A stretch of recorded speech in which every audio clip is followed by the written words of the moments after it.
There we go. Got ya. Sorry. I muted for a second so I could clear my throat, and then I didn't hit it again. Oh no, it all went wrong! But yeah, hello. Um, I'll repeat myself then. For those of you who celebrate Thanksgiving, I hope you had a good holiday, and for those of you who don't, I hope you had a good Thursday. But yes, good morning. Welcome. Oh, I am so cold. I So as some of you might know, my heater at my house doesn't work very good. Oh my gosh, it's hell girl. Good Gorm. I see you're awake in bed. I didn't know you were awake. I guess you're just lazing around. Um, but yeah, it's so cold in the house right now because our heater, it works, but it has a problem with the thermostat where it doesn't like to turn back on sometimes. So after it hits temperature for a period of time, it'll just stop trying to turn on to maintain that temperature. And obviously that can happen overnight while we're all sleeping when we're not awake to like reset the heater. So I woke up this morning and it was 57 degrees in the house, which in Fahrenheit is apparently 13 degrees Celsius. Yeah, so it was 57 Fahrenheit, 13.8 Celsius. It was very cold in my house this morning, and I'm just starting to try and heat up. Hey, Cosme. Hello. Good to see you. Yes, good morning. Pink and Ice, Funky, Hellgirl, and Cosme. Hope y'all are doing well. Oh, goodness. Yeah, 50 is cold. It is cold. Heater's finally running. I got my jammies, shirt, my fuzzy alpaca socks, and my Bloodborne jacket all on. I'm all wrapped up and I got my coffee made, so I'm drinking my hot coffee. But yeah, how's everyone doing today? Anyone uh anyone who celebrated do something fun yesterday? Have good time with family? I did. I we went to Seymour's house for dinner and it was pretty good. He had some of his own family members over there, like obviously his parents and both grandmas, an uncle and a cousin. It was nice. Bloodborne jacket? Yeah, it's a nice one too. I like this one. It oh goodness. Oh chicken, hello. Ah. Oh my goodness, chicken. Thank you so much for the sub. Heck yeah, 6 months. Aw. Thank you so much. I really appreciate the long-term support. Half a year. Very much appreciated. I hope you had a good Thanksgiving chicken if you celebrated. But yeah, um, it was a good dinner. All of us kind of like sat and hung out for a while. We played dominoes or something like that. I don't know if it was the standard type of dominoes, but it was like a train game with the dominoes. It was weird. If you ever heard of like Domino Train or something like that. We played with that, and I learned how to play the game pretty fast. I think it wasn't too hard to understand once you got it, and it was kind of fun. Played it with Seymour, Hellgirl, his um Seymour's mom, and then both his grandmas. It was very fun. Yes, like Cuban domino? I wouldn't know. Far less people than I expected, so it was good. Nice. Chicken arise. Yeah, it was a good time. Oh, get myself all stretched out, shake off the icicles, and we're gonna continue this greenhouse that we started on Tuesday. And Colt, hello. Good afternoon. Hope your day's going good. Oh, happy Friday, everyone. I hear rise like souffle. I'm doing pretty good. We celebrated Thanksgiving yesterday and I had a good time with family. Nice nice dinner and played some dominoes. Never played dominoes until yesterday, but I think it was enjoyable. I genuinely think I want to play that again someday. Souffle with resistance to thunder damage. Funny. All right. Did you eat a lot? I'm not I don't actually eat a whole lot on Thanksgiving personally. um like I like a lot of the foods that are standard for Thanksgiving, like turkey, stuffing, mashed potatoes, and green bean casserole. I ate a modest amount. I didn't try to overstuff myself. But I did have pumpkin pie, and that was good. Hopefully I get to celebrate Thanksgiving one day when I'm a green card holder. Oh, are you planning to come to the US to like live here? That's interesting. Is there anywhere in particular in the US you're thinking about living? Pretty neat. I've lived in the Midwest region pretty much my whole life, born and raised in the state of Michigan. Michigan's a great place. Texas, oh my gosh. Well, I hope you're ready for this, because this is what Texas looks like. I've never been to Texas. Hellgirl lived in Texas for a while when she was growing up. Very interesting state, I will put it at that. Really expensive too. Looks more like Arizona. That's true. Arizona and Texas, yeah. I know, I've never been that far south or west. The US is so big, nowhere in the country looks the same. I was gonna say. Oh yeah, Texas is expensive to live in. It's becoming like the new California. So like housing's starting to get kind of expensive here and there. Cost of living's going way up. Talking about the US, not a copy paste. That is true. That is very true. A lot to explore and see. Yeah. I hope you know how to drive. Alright, so the greenhouse. We're back to it. And coming back to this after a few days of not looking at it, it's not that bad. Well, I see something I have to fix though. This is actually really not bad. I don't hate it, which is amazing. Yeah, taking some time away, coming back to it, this is not a bad looking house. Driven since 2016. Oh, nice. That's great.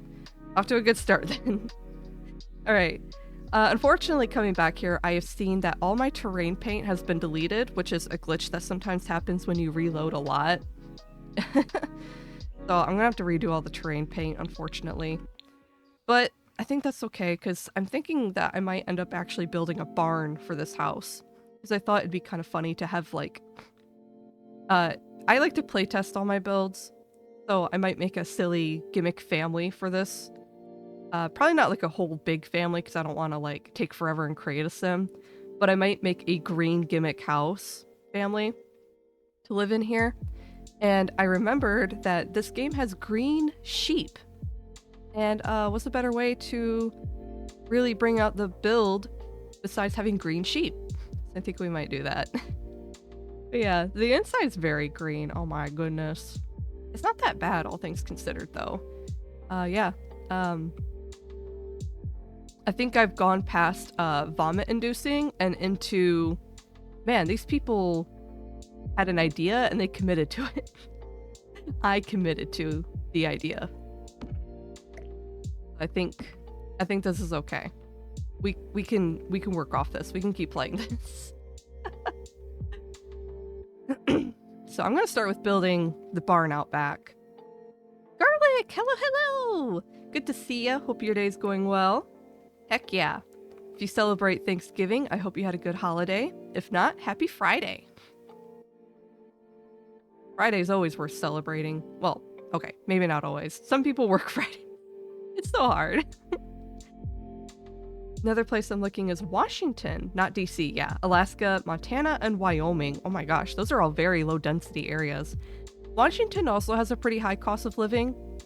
But do you mind me asking what country you live in, Colt? I don't remember. Washington's very similar to the UK, I think, in like climate. It's kind of rainy, cloudy, very temperate. I'd like to visit Washington someday. Seattle is one of those cities that I want to see someday. Live in Ireland, but came from Finland. Oh yeah, Washington might be pretty close to your home climate then. Michigan is actually a really, really big, popular place for, let's see.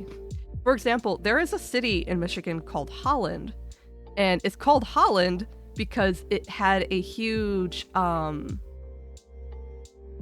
on, my idiot geography is showing. Holland is...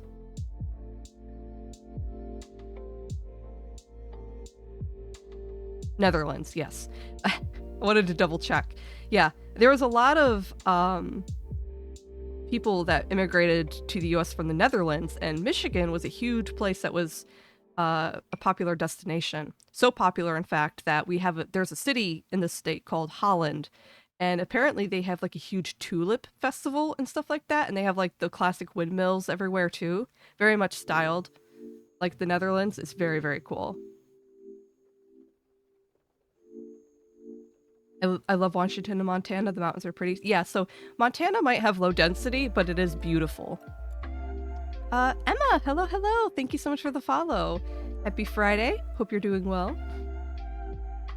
Also, I want to take part in all the awesome conventions and nice celebrations. That is true. A lot of countrywide conventions go on.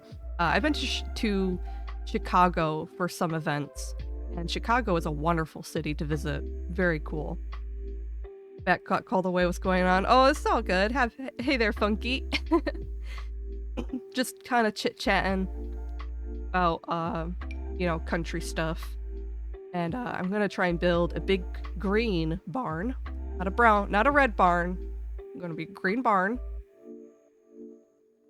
Let's see how big I should make this thing. I have some barn building experience now since the last time I've tried this on stream. So hopefully I remember. Actually, hold on. I don't think... Okay, so we might have to make a single caveat for this build. As far as I know, horse beds do not come in green. Yeah, so the horse feeder and the horse water trough come in green. And even the giant horse ball comes in green. Even the barrels, the practice jumping barrels, and the agility barrels and the jumping poles all come in green. But the bed itself does not come in green. So I think I'm going to make an exception for that rule, and we're going to at least have a non-green horse bed because it only comes in brown. I think we can make that exception. Because this is for the sake of having a green horse and green sheep. What happened to the horse's other ball? Poor stud. Oh my goodness. I mean, if you want to be really technical, I think there's 3 green horse balls. What do you think of that? It's fine. We have a spare. Why not make it purple? Oh, what? Do like a purple build? I could do a purple build someday. I wanted to do a color lock challenge, and at the time when I suggested the color lock challenge, the people in chat suggested green.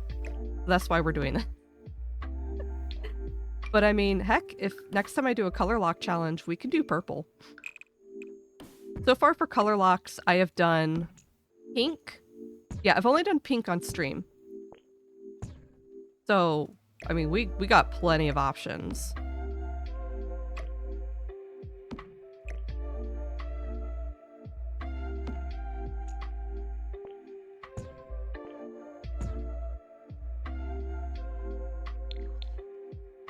Let's try and make this somewhat symmetrical. And I kind of want to try the double wings on both sides like this. Like so. I don't know how narrow I should make it. Kind of depends on... It's going to depend on the roofing. That might be too wide. Hold on. I don't have like a memorized dimensions for making a really pretty barn. Try that.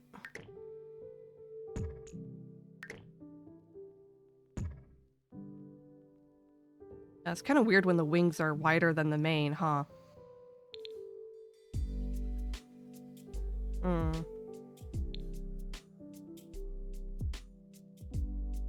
Well, they're not wider, but oh no, we'll try this real quick and I'll adjust it until it looks good.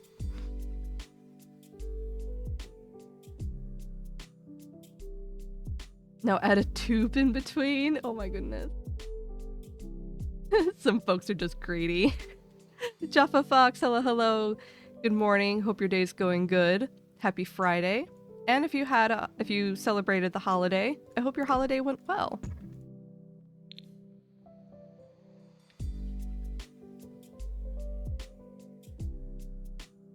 Okay, I'm trying to remember a good way to do this.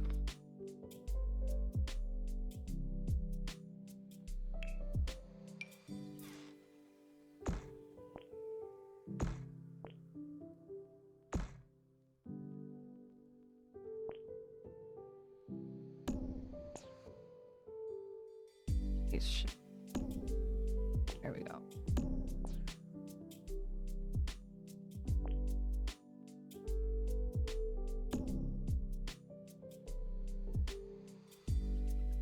I don't know if I want it rounded, to be honest. We'll see in a second. Let me get these half gables on the side, and then we'll make some adjustments. I think this should be middle height in the center.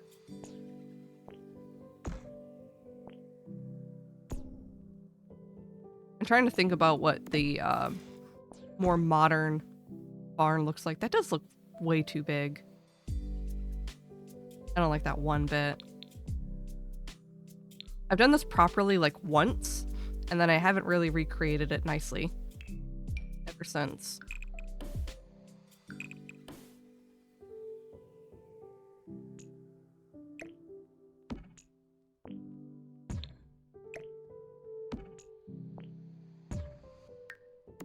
That button.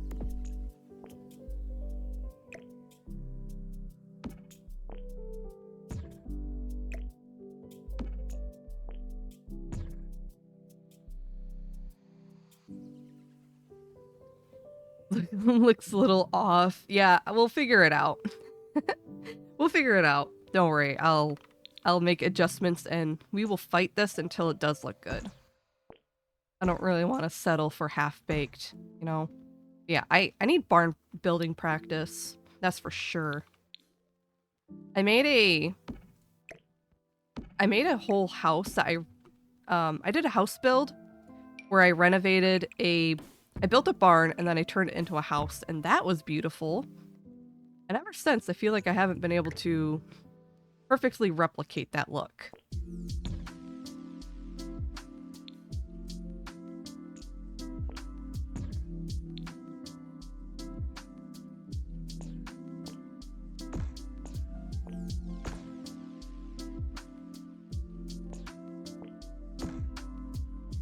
That's starting to shape up closer to what I'm looking for.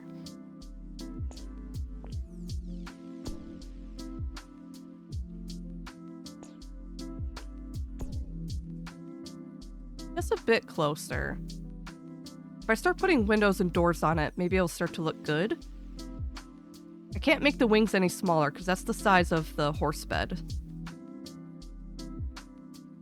Gonna go for a walk, smoke a cigar, get some Jägermeister or rum. Oh, heck yeah. Nice, nice. Dollar store Thanksgiving. You get it, man. That sounds good. Pinky does like fighting the design like a boss. Feels like the design is a boss some days. Is the top too tall? Reading like a church to me? To be fair, a lot of barns have been turned into churches. I've seen it. It might be too tall. I did make the top part taller wall height. Oh wait, if I make that a taller wall height, it makes the main house a taller. Oh. Okay, yeah, it's gonna have to stay short.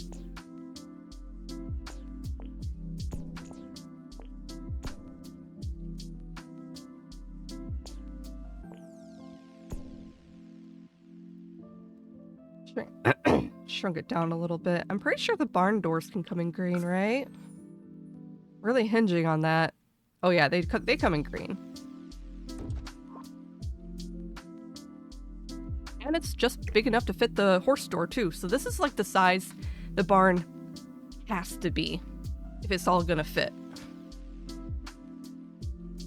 Separate buildings have to have the same wall setting? Yes, unfortunately. The Sims is not always super accommodating on all of these things. It's horrible. Criminal, even.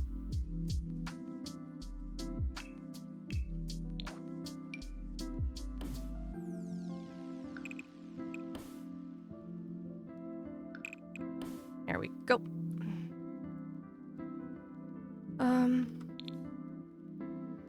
Grab our roof shingles over there. I could use different shingles probably. I don't know. These are already like the weathered looking ones in a way. Yeah, we're already using the weathered shingles. But this also works. This is fairly weathered farm shingles in particular. We can probably use that for the barn roof. It can be like a different roofing, but very close to the house.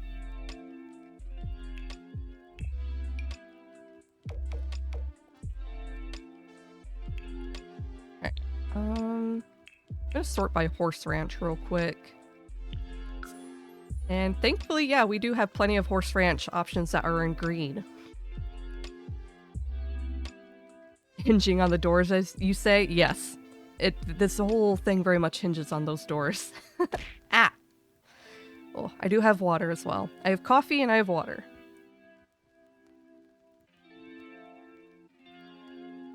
If I'm honest, a humble-looking church is better than a decorated one with massive doors. Yeah, it kind of depends on the style. There's definitely like some done-up ranch builds that look more like a mansion. Like a ranch mansion. A ranchin'. But this is a bit more standard, I think. Look at that. I don't know if I like that, though. Just because it fits doesn't mean I should do it.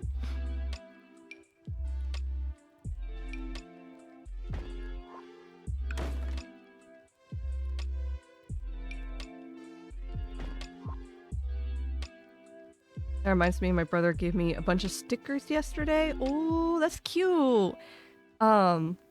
Yeah, I've done some sticker decorating on water bottles before. Hellgirl loves putting stickers on her like thermoses and stuff. What kind of stickers did you get? Back at my old job, I had a personal toolbox, and I used to decorate the heck out of my toolbox with stickers. Hold on. I have these open doors like that, both sides.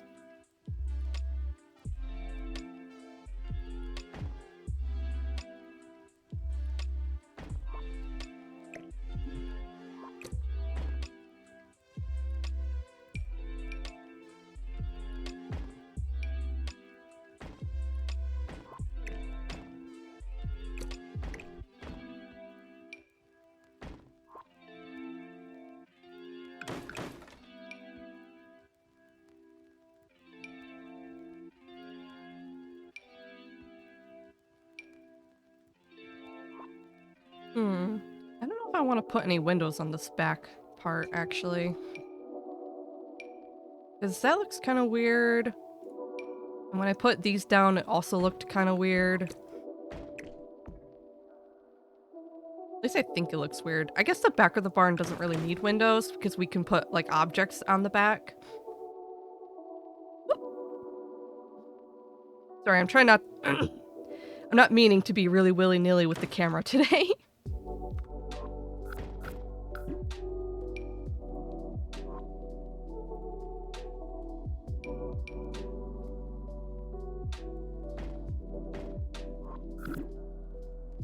We could keep it really simplified. I don't mind simplified. Morning, Hell Girl.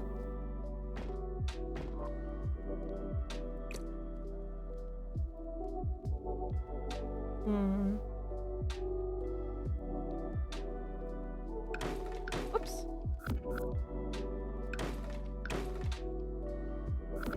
No, I kind of like the little windows on the sides. What do y'all think? Little windows on the sides too much?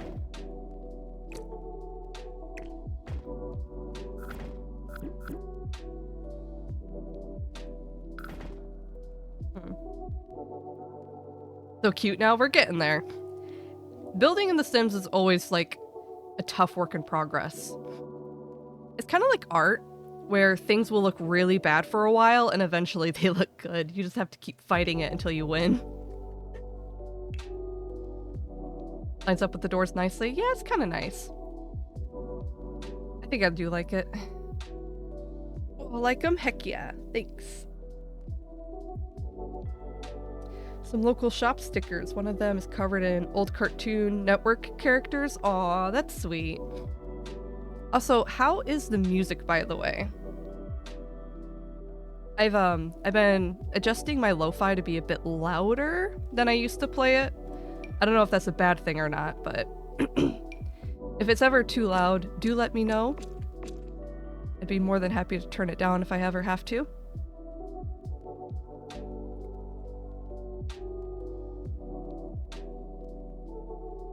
Music is fine? Okay, good, good. Thank you. Vibin'? Heck yeah.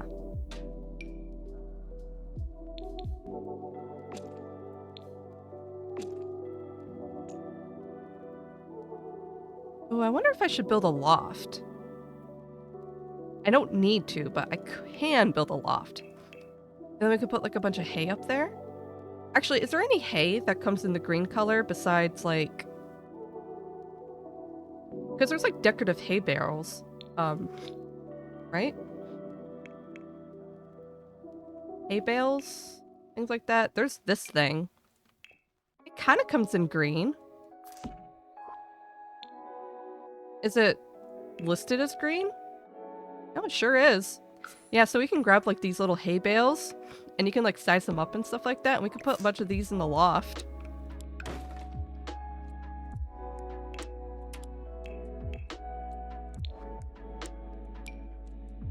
Let's build a loft.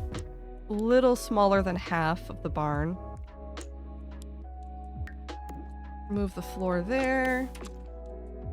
That there. I just wonder if I should bring it back further, like be flush with that bottom wall? Or is that too small? That might be too small. Oh yeah, that's way too small. We can have it overhang a bit.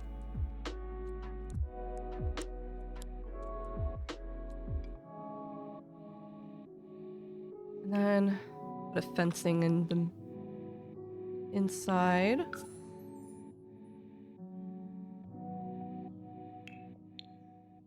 Hold on, let me light it up real quick.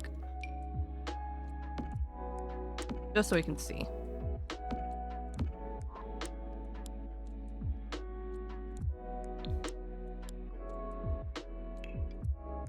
Well, now that a few more people have filtered in, how is everyone doing today? Anyone celebrate yesterday or just kind of had a normal Thursday?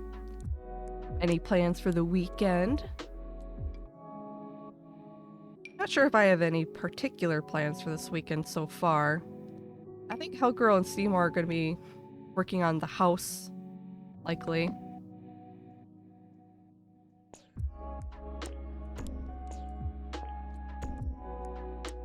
Okay, I don't think I like that fencing.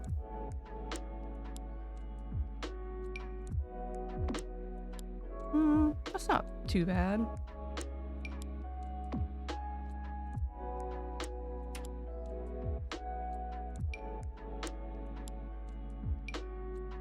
That's really simplistic. Which is kind of like what I would anticipate from the inside of a barn.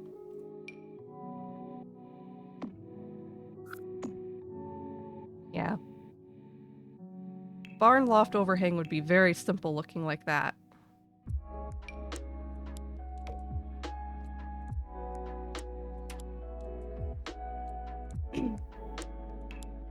Oh my gosh, none of the ladders come in green? No, that's not true. It's just not listed as green. This is a green ladder. Can't lie to me, game. Let's see. I think it would have to be... Yeah, you can't... Oh, you can't put it like that. I wonder if I should put that in the center? I could either center this or put it more in the back where it comes up through the the roof. I don't know if that's realistic. I've honestly... Oh no, you're not even. Oh, this isn't even. Oh. The barn's not an even number. It's gonna have to be like off-center. If I make the barn one space wider to make it an even digits across, it's gonna look kind of weird, I think. It's already kind of wide looking in my opinion.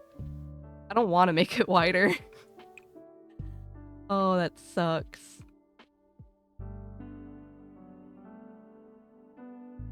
Seymour went back to sleep. Yeah, he's very sleepy this morning.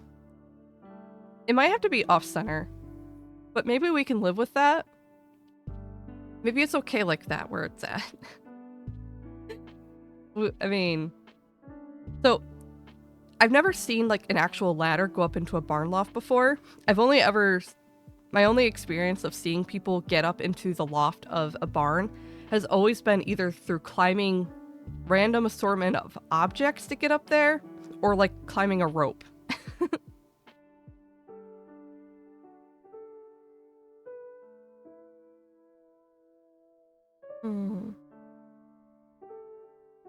Time do we all go to sleep? Not pretty standard, I think. 12:30-ish, all three of us. Seymour was asleep before 12:30. He was already asleep by the time I came to bed. And then I got up about an hour ago for me at 9:30. So I slept a good 8 to 9 hours. Full night's sleep.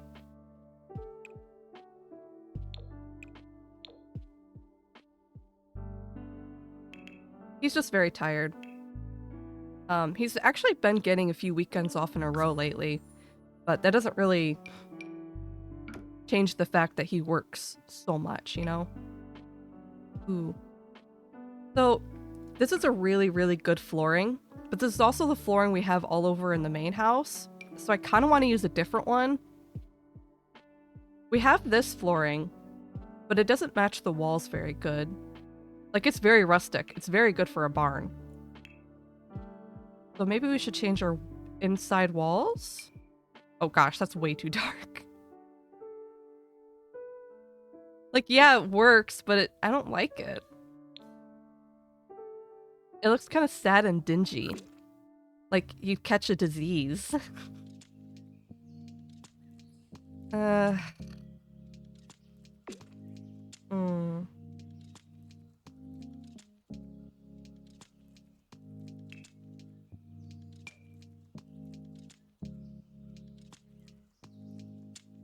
I guess that wall matches the floor a little bit better. There's also this version of the horse ranch wall, which has like the paint chipping off. But now that doesn't really match the floor. As much as I like that, the paint chipping off kind of looks good because it breaks up all of the green. And, you know, the inside would probably have chipping because it doesn't get redone. Whereas the outside has no chipping because it's a lot easier to paint the outside of a barn compared to the inside. Because the inside, you know, you always have to keep your animals in there. Went to bed at 5 a.m. Did you? No way. Did you?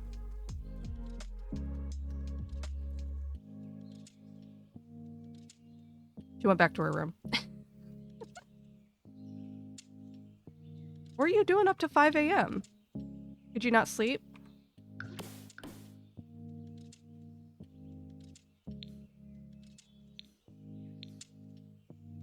I think this is enough green contrast. Honestly, like, in some part we have to coordinate the greens to at least look good together. But if it's too much green, if it becomes too much green, you run the risk of the whole thing melding together into the same color. So when it's more like this, it makes things stand out and not blend.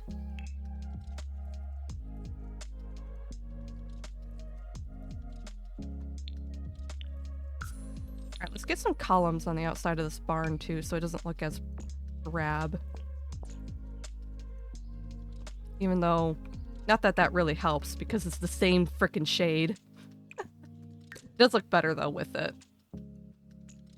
Adds a break in this wood line going right there.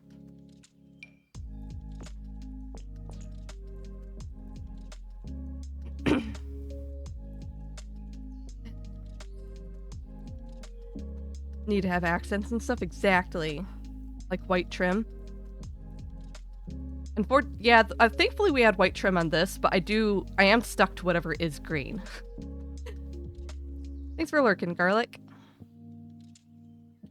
Hanging out with my sleep paralysis demon, I guess. Well, I hope you had fun. I'm sorry you didn't really sleep well, Hell Girl.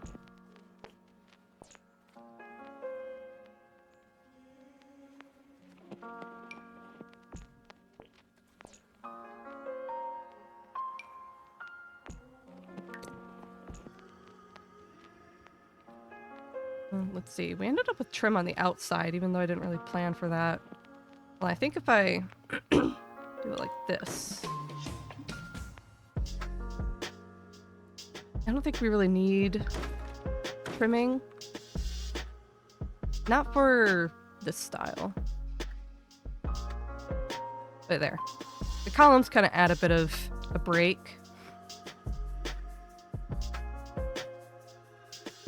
And then I feel like I should put a column underneath the loft in some way.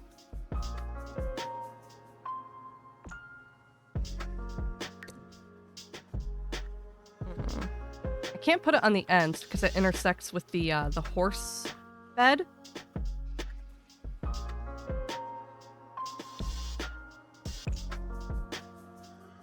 But, you know, if I do put it there, it almost helps add symmetry to the ladder.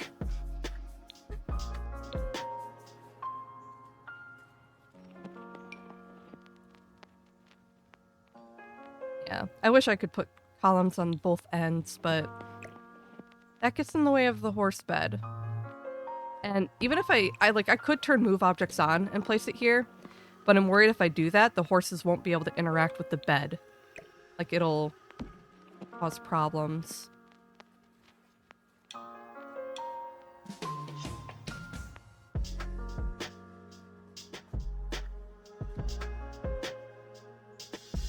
What's a semi-tree? Okay, I see ya. You're very funny, Hell Girl. Oh, Seymour's awake after all.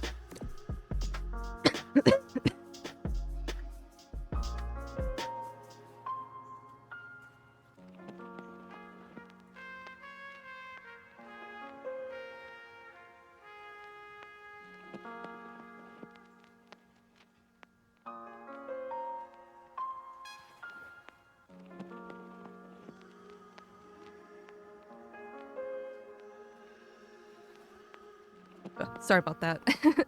Just talking to them real quick. No one was awake when I started streaming today, so just making sure it was all good for me to stream today. I don't usually stream when everyone's home.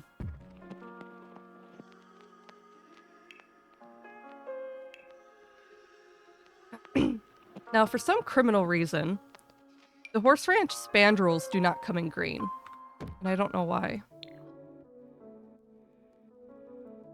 Like, a whole bunch of other stuff in Horse Ranch comes in green. The walls, floor, the columns, but not the spandrels.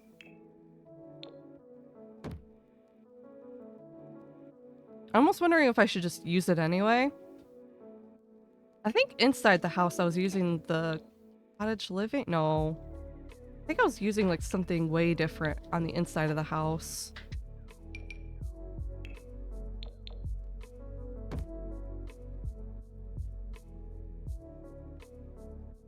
Like, I don't know. Maybe I'll just do it anyway. Wait. Oh no, this is the budget spandrel. And I don't really like the budget spandrel on the inside. Actually, now I think about it, yeah. I don't know.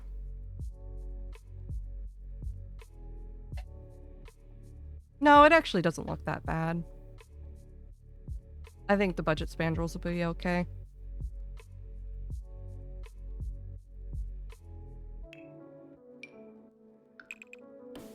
And I just remembered we're gonna have to paint all the ceilings too.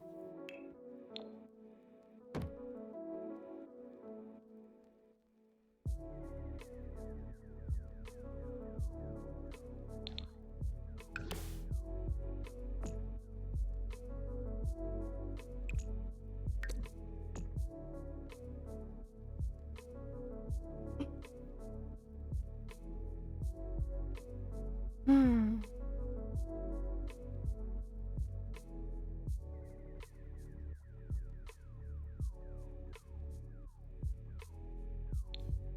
Okay. I think this is okay for the build for the barn. Considering we're stuck to using only green. Echo! Hello, hello! How you doing? Happy Friday. Hope your day's going good.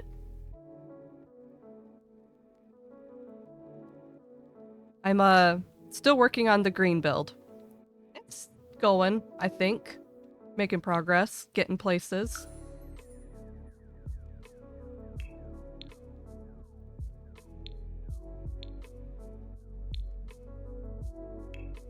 Green Friday then? Yeah, it's a very green Friday. Okay. So we have hay feeder can go right there. And then we have the elevated drink station here. All comes in green. It's everywhere. I don't know if I want to put those next to the entrance though. I could put it more in the back.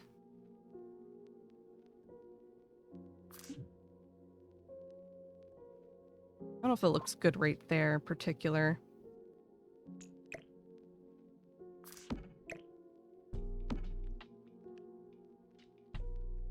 It's a very open barn plan here.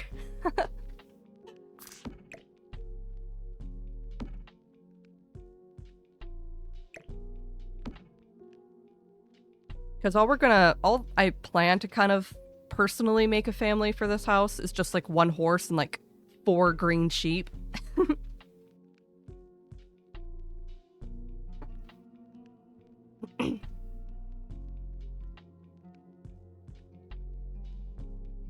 Let's see, and I want to grab a bunch of those hay bales too.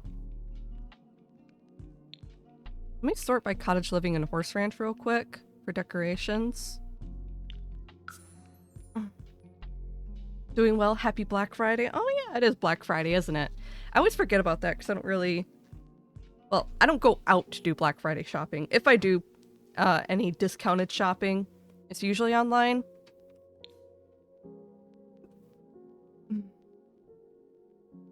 I don't go out in public on this day though. There we go. So we got some hay bales that I could scale up. And let me get our move objects on.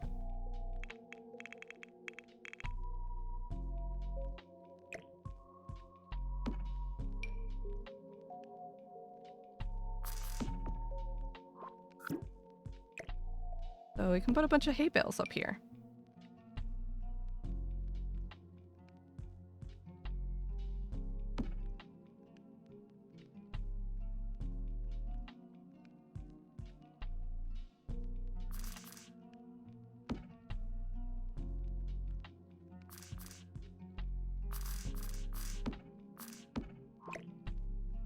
Kind of like so.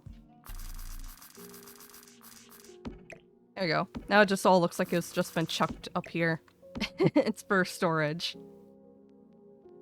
Not bad. I do like that. Nice and decorative.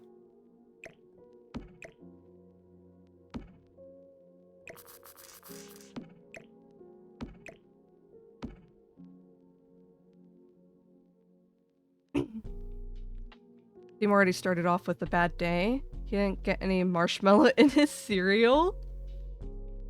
Oh, is he eating the marshmallow cereal? Not a single marshmallow in his bowl? Criminal.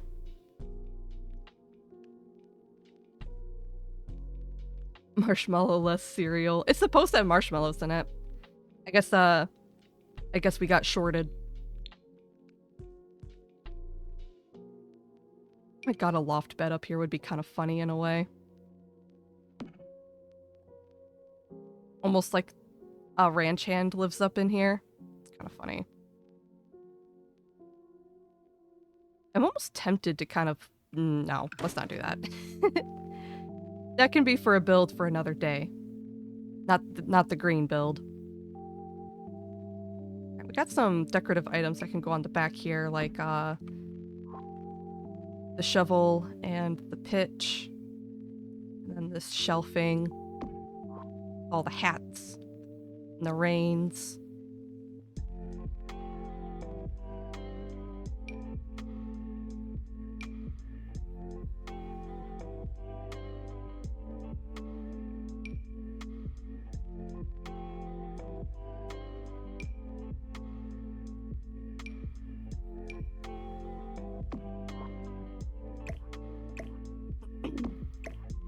Are you taking today off from work, Ice? You getting a nice day off for once?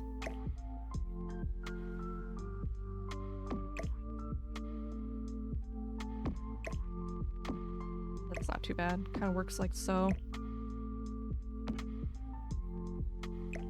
Yeah, that's centered.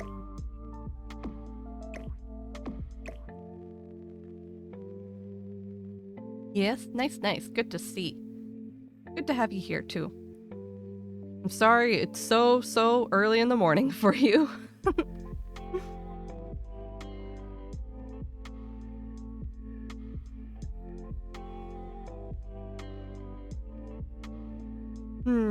Anything else?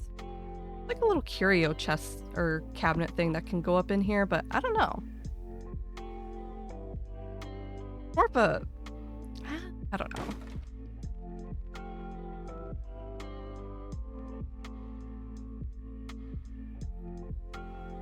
Oh yeah, there's this little box of like horse supplies. Oh heck yeah, slots right there.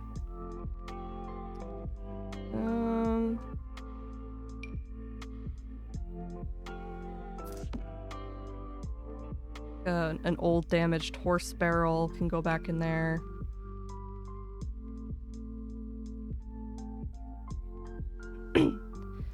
Plot this little pot right there.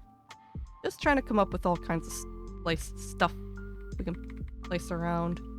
It's kind of nice to be building without limiting my packs right now, because in all of my recent builds I've been doing for like the YouTube channel, I've been doing builds that are limiting my pack usage. And oh my gosh, oh, it's floating. I'm so grateful to be able to just use whatever I want when I want. Oh, it has not been fun building with limited packs recently. I'm too spoiled.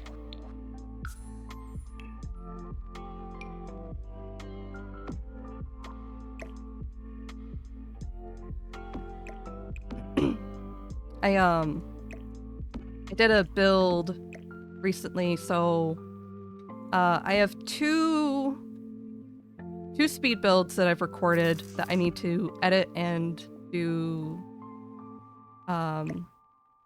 voiceover work for.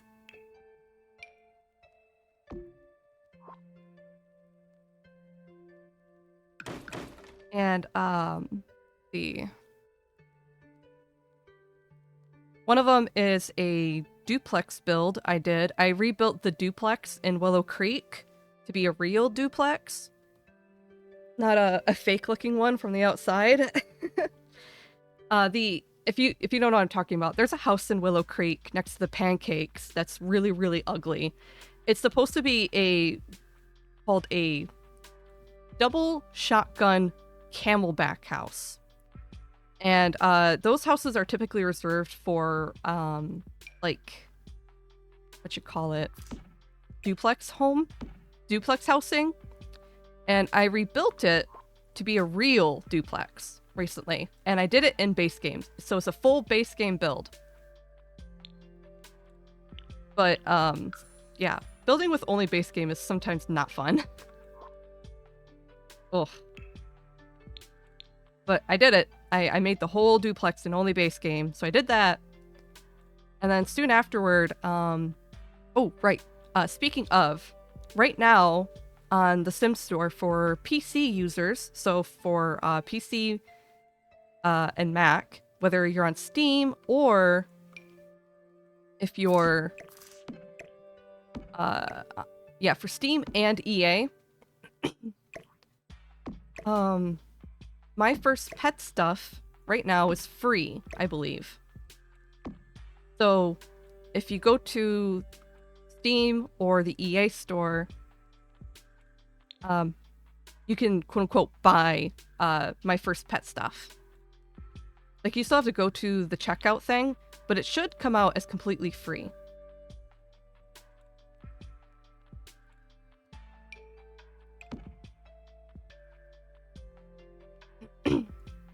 And because of that, I decided to do a build using exclusively cats and dogs and My First Pet stuff. So I finished that just yesterday. I did a build using only those 2 packs.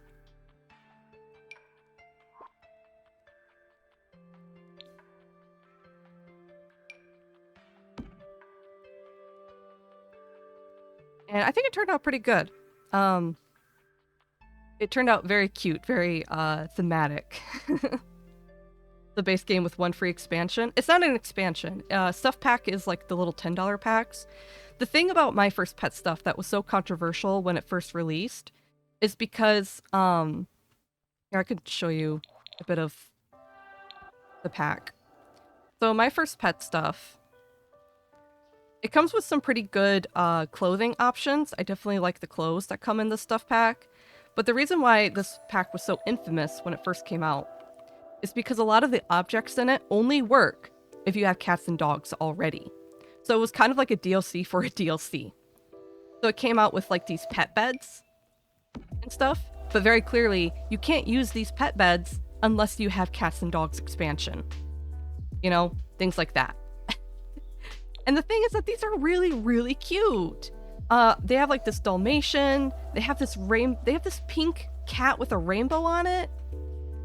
All kinds of really, really adorable bed designs. This fried egg can be a green egg. It can be like a little monster. It can be a steak. It can be really, really cute. And there's also like a pet toy box that's also like tons of cute swatches. A lot of these really correlate too. So like, for example, where is it? I guess this is kind of like a Dalmatian. So it's like a Dalmatian one. And then there's like a Dalmatian pet bed, things like that. They like go together. I think this is like a squished hamster rug. And it also comes in like calico and Dalmatian. So a lot of these go together. This really cute couch, look, yellow with Dalmatian print. You can make some really, really cute designs with these packs. Like they go together. They're thematic. And it came with a rodent. So the little rodent cage, you can see them in there. And there's 4 different kinds of rodents. There's a hamster, a hedgehog,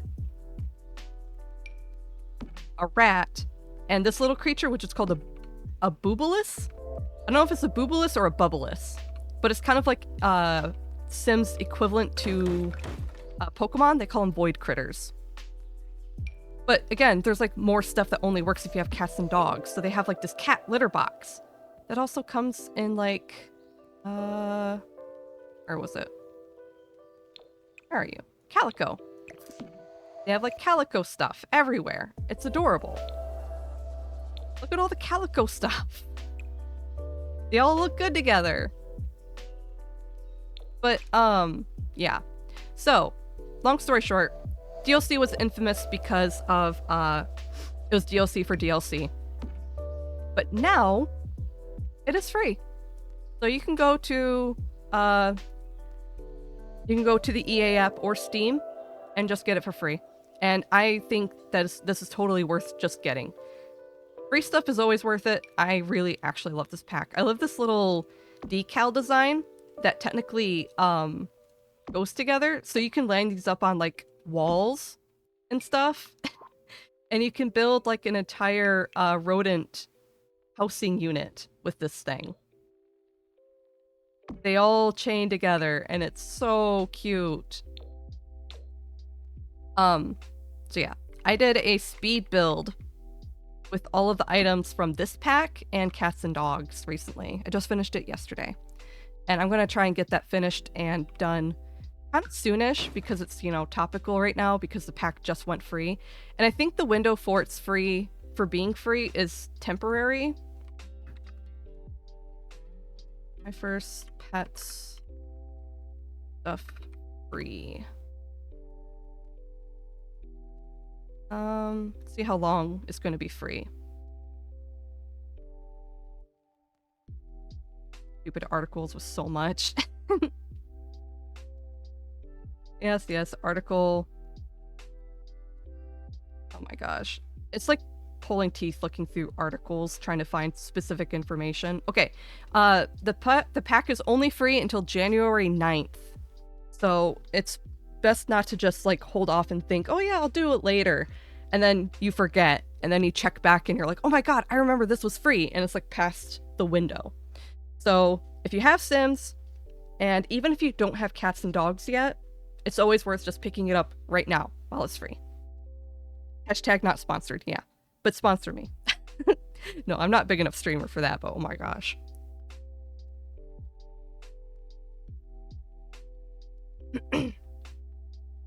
But anyway, there we go. That was my hashtag not sponsored plug for first pet stuff. But hey, I think it's worth like letting people know when stuff is free. That's important, especially for a game that sucks out as much money as this one. If you can get anything for a reduced price on The Sims, that becomes worth it in my book. Oh hey, the hay comes in green.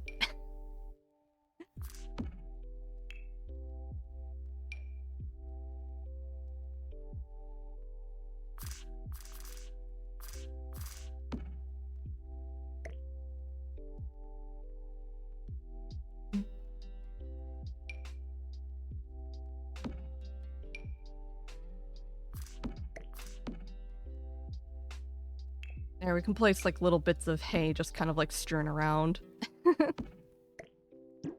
Very standard, I would think.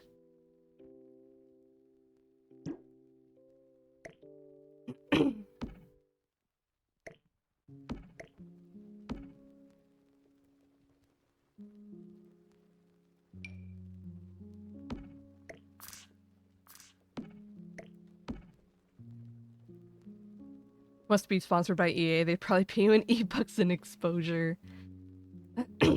Yeah, I can see why you'd say that. I have seen some people like do pretty good actually with EA sponsorships and stuff. Specifically for The Sims, I would say. The Sims actually does pretty good with PR stuff with popular simmers and whatnot.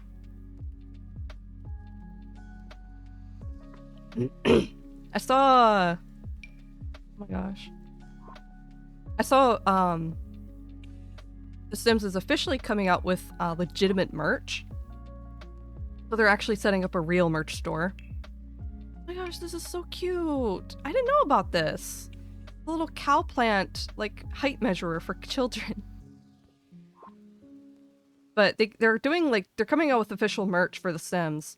And I saw recently they sent out tons of free PR packages to, like, all of the people they usually collaborate with. And a lot of them, like, showed what they got on stream a little bit here and there. And it's actually some pretty neat stuff. It seems like, the funny thing is that some of it seems, like, a little bit curated. Like, one creator who's really well known for her love of cow plants, Simsy. They gave her, like, a cowplant enamel pin and stuff like that, and socks and, like, warm stuff because she likes to wear a lot of, like, warm, modest clothing.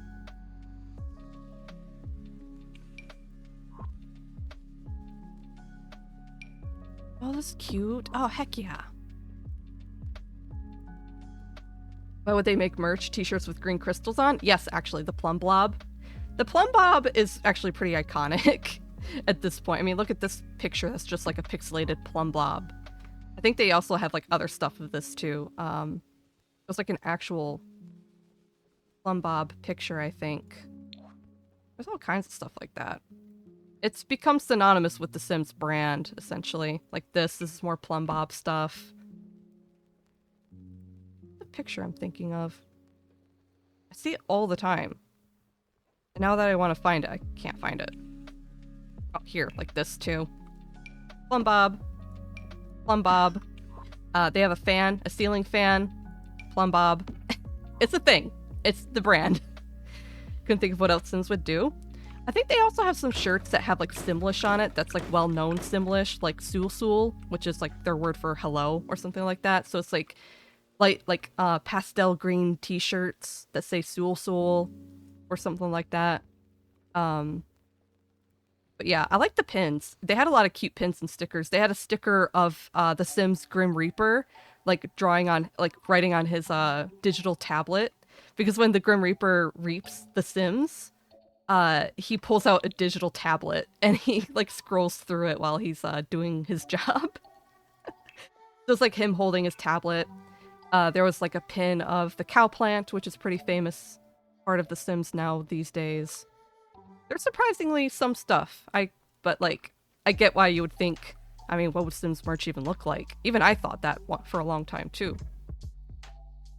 But from the bits that I've seen, it's actually kind of cool. And I am actually kind of interested in getting some of it myself. Certain things, definitely not everything.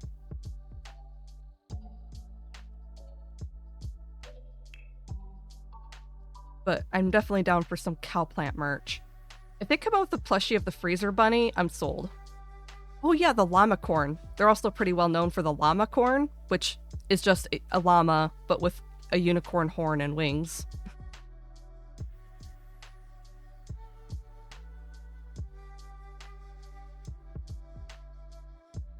That's what I mean. Can't think of much Sims related besides the crystalline title. Yeah, because that's just what they're iconic for.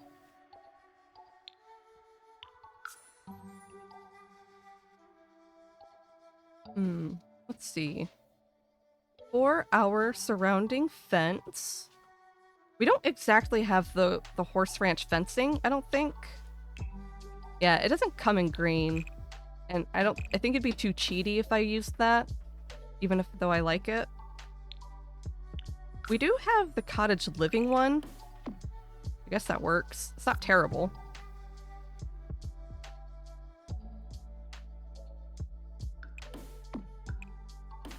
Not sure how I'm gonna make this pasture though, because I don't want it to conflict with the house in a way.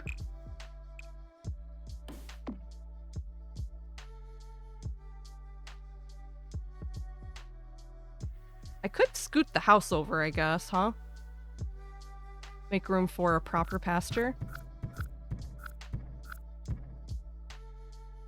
I just liked where the house was because it kind of lines up with the dirt path, but I think it can move over a bit. Oh wait, is that gonna— oh no. Okay, hold on, I can fix this.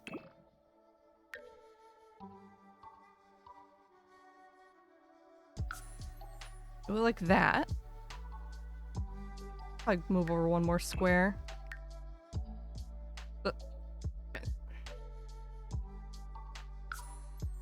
There. So this part of the path kind of lines up nice. Now we can just pick up the barn individually.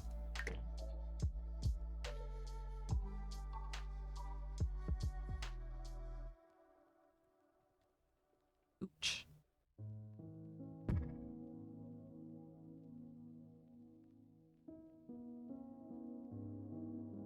That gonna work? Man, a lot of barns are sometimes bigger than the house, but this house is much bigger than that barn. I think my mom's barn is bigger than her house. Oh, big stretch. One of these days, I'm actually kind of tempted to build my mom's house. A long time ago, back when I used to play Sims on console. Hold on, 1 second.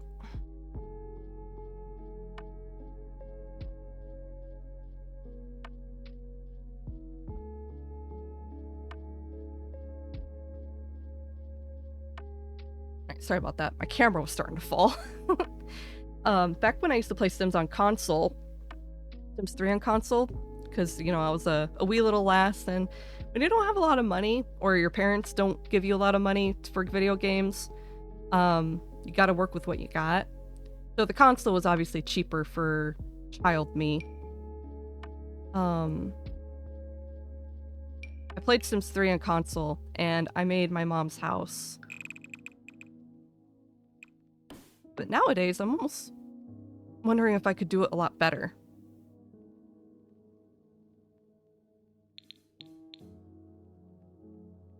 And I say my mom's house specifically to build because she lives in a very old farmhouse. And it's kind of cute and rustic in a way. Very old, but very cute. But I built it a long time ago on console when I had Sims. It was Sims 3 pets actually on console. And I'm kind of like thinking it'd be fun to try and build it again.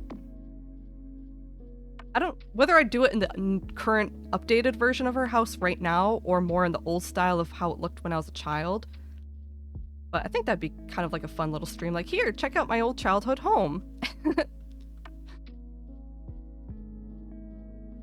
And I could actually build her barn. I could make her barn functional instead of old and dilapidated and you shouldn't step inside of it. And I can actually give her chickens this time. Yeah, I could actually give her all the stuff that she, like, has. I can give her her chicken coop. I can make the barn into a real barn and actually give her goats. She loves goats. Don't dox your mom. That's obviously not. Besides, it wouldn't look completely like her house.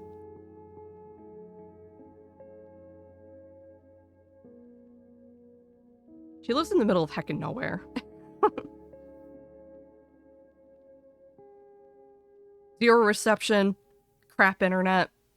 She didn't have internet until like a few years ago, actually. Growing up as a kid, we had internet briefly for a while, but she eventually decided it was too expensive to put money into, partially because of how distant in the middle of nowhere she lived. And she got rid of it. And it sucked anyway. Man, I remember reading heckin' Naruto Shippuden manga on dial-up. Waiting like a full minute for a page to load so I could read it. Because back then, Shippuden was only manga. It wasn't an anime yet. And that's when I did actually like watch Naruto and keep up with it because, you know, I was at age. I was 14, 15. I must have been like 15-ish. Maybe. But I was like at age to like really, really be into Shippuden. That's kind of the cool thing of growing up with Naruto in my own way. Sims 3 Pets on Xbox 360. Yep, that's what I played. I loved it though. It was actually not that bad. I think the cats and dogs could have jobs. And the cats had like a ghost hunter thing they could do. And like when they saw a ghost, the cat would like float in the air and they'd shoot laser beams eyes at the ghosts and vaporize them. It was so cool. But yeah, as I was saying, it was kind of cool growing up in the era with Naruto in a way.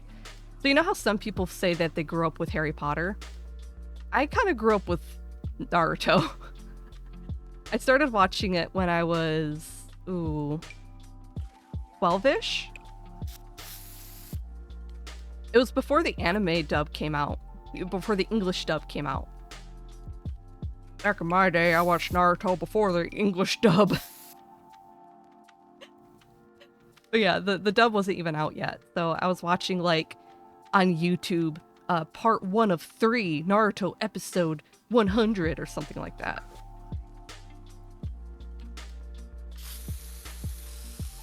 So I remember being 12 and watching Naruto on YouTube. And then, which, you know, kind of worked because the characters were also like 12. I was the target age, so to speak. And then when Shippuden came out, I was also pretty close to the target age because the characters in Shippuden are about 16-ish. And I was also in that teenage range when I was really into it. I didn't start falling out of watching shonen until, obviously, I'm older now. And that's not saying that that shonen is, like, exclusive for children thing and you shouldn't watch it if you're older. Anime is anime. And just, you know, TV shows are TV shows. Enjoy what you like.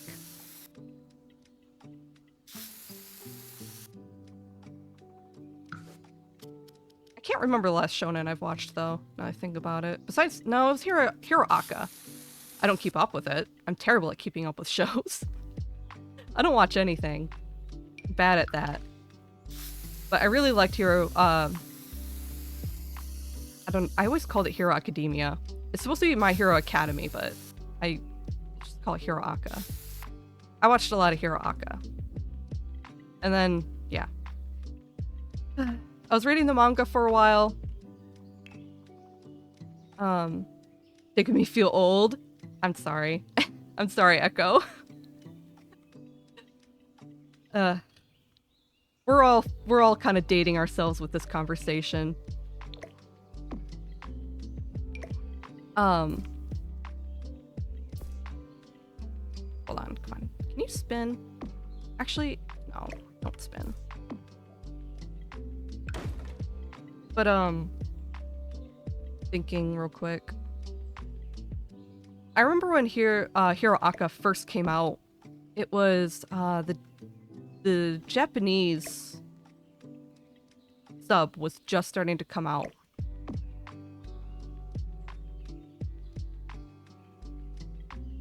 And I thought it was really cool and I liked it. I was completely caught up. Like, they only had like 4 or 5 episodes out or something like that. And I was really into it. I thought it was super cool. So I went out and I found the manga and I started reading the manga. And I really liked it. Then I caught up to how far that got. And I kind of kept up with updates for a while. And then I kind of kept up with the anime as seasons came out, but as said, I am atrocious at keeping up with shows. It's just, I'm not very good at coming back to something after a long period of not interacting with that thing, if that makes sense. I wonder if I should redo the fence, because I don't like this fence. It's also only in 1. And if I double them up, you can see right there, that visual glitch. The fencing is intersecting with each other. And I don't want to do it like this. I think we might have to change our whole vibe here. I thought it really My Hero Academia. I don't remember it being Academy. I don't know. I've heard people call it all different things. I always called it, Hero Academia. Whatever. Whether it's right or wrong, that's what I called it. I should go for the Strangerville look, but this looks way too polished. It's the problem. Very polished. And this is a lot more rustic of a build, you know? Like, it's definitely a nice house. But I still feel like the Strangerville look might be too nice.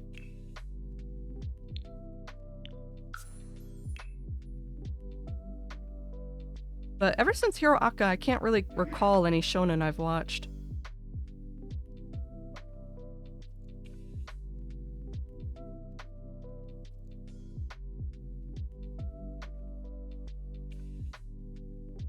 I'm bad at just watching anime in general. I'm not really the kind of person who sits down to watch anything really besides streams. I guess that makes sense. I guess part of it is because I don't usually just sit still and watch a thing. Oh, I definitely don't like that.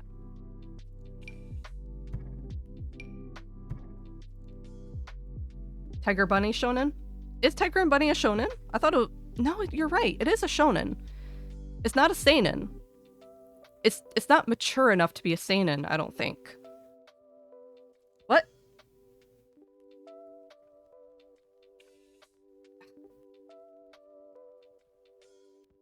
Sorry.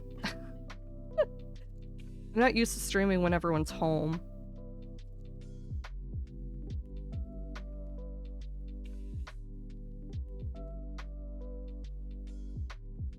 Let's see. Tiger and Bunny. Is this a shonen?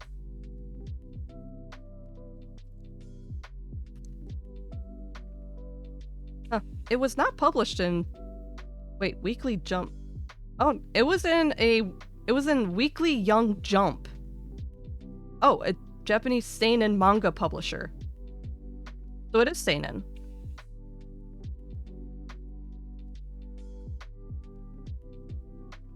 So even that's not a shonen. It is targeted towards an adult audience. Even though it wasn't really, it wasn't the way that you expect some seinen to be, like JoJo or Dorohedoro. It was pretty clean for a seinen, but yep, even that was a seinen. I'll shonen your seinen. And if you don't know what I mean when I say shonen and seinen, so shonen means for young boys, essentially. Young boys. Shoujo was for young girls. And then seinen is is for men. And then seijo? Seijo is for women, quote unquote. But I mean, who cares what it's for? Watch whatever you want. That's just like their words for what it means.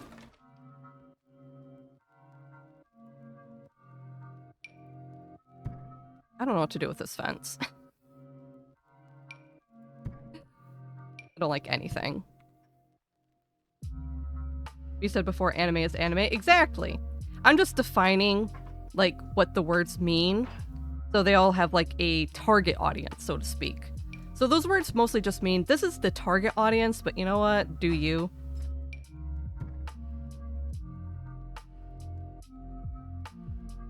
I just think when it comes to what like preferring a genre, I have a tendency to lean towards seinen is all. I'm lost. I don't know what stupid fence to use. Everything's either too fancy or not what I want. Oh my god. This stone brick is not terrible, but it doesn't really match our yeehaw thing we got going on here. This is horrible. The stupid cottage living one was the closest one, but their gate fence sucks.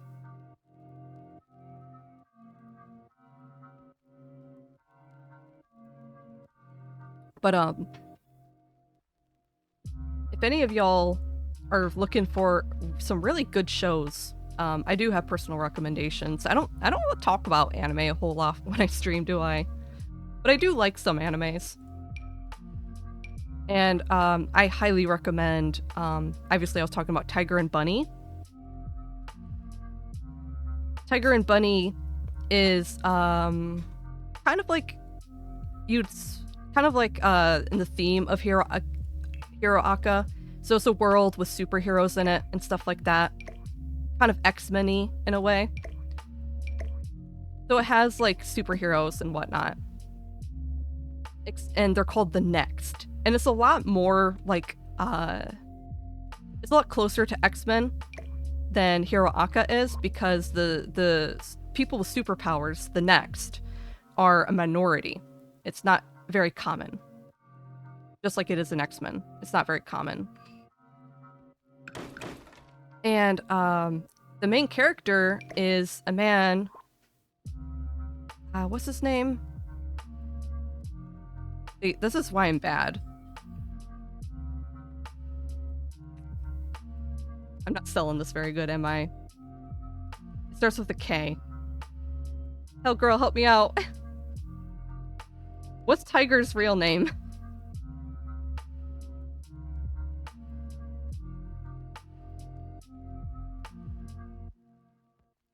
Oh my gosh. I'm a moron. It's what? Kevin? Yeah, Kevin. Kotetsu, there it is. The main character is Kotetsu. See, I always forget because I always just call him Tiger. Kotetsu, yes. So the main character is Kotetsu. And he's actually like a middle-aged man. He's middle-aged and a single father. Which is already kind of like a nice premise to see in an anime compared to, you know, all the shows that tend to be set for like teenagers or in high school and stuff like that. So it's about the single middle-aged father, and he's a superhero. And like he has like this young daughter who's like middle school age and stuff like that, who doesn't know he's a superhero either. Things like that. And it kind of like goes into some interesting stuff about how like what a world with superheroes would more realistically function like and stuff like that. They have like this whole thing where the superheroes are trying to like reduce how much structural and financial disaster exists because of their shenanigans and whatnot, because, you know, obviously duking it out and fighting all the time is going to cause a lot of city damage. So apparently if they cause too much city damage, they themselves as superheroes can be fined for the damage and stuff like that. They have like a whole claims court about that. And in order to fund a lot of their stuff, like their suits and their vehicles and all that stuff, they have like sponsors. And because they have sponsors, they have to be like family friendly in a way to the public. It's a lot of weird stuff, and it's very capitalist and maybe a little realistic in that sense. And Tiger kind of starts out at the beginning of the series in a bit of trouble because he causes a lot of structural damage because he's not really a good thinker. He kind of goes on the fly, and he prioritizes civilian safety first. Structural damage be darned. He will save you no matter what it does to the city. And that tends to get him in a lot of trouble. And he ends up, like, episode 1 getting dropped by his sponsor and picked up by a different company. And they force him to work with someone else and stuff like that. It's interesting. And that brings in Bunny, who's kind of like a totally different kind of guy. Bunny kind of like goes against all the typical superhero stuff where like he shows his real face and he uses his real name and stuff like that, and he's like a rich boy. And the funny thing is that they have the exact same superpowers. 100 power, where 100 power is where it increases all of your physical abilities by 100%. So you're kind of functioning at 200%. So you're faster, stronger, maybe not smarter, but you know. It's like you become Superman, but it's only temporary. They have a cooldown. So you activate it and you have this 100% increase to your abilities for like 10 minutes or something like that. And then you have like a cooldown afterward. Lateral damage is a thing. Oh yeah. Nailed it? Yeah, totally nailed it. Older Japanese man. I think he's the only Japanese member of the main team. I think he is. Like, there's straight up this funny thing where when the new sponsor picks him up, his new agent is like looking at the card, and he's like, I don't know how to say your name. Just to his face. And he's like, it's Kotetsu, sir.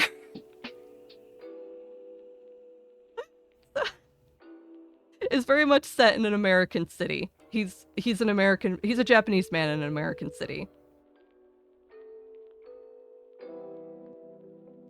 Claimed to be as necessary damage, yeah. Well, someone need to save me, I'd want that someone to do anything, yeah. It's only 5 minutes? I thought 5 minutes is what became after he got weaker, because the thing about what happens to some next individuals is that some of them, when they get old, they start to lose their power a little bit. Not all of them, but some of them do. And there's not a lot of research on it because the next haven't been around for very long, which is actually a very interesting dynamic of the show. Kotetsu is kind of like an older next. The next were very freshly new when he was a child. So they've been around for maybe 100 to 200 years, which you would think, wow, that sounds long, but no. In the grand scheme of the human existence and timeline and society, that's very short. Especially when you're thinking about countries that may have to change laws and regulations and like structure to accommodate these people. And the superhero stuff was actually all kind of created as a PR campaign for the next. Because they were hated and feared, you know, kind of like X-Men. And they don't have like some kind of like Professor X Academy thing to teach them how to work and use their powers and stuff like that. So it's very hard for the next to survive in society in a way. A lot of them, they're all like registered formally with the government. Some of them might have powers that they struggle to deal with, things like that. Like Kotetsu, when he was young, he hated the fact he was a next. He thought it was scary.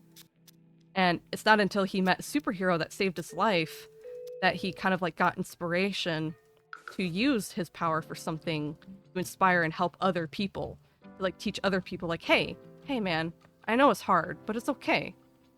You're gonna be okay. He wanted to inspire people the way he was inspired as a child by a hero. It's really sweet. It's a really sweet story. And like I just told you like the baseline premise of the plot. I told you literally nothing about what actually happens in the story. And even then, it's an interesting premise. It's got very engaging, dynamic characters. A lot of these characters all have like their own dedicated episodes for character development. All kinds of stuff. Everyone's like a hero there for their own reason. And it's very comedic too. The show is very much an action comedy. I laugh so hard watching that show. And it's very diverse, which is something that you can't say about a lot of anime. They have a diverse cast.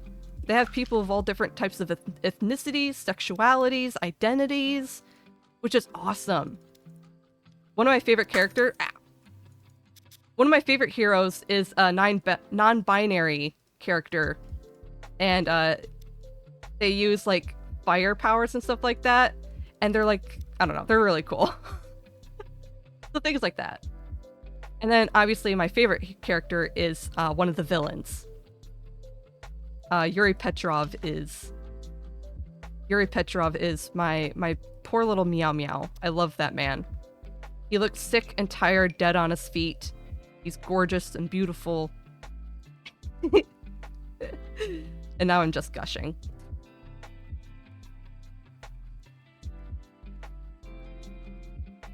Hold on.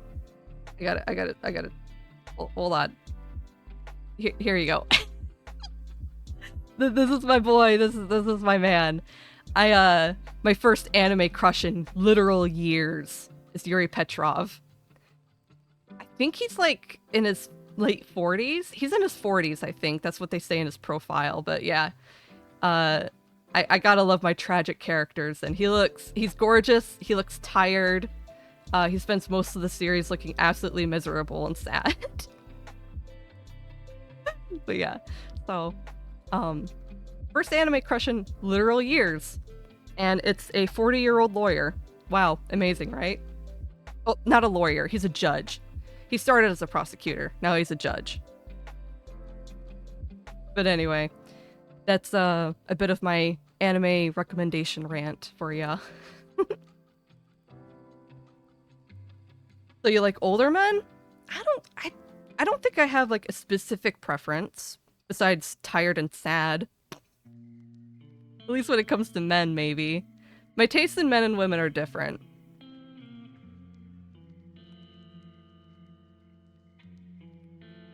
It's Seymour, a tired old man. He's not old, but he is tired.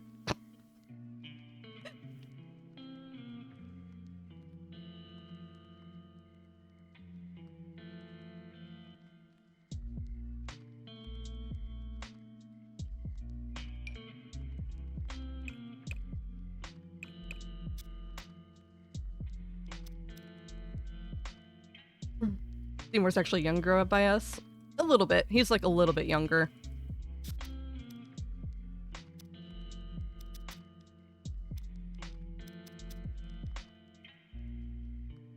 But no, definitely like as I've aged, my preference of course has been aging with me. That's why I say like first anime crush in years, because obviously most animes are targeted towards younger folks. So a lot of the characters are old or young as well. So just not into it.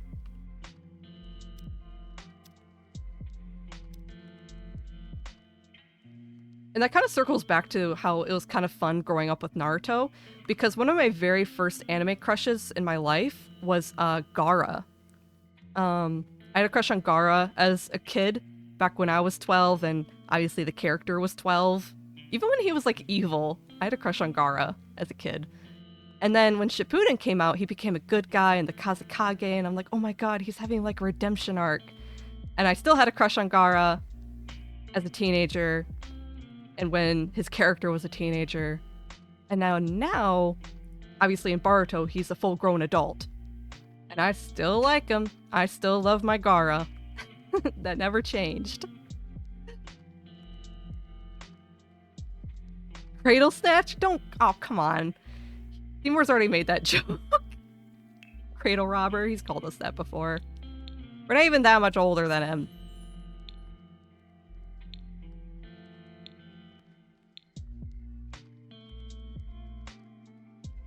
You know, you had a crush on Liam O'Brien's voice. That is part of it.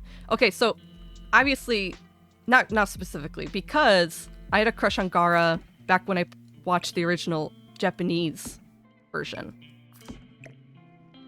And then when his English voice came out, at first I didn't really like it, because you know you're always gonna like hear a character with a specific voice, and then when you hear it voiced by a different person, you're kind of like, whoa, what is that? That's weird. That's different. That's not what I know.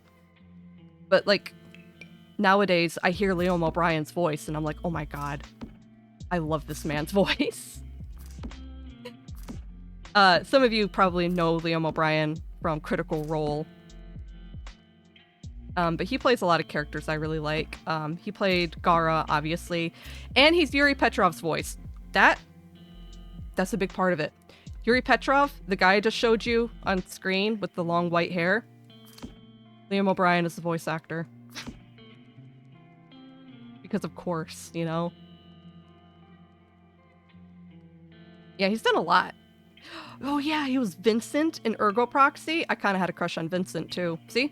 Now at this point, so it comes from Gaara. It all goes back to Gaara. I had a crush on Gaara as a child, and now when I hear Liam O'Brien, I'm like, oh my god, it's just like Gaara. And then he kind of has a tendency to play the same kinds of characters too, like these tragic, sad-sounding men. And I love that. Because Vincent is also a tragic, sad man. Gaara, tragic and sad. Oh yeah, I have action figures too, don't I? I have a Gaara action figure. I remember that. Yeah, I do have like an actual really nice Gaara figure. So yeah. I'm just easy like that, I guess. Gaara's cool. He is cool. Definitely one of my favorite characters. Or it could be like, oh yeah. Hi, Rhyme. Good to see ya. No comment because he's the only good character. Naruto was Zabuza. He died. Yeah. Zabuza was a pretty cool character too. Let's see, Yuri. Yeah, Yuri Petrov. I'm trying to remember who else he was. Like Matt Mercer, I'm convinced he's voice acted every... Yeah. He's pretty common. Frisbee! Oh my gosh, you're right! In Redline, Liam O'Brien voiced Frisbee in Redline. And he also sounded pretty hot. I was down with it.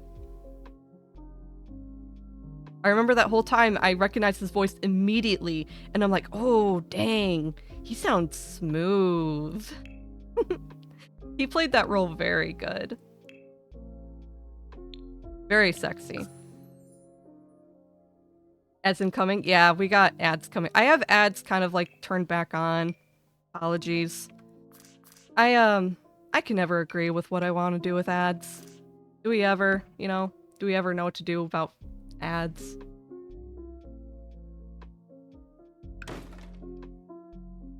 Snoozed it while you're talking? Okay. I mean, I'm just talking about anime. But thank you, Hellgirl. You don't have to worry about it. I don't know if I want to put somewhere. Not a lot of space, you know?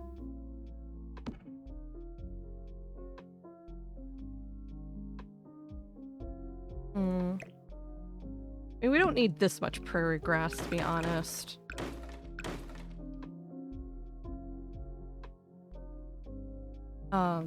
But yeah, so. Thank you for listening. This has been Pinky Talks About Anime.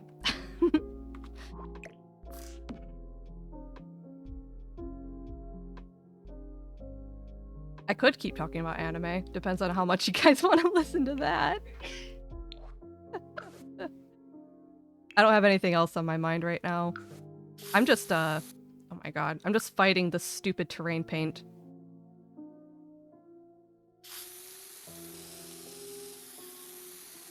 Because I had to end up redoing all of it, and I've been, ever since I started, I've just been working on this barn.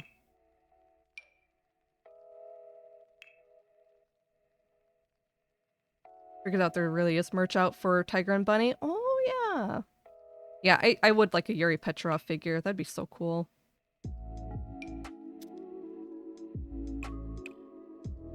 Talk about whatever you want. Yeah. So yeah, Tiger and Bunny. Big recommendation if you like shows that are a bit more... It's not really super mature, I would say. It's very lighthearted and funny, with obviously some interesting themes and stuff like that.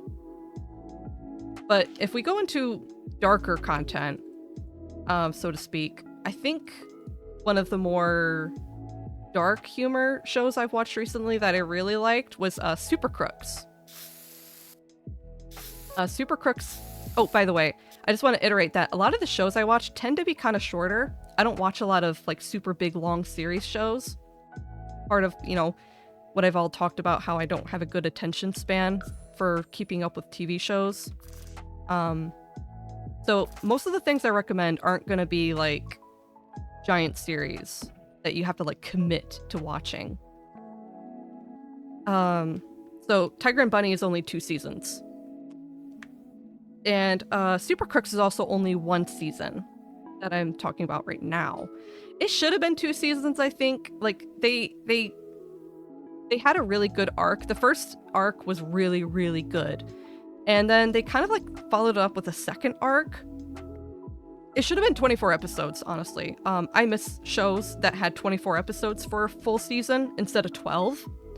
Because I feel like the show could have been more filled out as a complete 1 season. Ad time? Alright. I'll talk about the show when everyone's back. I'll continue talking about Super Crooks.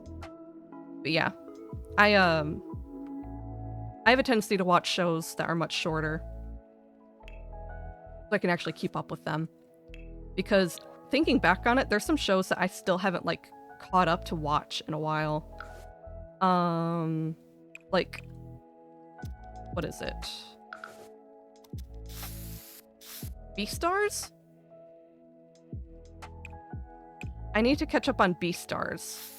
I have not watched Beastars season 2 yet.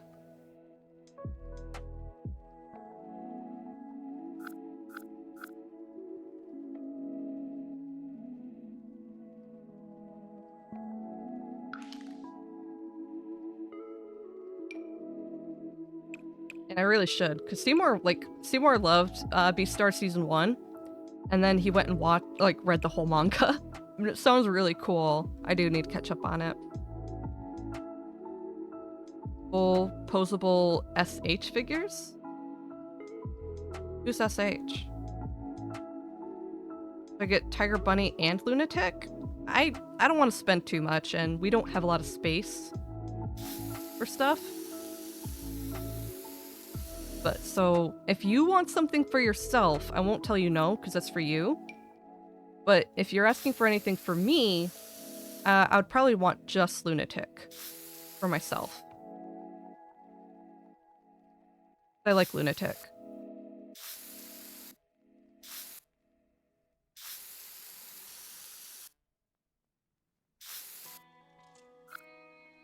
Yeah, I need to watch Beastars. Have any of you watched Beastars? It's actually really good.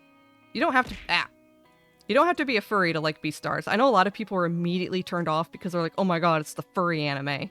No, it's actually just a very genuinely interesting show. If you watch Zootopia, you can watch Beastars. Hello, hello. Good to see you. How you doing? You're not working, are you? Please tell me you're not at work. It's Black Friday. Wait, you work in grocer, right? Then again, it was Thanksgiving, so hopefully you're okay. You're working, I'm so sorry. Grocery work isn't bad with Black Friday, right? That's only bad before Thanksgiving? SH Figure Arts or whatever it's called? What is SH? Work at post. Oh, today's post office. Because I remember you have 2 jobs, right? I'm trying to remember. You had a retail and then you had post office.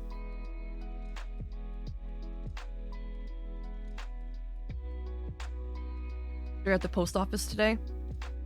I guess it is going to be busy because of holiday season. People are shipping out all kinds of stuff, huh? Oof.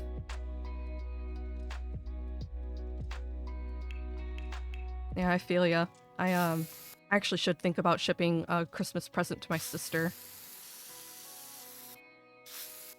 I'd like to do some holiday shopping this year. I didn't do any last year, but I just don't know if I can. It all depends on where we're at in money. If I get, like, just one gift for certain people, I think that'll be okay. I think last time I bought my sister gifts, I bought a lot. This time I could probably just do a few. Real busy because Amazon. I heard,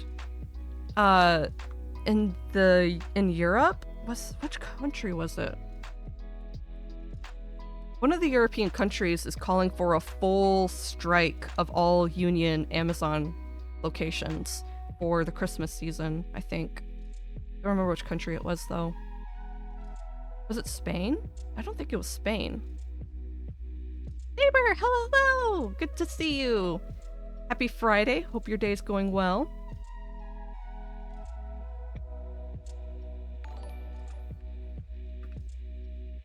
Pink! Oh my goodness! Thank you so much for the Prime! Thank you so much! Heck yeah!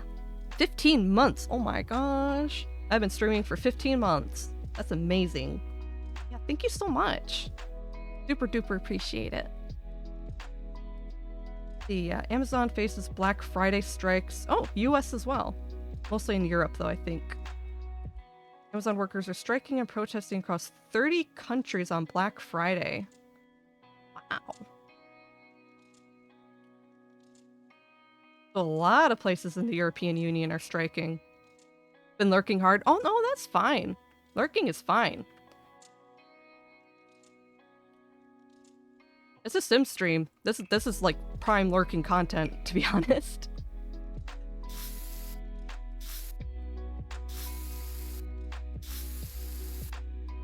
I literally, all I've done so far is build a barn and terrain paint. I'm not super good at building and talking at the same time. That's not bad though. I got all my terrain paint back that hopefully it won't disappear on me again because it all glitched out and I had to do the whole thing. But the barn looks cute. I like the barn we built. The pasture is a decent size. We managed to fit in this jumping spot. Not bad. I might still put a greenhouse back there. I wonder if I should do a greenhouse. Maybe a small chicken yard? I'm not sure yet. I'm not sure how much I want to put into it. home from work and it's weekend time. Oh, heck yeah. Happy weekend, Saber. Ooh, good for you. You watched Bambi or Fox and the Hound as a kid. Beastars might be for you. Yeah. Meanwhile, Norway or something is striking Tesla. Wow.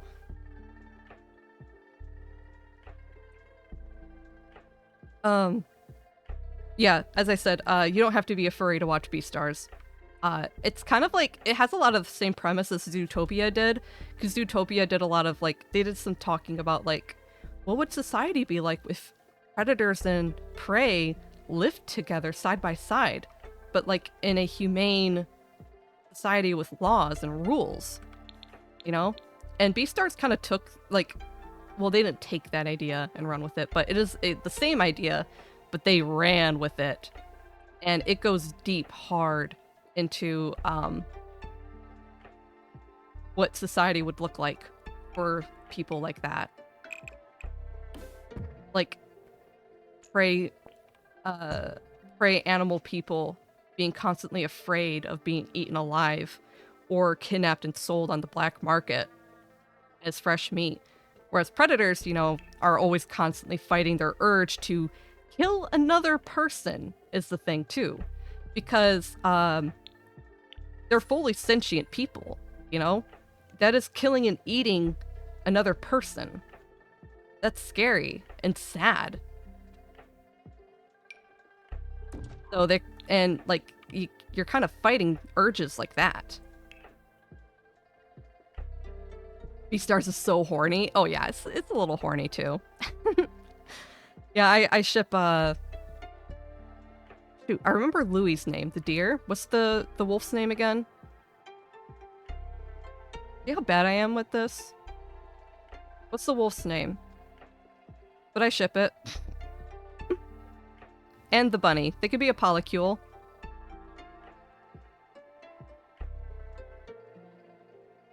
And meat black market. Yeah. You want me? Beastars is great. Oh, have you seen it, Saber? Heck yeah. Love it. Isn't the author of Beastars the daughter of another manga artist? I have no idea. But it is cool. I do think it's fun when I read mangas that are written by women. They seem to read a little bit different. Like Dorohedoro. Legoshi, thank you, yes. Legoshi, Louis, and Bunny's name. But yes. They should be a polycule. That'll solve all their problems, I think. Talks way too much to himself? Probably. I don't quite remember because it's been a while for me. But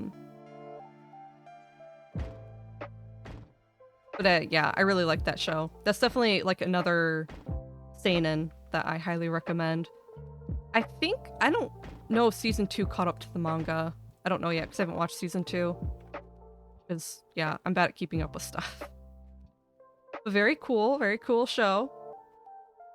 Yeah. I just thought the idea of society trying to function off from the fact that certain people have an innate desire to consume another person like that. It's scary and traumatic.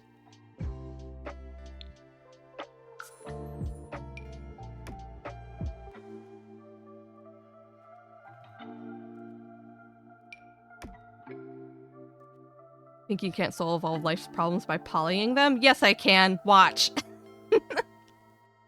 Do what I want.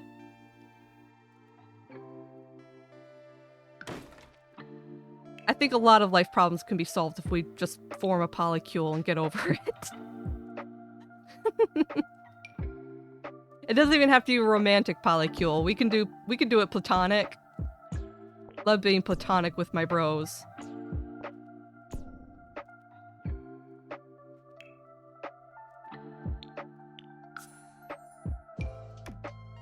It's not gay to kiss a homie on the mouth, okay?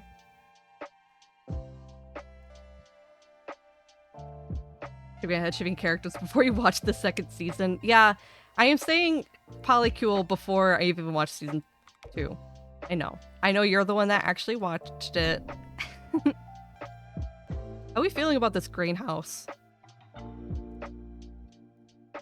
Kind of pop in a greenhouse back here. I don't think it looks that bad. The spacing doesn't seem too bad either for where it's at. Or I could line it up more with, I could either have it centered here or line it up here. Or I could leave this open and then set up like a outside, like, fire pit area. We can set up a fire pit area back over there. As long as you don't make eye contact, yeah.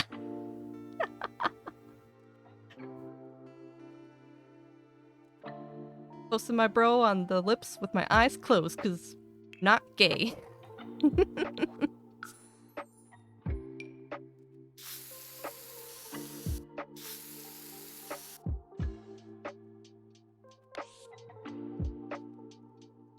we go.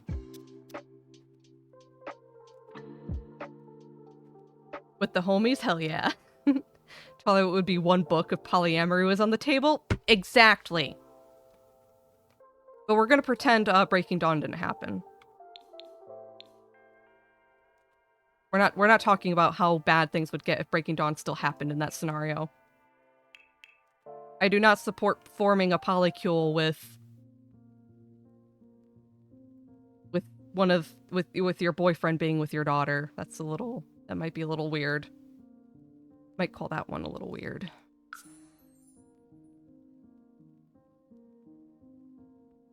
Pinky being like, don't make me poly you. It's a threat. Alright, chap, grab your designated poly group. We're going on a road trip.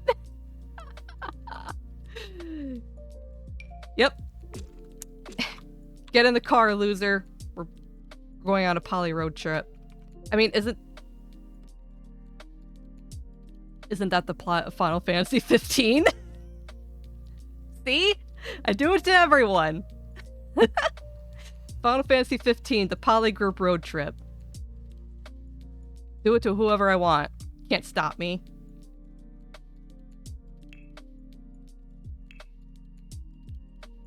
This did get weird. Continue.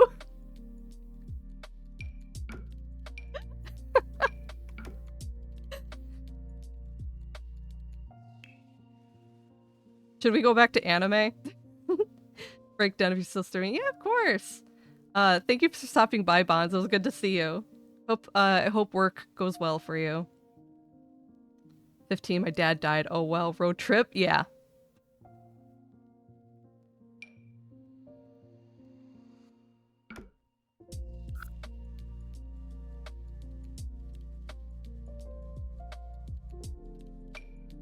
I was supposed to start talking about my other anime recommendations, but then I was like, yeah, we'll wait until after the break. And then the brain train kind of took off in its own direction, didn't it? Oh, should I do this green flooring? This is pseudo grass. Should I do pseudo grass flooring for the greenhouse? Or is that kind of weird because of the environment? Yeah, it doesn't look good.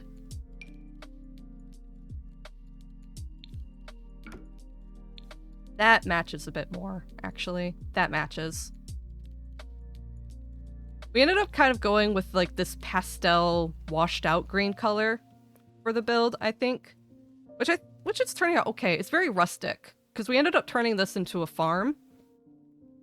I don't know, that wasn't like my super intention at the beginning when I started this house build, but this would have become, and I think I'm okay with that. Well, it's a greenhouse. Yeah, it sure is.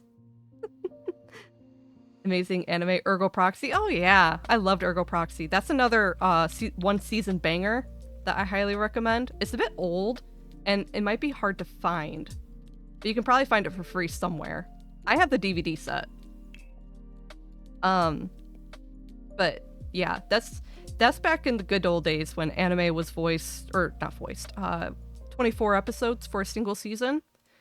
So it's like a full experience. So one season, and you get your whole arc in 24 episodes, more or less. And also features a character voiced by Liam O'Brien. Yo, I talked about this before, where I had a whole phase where I based my appearance off from Riel. I had that in the Discord a long time ago, but I took it down because I don't like just floating pictures of myself around. Wonder if I still have that picture. I can. Yeah, I still have this picture. In the Discord, real quick, I'm gonna pop you a selfie. It's an older one, but it's a picture of me back when I had my ergo proxy phase. I very much styled this look off from Riel. So for a long time, I styled my eyeshadow the way she does. And if anyone's lurking around and they're interested in joining the Discord, I'll put you a link right here. Post a website where you can watch it all, including... Oh yeah! I mean, you can put that in the Discord too, Funky. It's a good show. Big recommend. But yeah, I had a whole phase where I did Riel makeup because I dyed my hair black. My hair hated being black though. It tried to wash out a lot. I don't know what it is about my hair in particular, but it hates being any color that's not dirty blonde.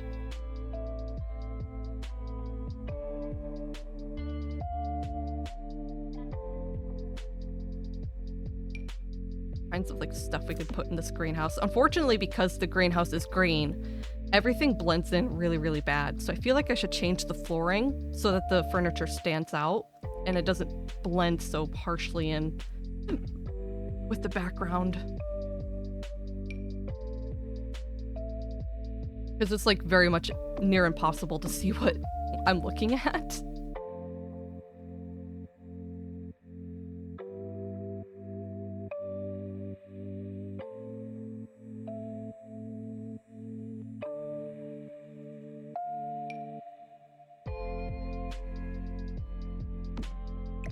But Ergo Proxy was a pretty good anime.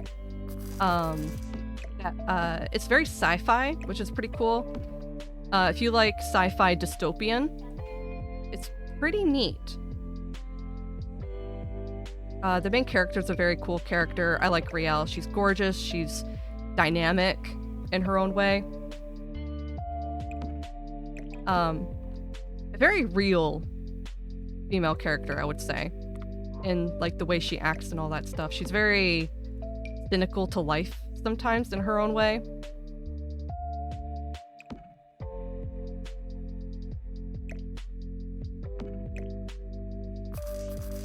And the show's got like a bit of like a psychological horror angle going on. It's not like super horror, but it's like weird. There's a lot of weird stuff that happens. It has a constant prevalent strangeness to the mood of all the episodes that you kind of feel the whole way through.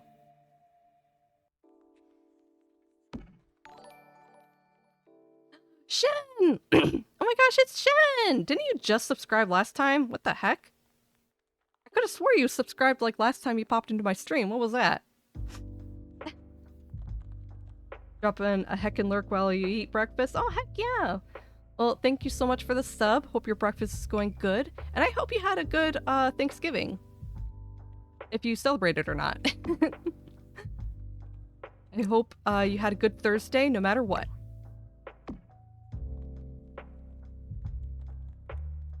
I did. It was only for last month. Oh, weird. What the heck? That's so weird. Huh. Probably because, like, oh, I get what it is. So, do you have, like, the automatic renewal or something? Because if you have automatic renewal, it'll, like, that was, like, I don't know. Weird. But hello, good morning. Good to see you.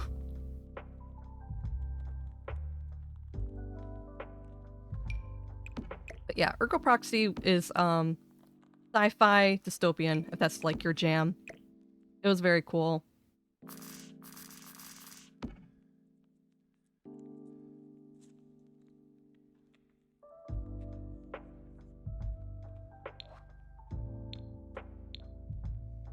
And it's also like another one of those shows where the main cast is a bit older. Like there is a child in the show, but she's not like annoying by any means. She's just like a normal kid, if that makes sense.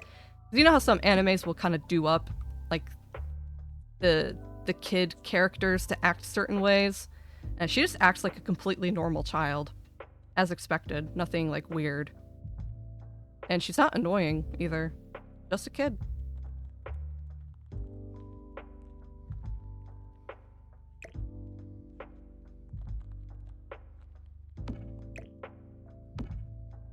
Not too bad for garden clutter. I can probably spread it out a little bit.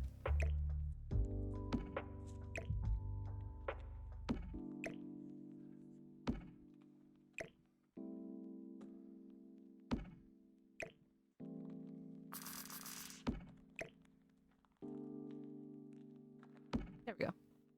There. All kind of full of like little saplings and planters and stuff like that. Very cute. I like the greenhouse kit. Went to your aunts and uncles and spent the afternoon with, oh my goodness, so many people. Wow. Well, that's very good. Nice that you glad to have you had a good time with your family. My Thursday, it was pretty good. I went to Seymour's family's house for Thanksgiving over there, and we all had a good time. His mom made very good dinner. Spent time with Seymour's grandmas, which was actually very fun. We all played dominoes. This was my first time ever playing with dominoes, and that was really fun. Yeah, we played, it was Hellgirl, Seymour, and I playing dominoes with his mom and his grandmas. It was very good. Seymour's a grandma's boy for sure. He loves the old ladies.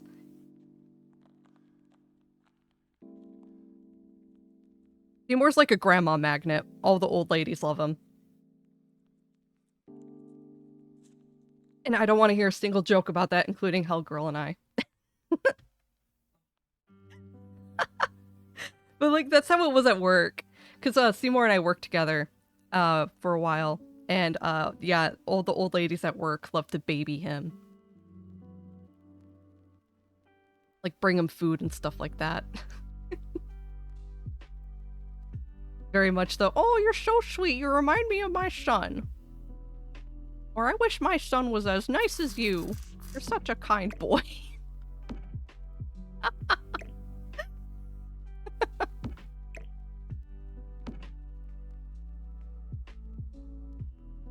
It's automatic subscriptions on all. Oh my goodness. You're a real MVP, Shen. I wish I could sub to all the people I really like to watch. It's hard though. That's a lot of money if I did. There's a lot of people that I want to support. It's hard. Like, I want to sub to you and Lou more frequently, but like I said, subs stack up fast. So sometimes I kind of rotate it a little bit. Because like, I'm definitely routinely subscribed to Pink, but everyone else I kind of try to rotate a little bit.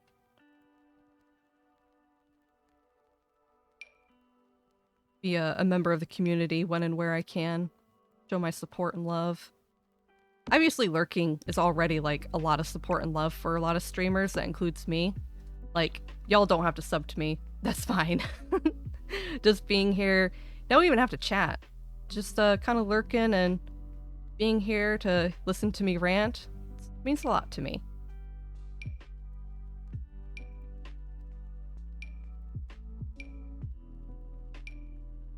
I want to put one of these big hanging planters in here, but it's hard without... I guess none of them really look good. I guess maybe this one? I have to change the floor. That's part of it. Hold on a second. I'm gonna place you like here. And we're gonna change this floor color so the furniture can stand out better. Don't have to chat, watch, or even be here. Oh my gosh. Well, I mean, being here is nice. I mean, being here is nice. Who's Pink? Oh my goodness, how dare you? That's a lot of money, I know, but I don't have a car payment, so it's worth it. Oh my goodness. That's good. I've at least lightened my budget load over time a little bit. My new car isn't nearly as expensive as my old one, which is great because I like this one a lot more. Just the fact you considered pinky, that's enough. I mean, it's really sweet when someone goes, huh, I like this funny little dragon, and it hits follow. It has a lot of contrast, but it's kind of ugly too. I don't know what to do in here. Oh, I kind of like that. This old broken green tile. It's very greenhousey in a way. This slightly blue pattern brings a lot of contrast in too. It's under the green tag, so it qualifies. But I'm already following? I mean, you can just keep following then. That's always an option. I don't know what to do with this floor. I need feedback. Feedback in the chat. We have the slightly bluish flooring, or we have this lighter green, but with like some ruined tiles in it. I need something that's gonna make the furniture stand out, because I can't change the color of the furniture. You're right, I do like this funny little dragon, and the funny little space cat, exactly. Dream team. Hey, Party Possum, thank you so much for the lurk. Hope your day's going well, happy Friday. And if you celebrated the holiday, I hope that went well too. Get back to you on that. Like the bluish one? Yeah, it's hard. This one has character, but this one also has a lot of contrast.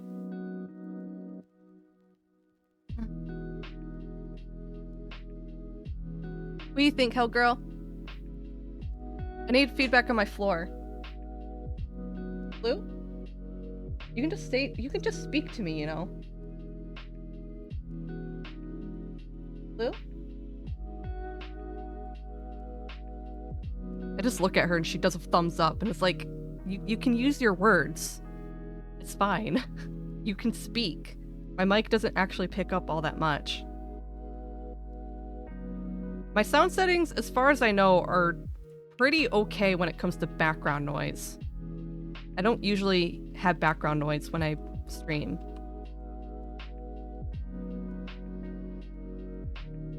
I can speak, I can fight. If you can speak, you can fight. Yeah, that's okay.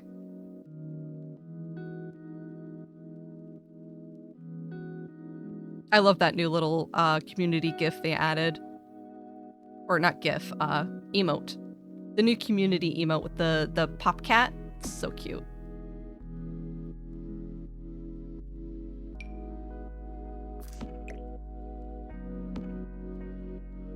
You know, I'm putting a lot of fake plants in here, but I should probably actually put space for, like, plants that your sim can grow. The real ones.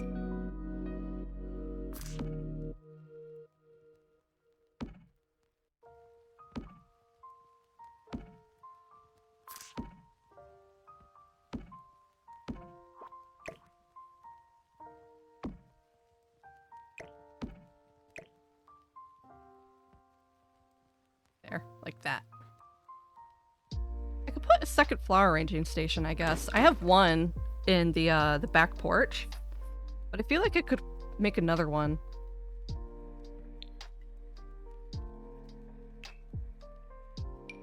Put this one here. Yep, and it has enough spacing that it'll still function. That's good. No, actually, you know what? It'll look better if we put it further back, like so. There we go. Yeah. Maybe one of these bonsais that you can shape. You can cut up that bonsai tree to have different shapes on it. It's really pretty.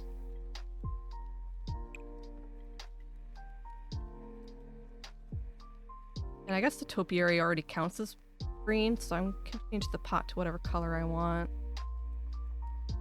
With that one. Stands out. Ooh. In all honesty, I may miss your and Pink streams way more than I get to watch them and hang out. I like to support you two however I can if sub helps. Do my best to stay subbed, especially forever. Essentially forever.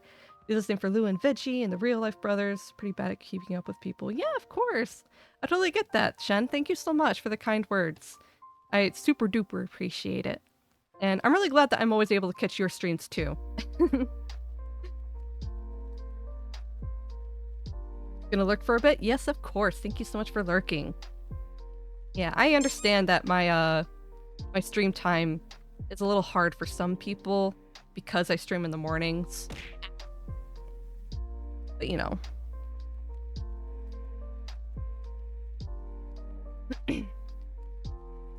The morning time's just a little bit easier because it's less busy in the house. And in the summertime when I was streaming in the afternoon, I was miserable. It was so hot.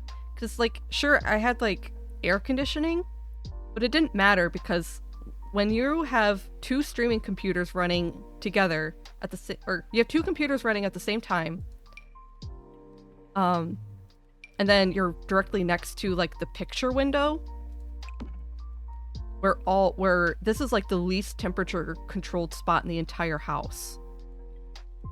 It gets really hot right here. I am in the worst temperature control spot in the entire house. If it's cold, it's really cold next to my computer. If it's hot, it's really hot right here. Because I'm so close to the window. This really, really big window. And it unfortunately gets all of the sunlight in the afternoon. So when the sun was setting and I was streaming, I'm baking. I'm directly in that afternoon sun. Even through the curtains, it heats up. So I was a sweaty, annoyed nightmare back when I was streaming in the afternoons. You never know how things might change. I am kind of setting myself up to stay in mornings because I don't want to always have to change my schedule because that can get annoying for people.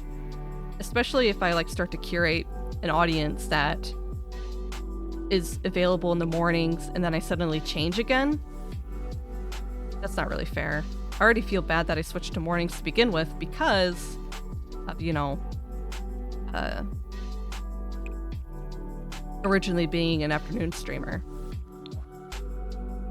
So I know how that change has been hard for some folks.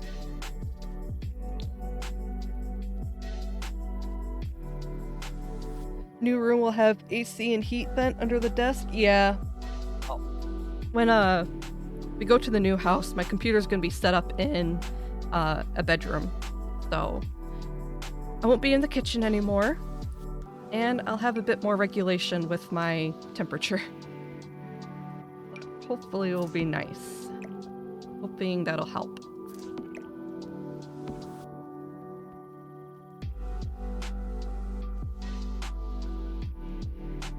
I wonder if I should move this sign over here instead.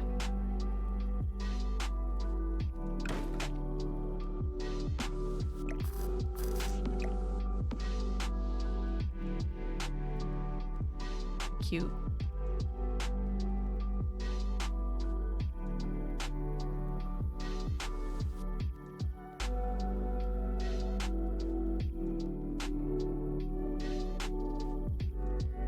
So for those of you who had a Thanksgiving dinner, did you guys have anything in particular you super duper like? Any favorites? Does anyone have Thanksgiving foods they eat that are not standard for the dinners? Everyone kind of has like their own traditions and stuff that they do. Some people might have specific things they eat that aren't traditional to the holiday.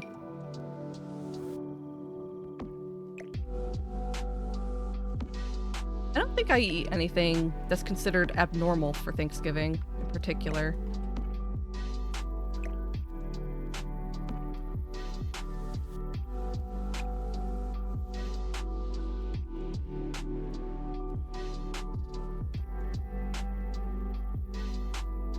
We don't do turkey, we do chicken. Oh, that's good.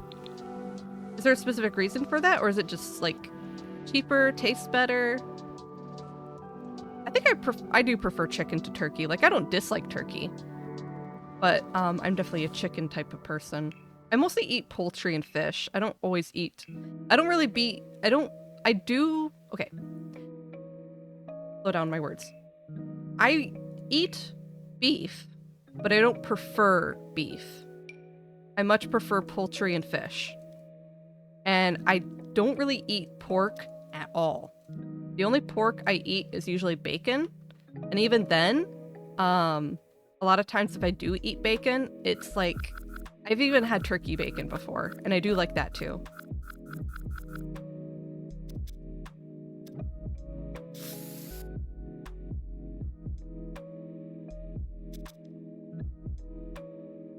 Tastes better? That's fair. Yeah, totally get that. Is it like a... So do you get like a full chicken then? Like a rotisserie type chicken thing? Kind of cool. Big roast chicken. Be neat.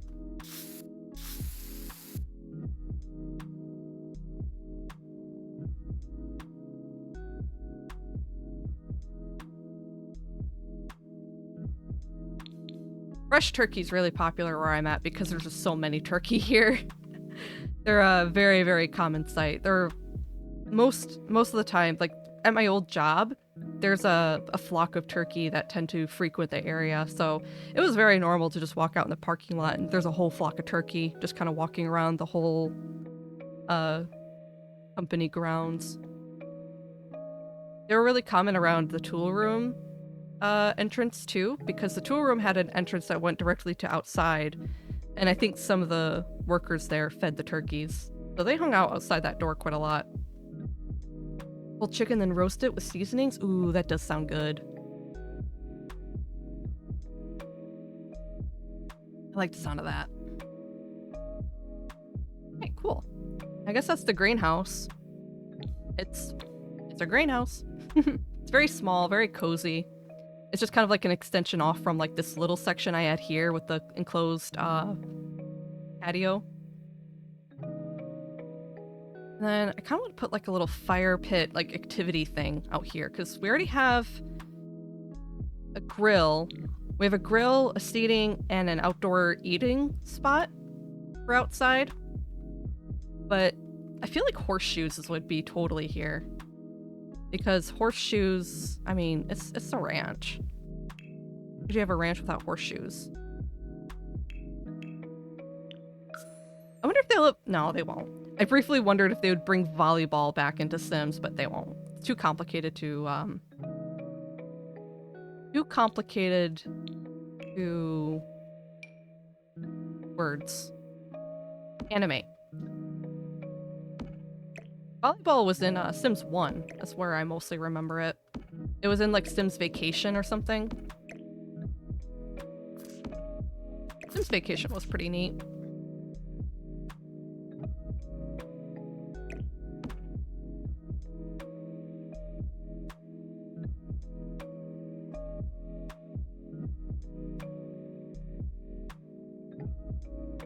UK chicken is so common. I prefer turkey.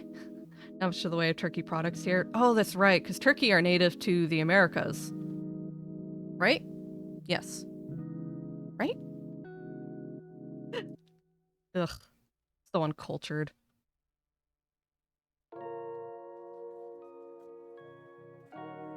You're not missing out on too much, in my opinion. I do prefer chicken to turkey. It's just not bad. Correct? Okay. I'm bad. Listen, it's because there's certain animals that I associate with the Americas that are in other places of the world. Like bears and wolves, I guess, you know? Those are everywhere.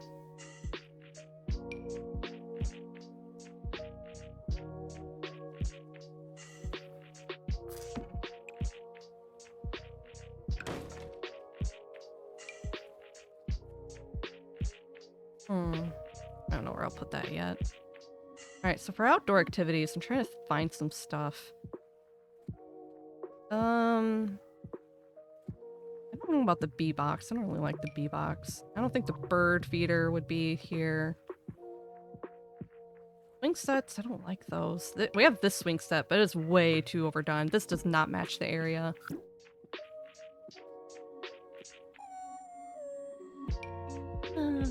This matches a little bit better. It's not great, but works. Question mark. Think about it. Hold on. Place you right there. You're on hold.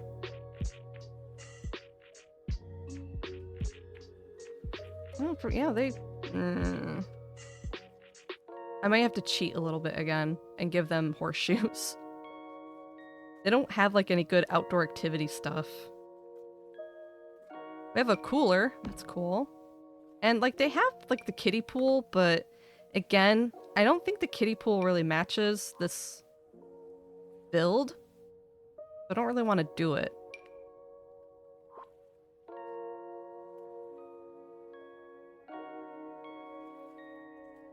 Yeah, so I think I'm gonna... We're gonna look the other way, and I'm gonna place down...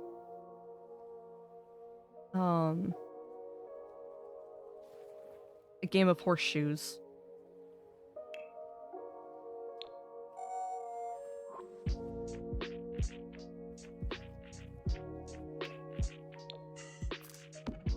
Like that.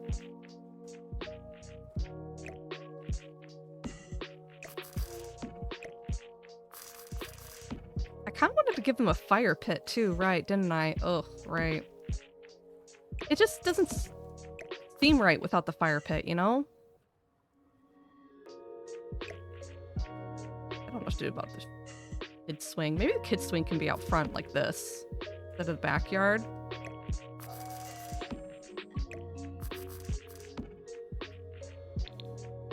It's not terrible. I don't hate it. I don't like it. But I do want to give the kids like some outdoor fun, you know? And I can't think of a good place to put it back here because we have the trash can set back in that little nook. And I want the space for the fire pit.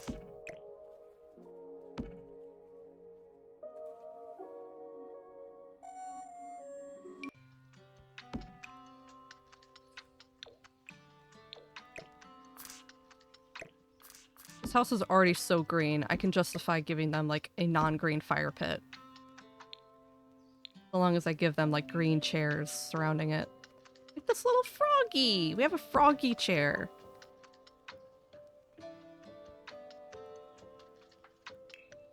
We also have these. Maybe the froggy chair's like the kids. How many bedrooms does this house have? 3? Yeah, this is a 3-bedroom house, so we can get like 4 chairs or something like that. Maybe 2 froggy chairs and 2 normal ones, I guess.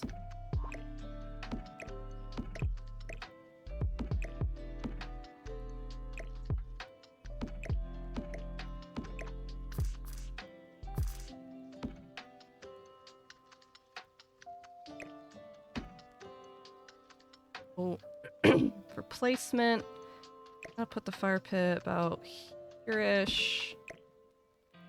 Put an outdoor cooler, like here. The chairs. Horseshoes can go slightly back, angled, like so. Maybe bring them this way. Oh. Just trying to fill this empty space.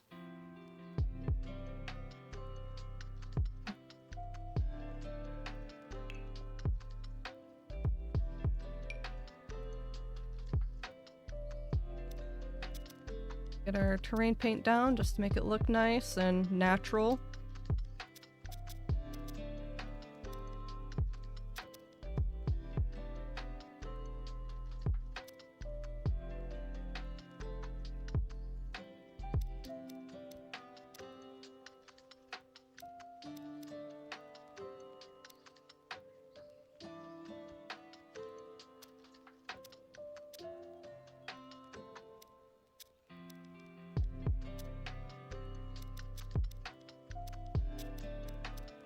There we go. All right. Bit of the dirt around, that kind of helps make it look a bit more lively. And that kind of fills in the backyard. But I might do a bit more landscaping too. We'll get some more trees and like brush, like desert brush around to make it look a bit more natural. But I'm gonna take a short little break real quick, if y'all don't mind. So we're gonna BRB, and when we get back, we're gonna continue on the backyard, some more landscaping, and then we can head up upstairs.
All right, and we are back. Thank you so much for waiting.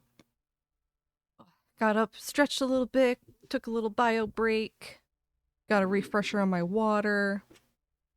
All set and ready to go to keep working on this house.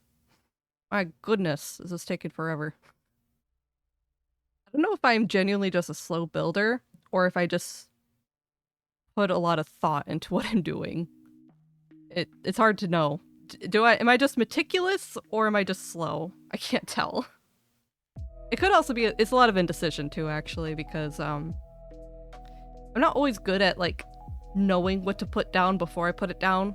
A lot of times I like have to place something, delete it, place something, delete it.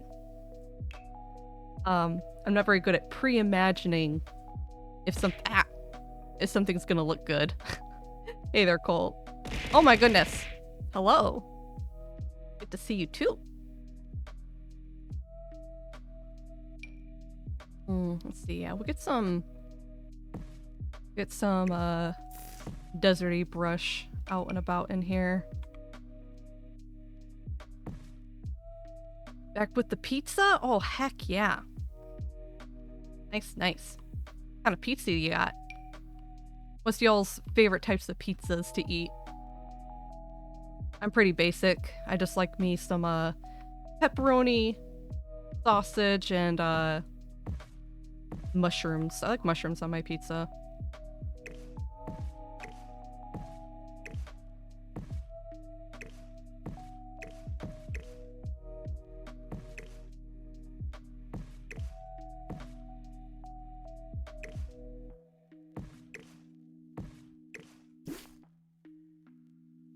I don't even know if that looked good or something.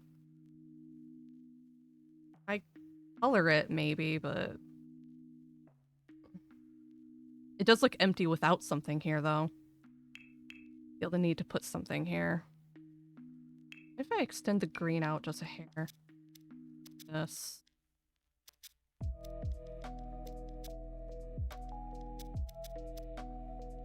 Blend it all in slightly more. And we can put a little bit of dirt underneath where the succulents are. I don't know if the game still has the bug. I've heard some people say that the terrain glitch is related to the horse ranch terrain in particular, but I don't actually know. But I know for a fact, most of the times I hit this terrain glitch issue, it is almost always because I am mixing terrains or using more than one type or two. Because it's pretty normal for me to use like the stone stuff for pathing and to use this dirt for soil. But I found that if I start using too many different types of terrains in a build, it increases the chance of my terrain glitch happening and everything disappearing.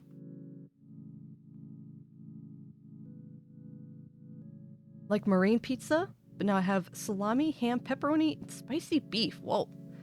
Quite the meaty pizza. What is marine pizza? Like with fish on it? I have no idea what marine pizza is. I think Hellgirl likes pizza with sardines on it. She likes sardines and pineapple. Hellgirl and Seymour both like pineapple on their pizza. I do not. And because they both like it and I don't, I lose.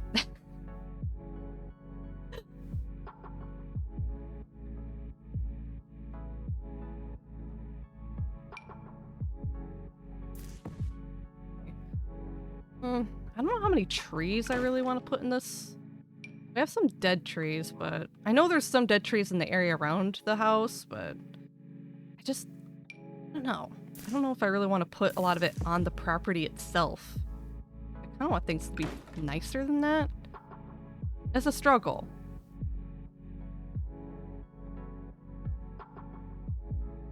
Maybe I'll just put more brush, like bush brush out there. And just keep up with that. There's definitely, this area has a lot of wildflowers and aloe vera, dry grass. We can kind of just keep up on that. I'm gonna open the landscaping debug.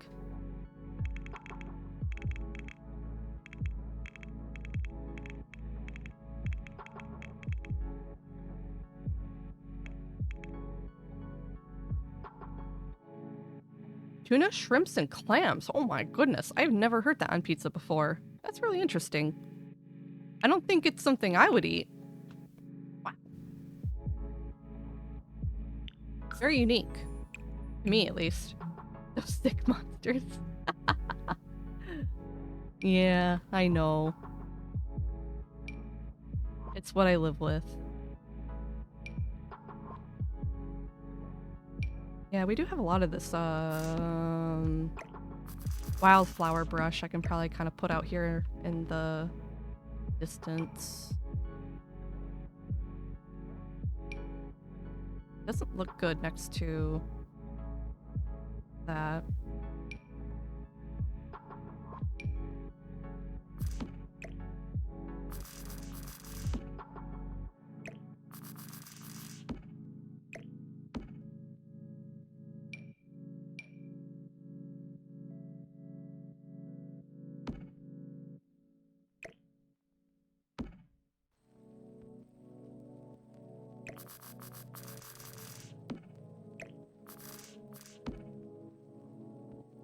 Love Soda, hello, hello. How you doing?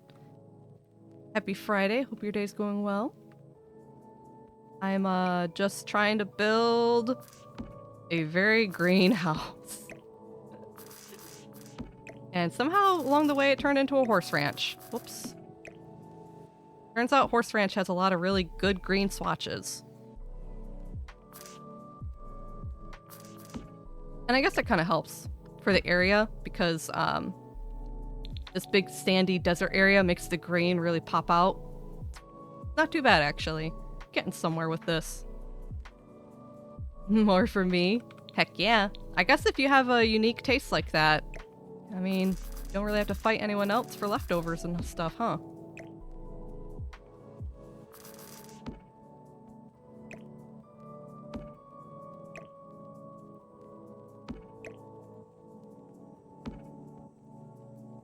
Hmm.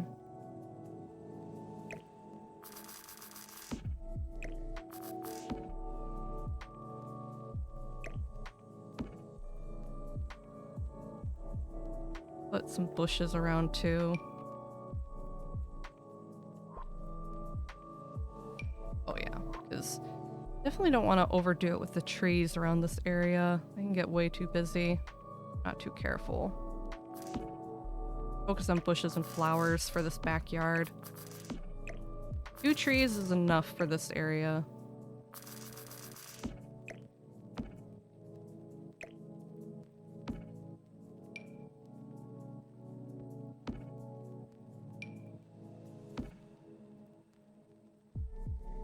And once I get some terrain down, it'll kind of help blend some of this together because I'll get some dirt around all this stuff so it doesn't look weird out on the sand.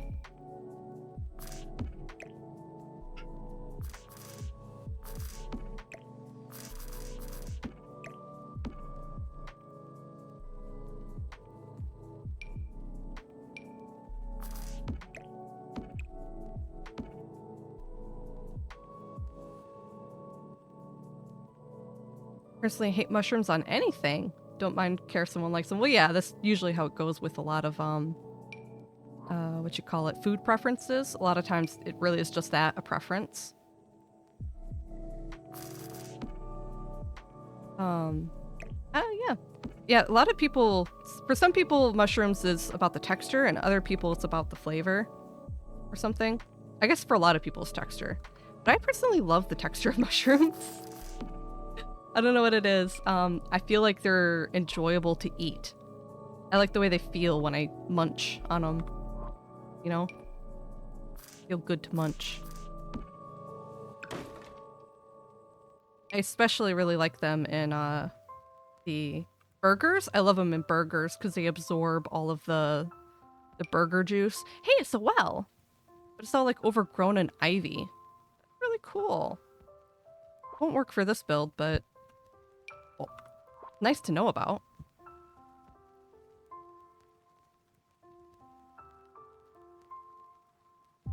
This really overgrown stump? That's a stump. It's kind of cool too. Now, this build's not intended to be quite as dilapidated. Oh, I like this tree. This one's okay for being a bit dried and dead for the property because it doesn't look as bad, you know? Like, they're gonna have some dead trees on this property. Oh, Small, thanks for the pets. Hello, hello. Howdy. Howdy do. If you celebrated Thanksgiving, I hope it went well.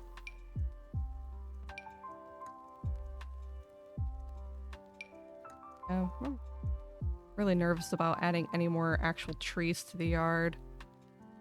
I'd probably put one right here. Make sure they're really nice and spread out. I don't want them all too close together. Like so. Looks like it's clipping. That's good. It looks nice behind the barn like that. So pretty. Oh, thank you. It's something. I'm building this whole ranch house with only the color green. Makes me want to play Sims, but I uninstalled it to make space. Oh no. I get you. Yeah, it's very green. It's very green. Yeah. Yeah, this is the color lock challenge, so I have to use only the color green.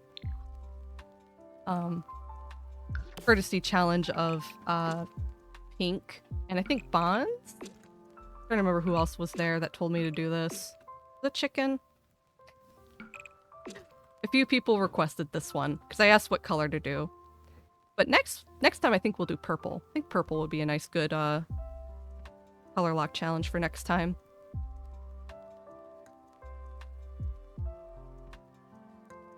This was supposed to be just like a funny, silly gimmick build, but somehow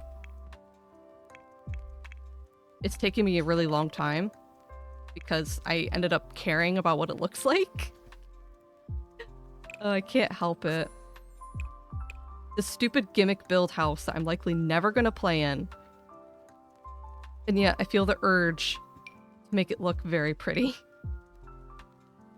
And like it was worth my time and effort.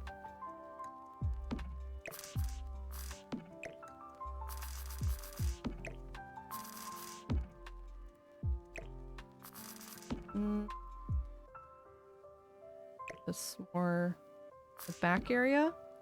Then we can pair it up with some smaller brush to make it look a bit more.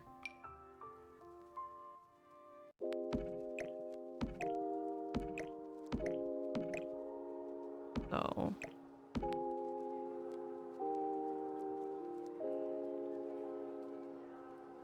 I just really want this lot to look a lot like the surrounding area. Like it blends in. Like it's a part of the world. It tends to be what I care about a lot when I'm building. Making it look natural.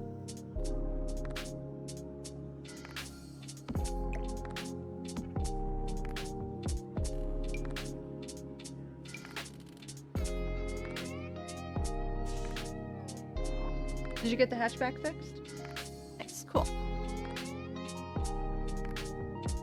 The hatchback to the Fiat was having some issues with opening and closing. Looks like Hellgirl managed to fix it though. Because she's big smart and really good at fixing things. She's great at fixing stuff. She's so handy.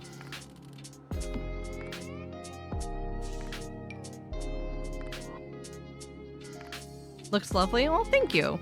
It's something. I'm just trying to get the landscaping to look good.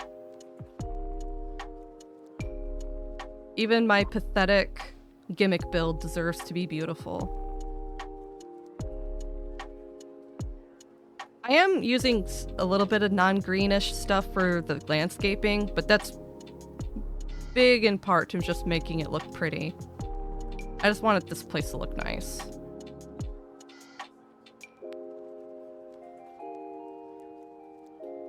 I have some dried grass I can kind of...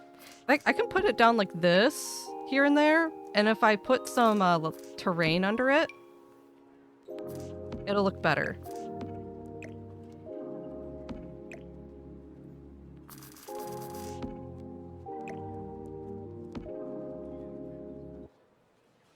Because we see a lot of that grass everywhere else, but there's also a lot of like brushing and dirt.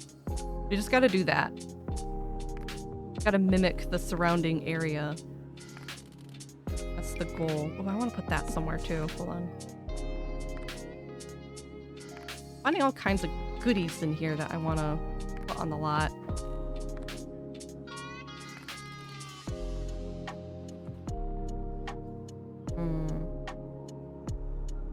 It's just navigating the debug menu can get kind of daunting.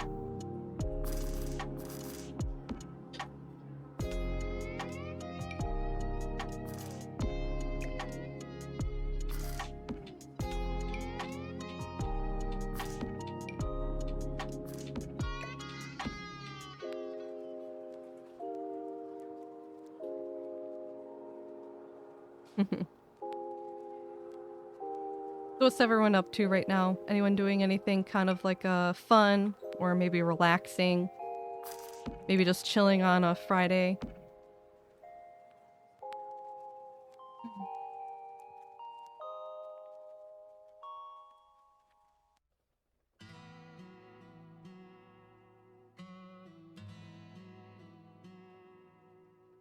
I don't see any more.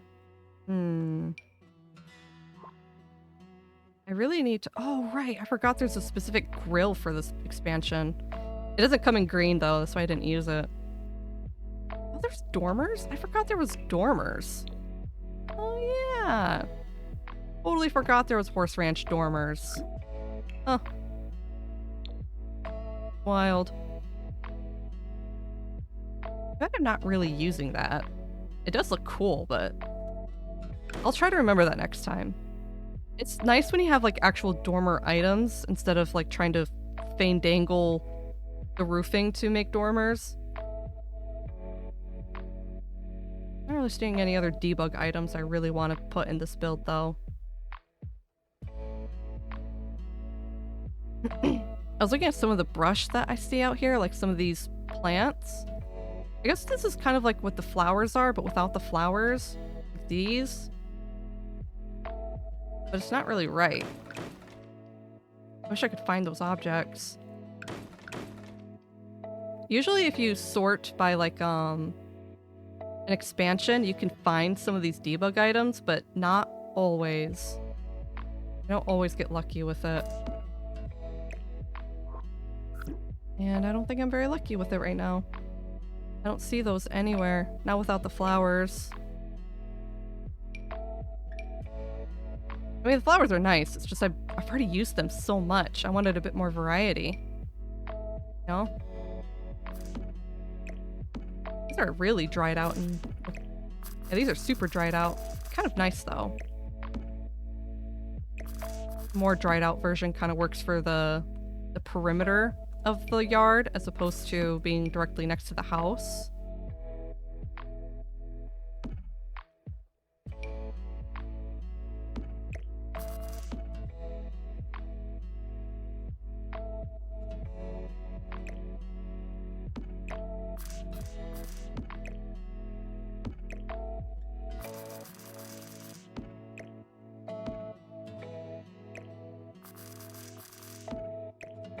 There we go. I'll organize it just like a little bit further apart. And once I get the terrain down, it'll start to look more natural and good.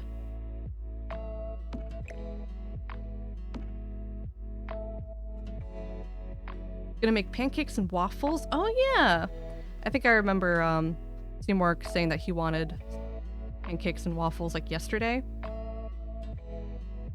Just had waffles. Ooh, nice, nice. Did you finish off all that syrup that I sent you?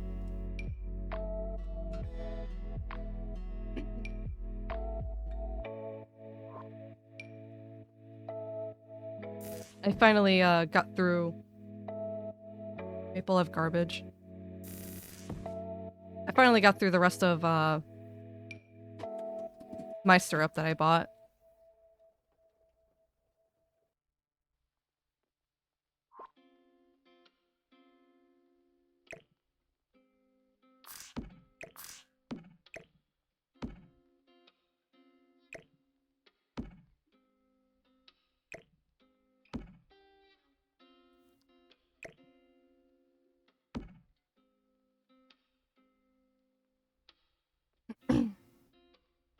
Pancakes and waffles. Yeah.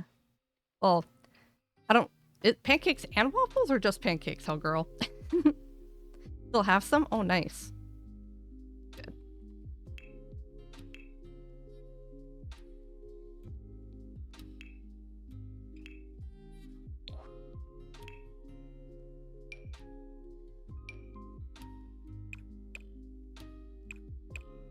Alright, get our rain down. I was wondering if I should use a different color. That doesn't... This is my usual starter soil color, but... Now let's use a different one. This color?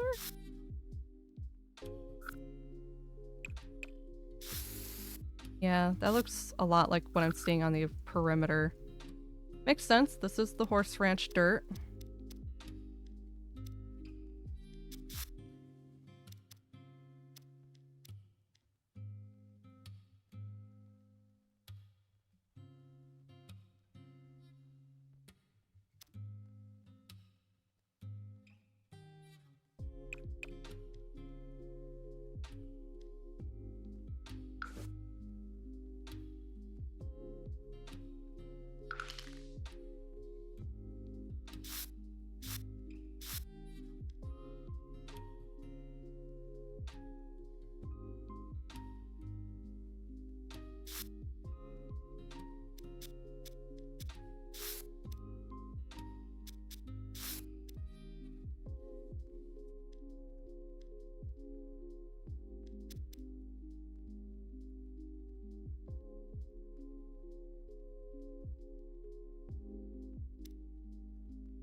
I put dirt all right in this spot too, but I think I'm gonna change that. Go back over this with different dirt.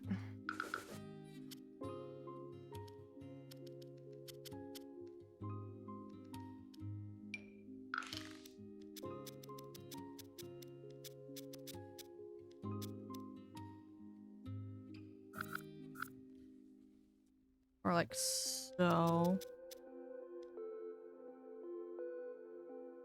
Ugh. I guess that's a bit more, bit better. Oh yeah, I should put, okay, actually. Putting some rocks in here would totally help this whole look. Wish I had more versions of these rocks instead of just this. You can have like variations. We have like other rocks we can use in the game.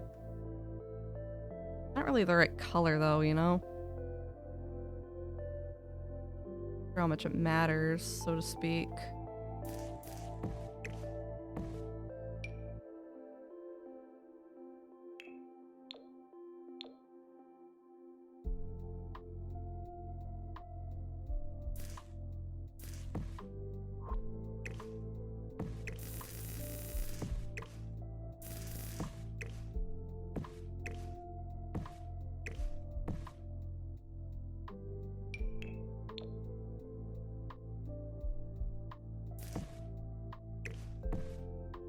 And we'll put a little bit of dirt. I guess that's okay, huh? It looks a bit more like it fits into the world instead of just like an empty sand block in the middle of nowhere. Not bad, not bad. Hopefully my terrain doesn't disappear. I will cry. Shared it with Ryan when he was here. Oh, nice, nice. Did he like it? Hope so.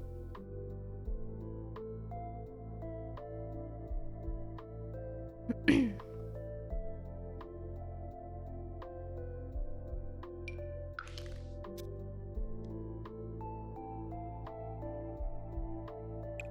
think I need a little bit right here. At this poor lonesome tree in the backyard. There. I think that's good for the entire outside. Yeah, that'll do. Very much looks like the house exists in this world. Oh boy.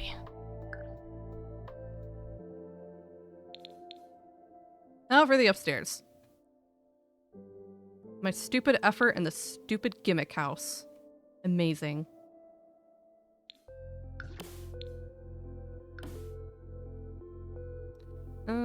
Not sure about flooring yet. I'll put all the hardwood down first. And then we'll think about if we put carpet into some of the bedrooms.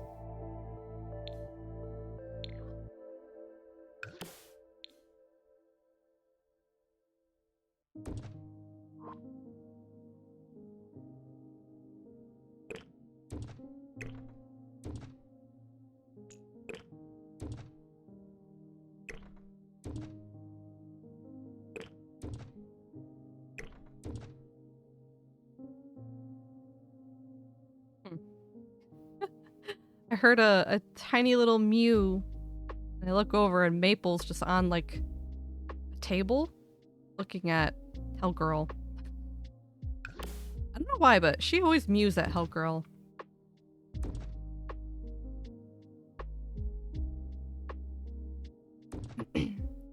Maple's been extra naughty about like eating trash? I don't know. She's been really naughty about eating stuff she's not supposed to, getting into like garbage cans and whatnot. She tasted salami once and now she's feral. Yeah, blame Seymour. Seymour gave her salami as a treat and now it's the only thing she wants. She's been exhibiting a little strange behavior recently.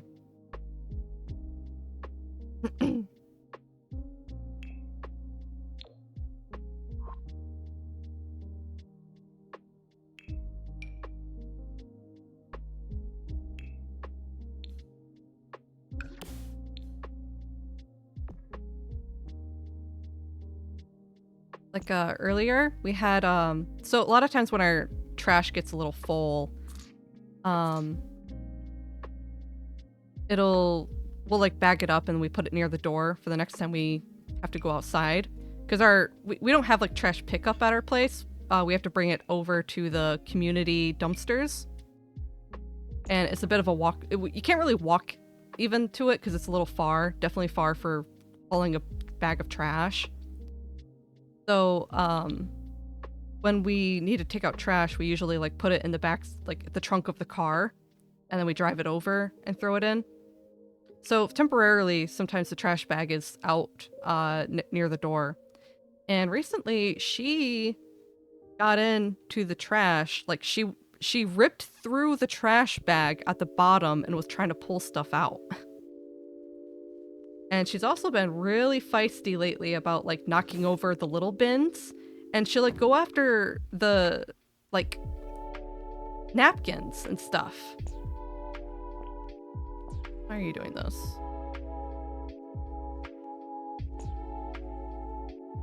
She'll go after like napkins that we've used for food to like clean off or like wipe off our mouths and stuff like that. She'll pull those out and like just gnaw on them.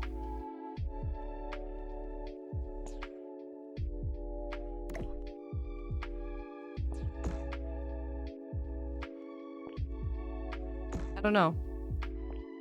She's been so feisty about human food. I don't know where it came from. And we don't like feed her like while we're eating or anything like that. Not like a dog. It's more like if we do give her human food, it's usually like very much when we're not eating. It's when we're handing out treats to the cats in general.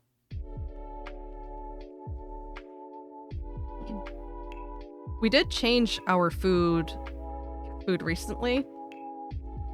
We swapped out for a version that's supposed to be better for stomachs, like for sensitive stomachs, because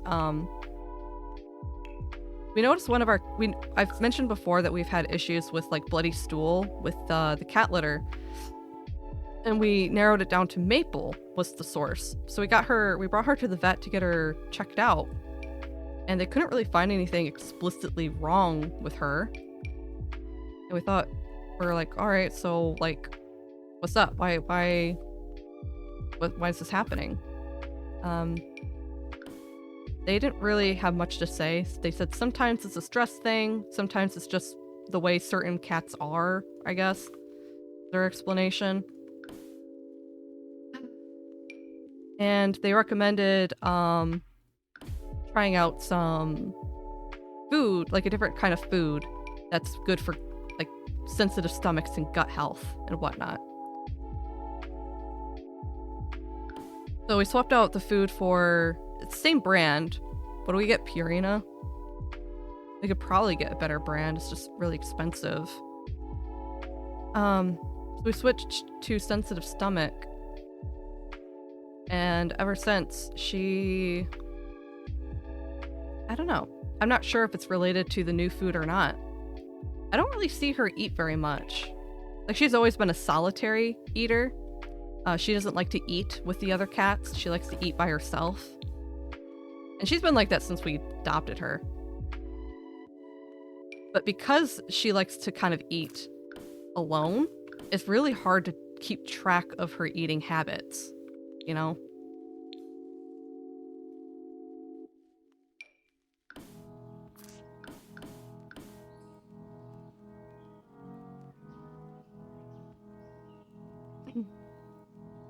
So, she's been a bit of an oddity of late.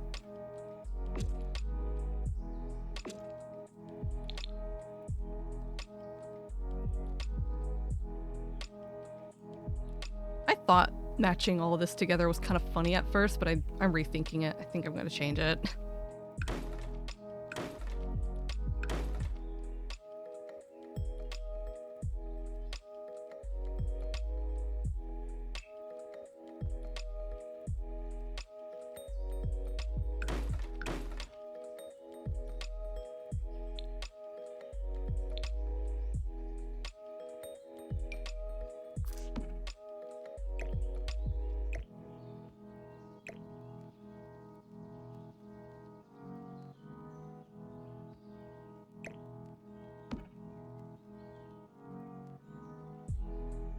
I didn't realize these kind of like do that.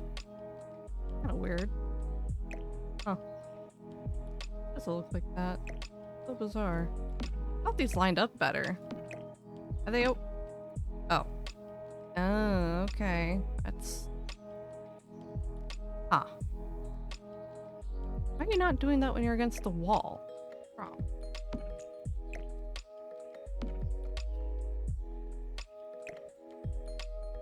Sims? Hello? Are you like shaving off? Oh, it's like. No, I don't get it. It's supposed to line up really pretty, but for some reason when I put it against all that, it doesn't. Is it doing that over there and here? I guess you can't tell because I have it next to the oven. Ugh, that's so annoying. It's supposed to line up pretty, like this. For some reason, when I put them next to each other like that, the back disappears off because it's against the wall. I don't know. Maybe I'm overthinking it. But I can see it visually, and that's bothering me so bad. Maybe I never noticed because it's usually against like a cutaway wall or something.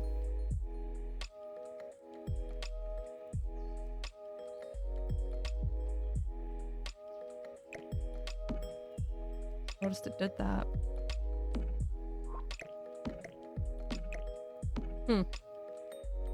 Weird. And aggravating. I don't want to use this. Because it's enough to bother me. Ugh. Damn, is why you like this sometimes.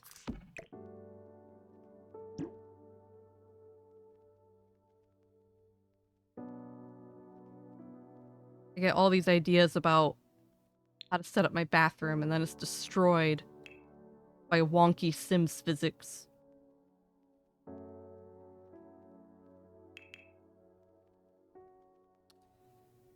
So, does that mean I go back to the really ugly toilet? This one? With its matching bathtub and sink? These are like super low quality appliances. That's part of why I don't want to do it. They suck. I have this Whirlpool jacuzzi, but I don't know. The whole point was that I was trying to...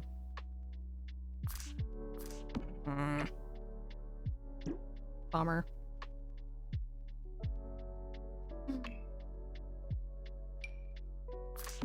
Stupid game make me look bad.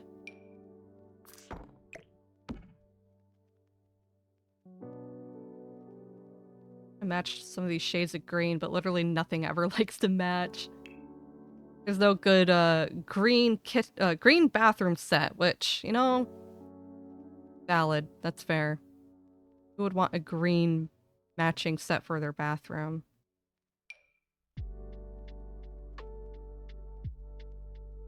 Which cabinet does this look like? Does that match the Parenthood cabinets or kitchen set? Or is it supposed to be standalone? Because I usually like to have 2 counters in bathrooms and then put a counter sink onto them. But there's only one green sink. Just one. And it's very ugly. Yeah, I don't think this matches anything. The Parenthood kitchen set does not in fact seem to match the Parenthood countersink. Oh, that's Sims, baby. They're a little bit better about making sets match each other nowadays. But in the early packs and DLCs, they really didn't do that. Swatches did not match nicely back in the day, that's for sure.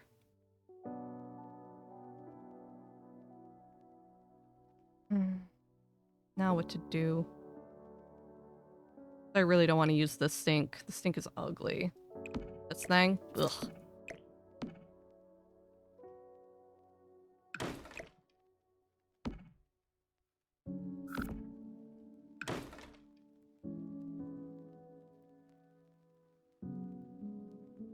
Over here now. She's mewing at me. On my lap. Too naughty to have on my lap, though. She's a cord biter.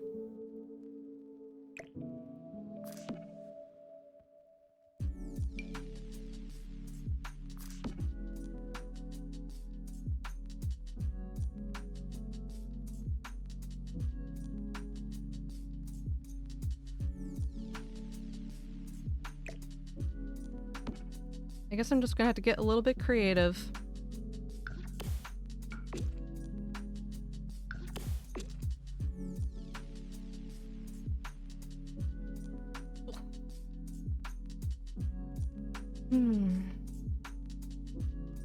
And I guess I was gonna keep this shower. It's an okay shower.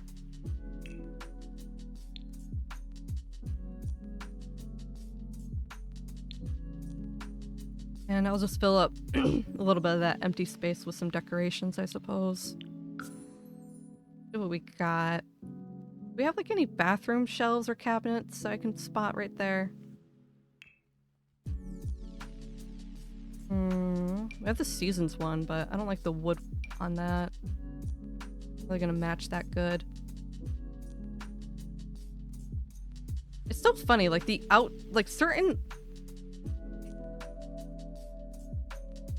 This green color lock build sometimes works better than I expected, and certain things go together nicely and beautifully.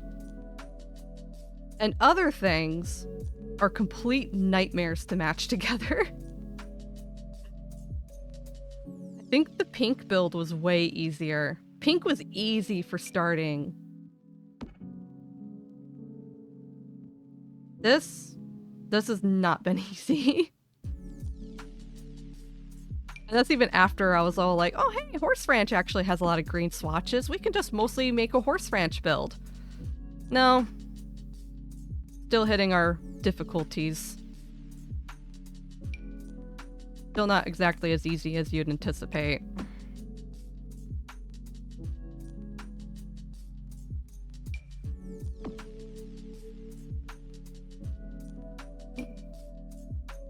This build still has all its own issues.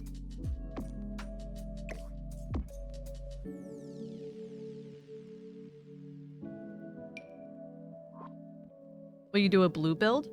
Yeah, sure.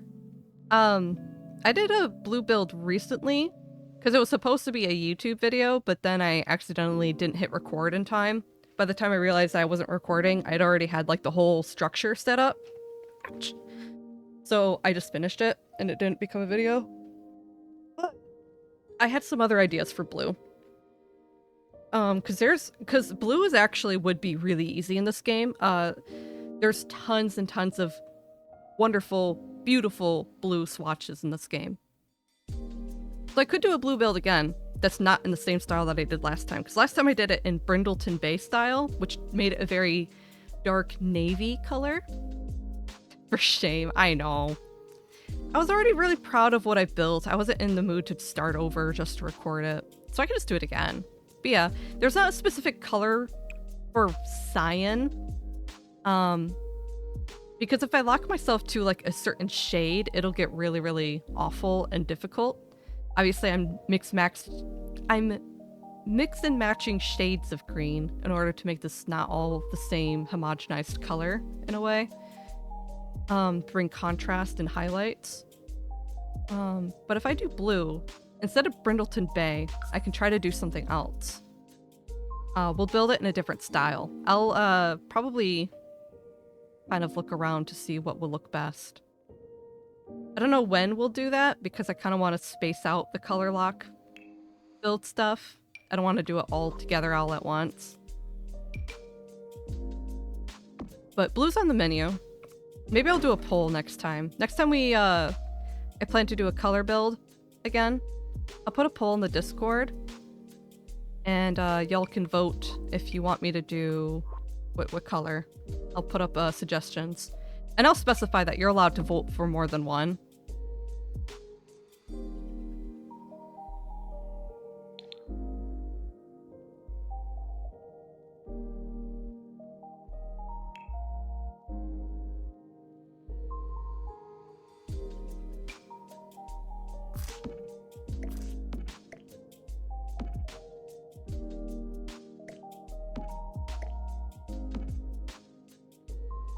The Sims 4 Rent expansion is coming out pretty soon. Like in 2 weeks, I think. Something like that. So when that comes out, I'm probably going to be doing a lot of gameplay with it. I don't have any solid plans yet about the kind of gameplay I'm going to do.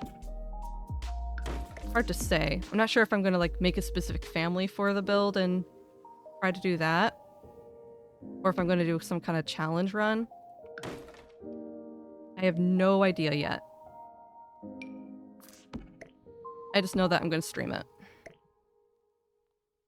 None of the rugs fit right there in front of the bathtub. So maybe I'll just do a circular rug in the middle.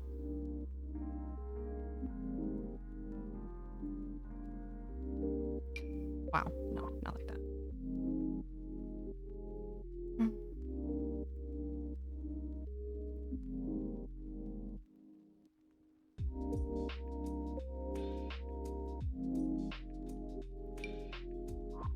Yeah, I don't have any good ideas yet for my for rent playthrough. Because the whole theme of For Rent is it's set in an East Asian styled world. So it's very Southeast Asian. It's Southeast Asian themed, which is really exciting because I really like it when we get variety of like cultures to play with, like with the different builds and architectures and furniture and hairs. They're just something that's not American, I guess. You know? So it's good. I'm really excited to play in a new world. And they're coming out with some new traits, some new aspirations, and obviously the apartment living.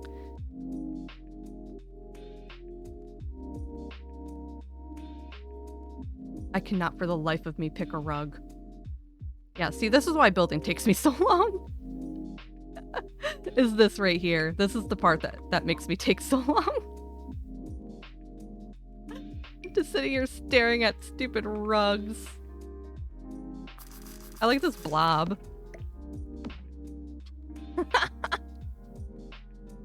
Oh no.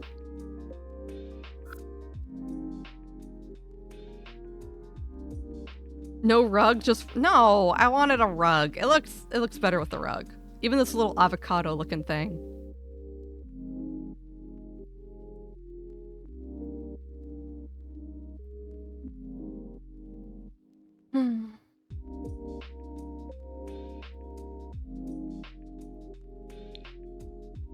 Ooh, big yawn.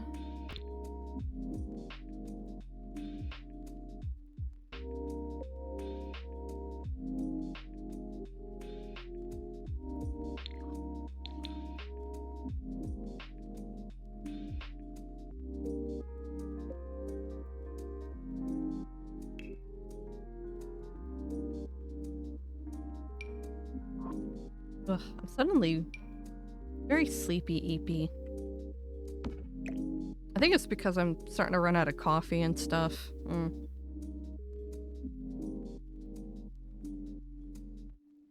Hungry? Yeah, maybe a little. I don't feel hungry right away in the morning a lot of times, just because it's a combination of like the coffee, the Adderall, and morning belly that doesn't like food. A lot of things go into it.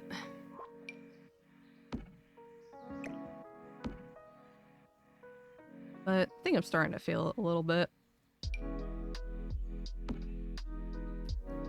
Now, as for beds that we can use, I really like the cats and dogs one. It looks the most ranchy, in my opinion. One. Fortunately, because of the way the roof is positioned, we don't get cutaway walls for this bedroom. But, oh my gosh, that would suck in the morning. Or, well, that's noon. No, you get the morning sun, right? Morning sun and right on your bed like that. That is awful.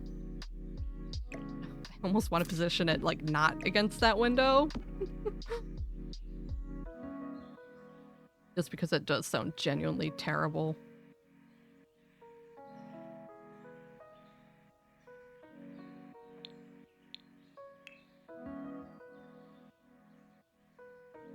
Do any of y'all consider like lighting and stuff like that when you build, if you build in The Sims? Think about the direction of the sun and which rooms are going to get the most light, where you should position furniture because of the position of the light. I sometimes do. I definitely do sometimes for like outdoor decorations. For some of my builds, I'll specifically make it so that certain areas outside are covered by tree shade or umbrellas or parasols or something like that. Because I imagine, I like to imagine whoever is there would want to be in the shade when they're outside like that. I made a beach wedding venue before, and it's pretty good. I'm really proud of how it turned out. And yeah, I absolutely focused on making sure that a lot of the important things, like the dance floor, the dining area, and a whole bunch of stuff like that were all covered by the shade. Because it's, I set it up in Tartosa, which is kind of a Spanish-ish, it's Spanish Mediterranean, actually. It's more Mediterranean, maybe. themed world. And I imagine a place like that looks kind of hot in like noon and summertime and whatnot. So I wanted to make sure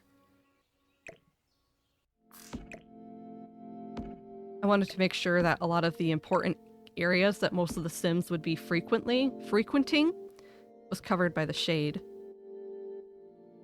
Not that that level of detail is like a required thing by any means, it's just kind of a personal weird thing I like to do. That's just myself and the way I think. I don't know, maybe sometimes level of detail like that isn't a bad thing. Sometimes it's good, and sometimes it makes you take forever to build anything, like right now.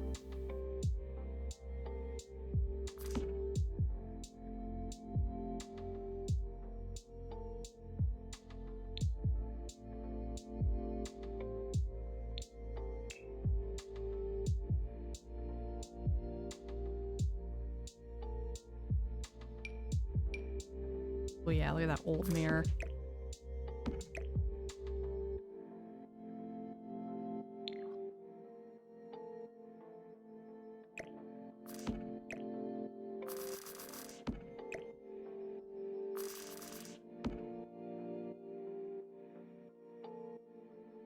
Actually, isn't this supposed to be like a walk-in closet thing or whatever? That's what it was when I looked at the floor plan, but man, walk-in closet's really fancy for a house like this. I mean, this is a pretty nice house, but I ended up turning it into a ranch house, and I don't think that was the original intention behind the design. That's just what I did to it.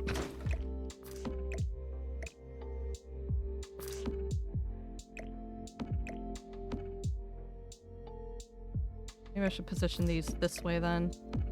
Easy access to the player, because it would play from this direction. Not that I expect people to really play in this house. I'm gonna play test it for sure. But, you know.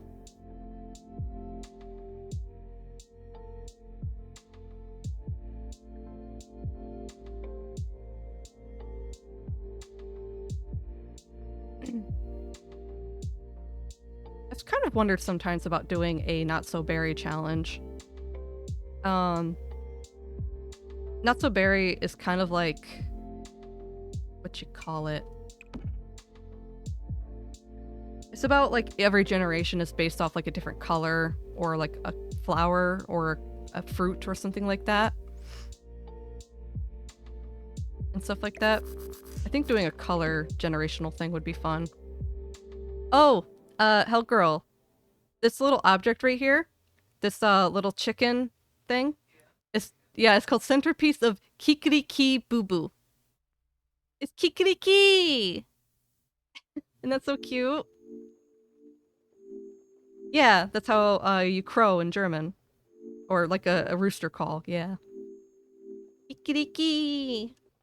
I wonder if this is the kind of house that would have these old radiators everywhere. You think so? Should I put radiators everywhere? I don't know how old this house seems. It doesn't seem that old. No, this does not seem like an old house at all, actually. I know I built it like a farmhouse, but this is not old. I've been in old houses. They're not this nice. Maybe. Vintage was not really the impression I was going for when I started this build. And my reference picture wasn't really old either. I kind of ended up doing farmhouse, but this is very much more of a craftsman build style, I think. No way. I don't know. I need to investigate that a bit more. I'm learning how to build different types of houses more and more. Like what they're called and what they usually look like. But I don't have it all down yet.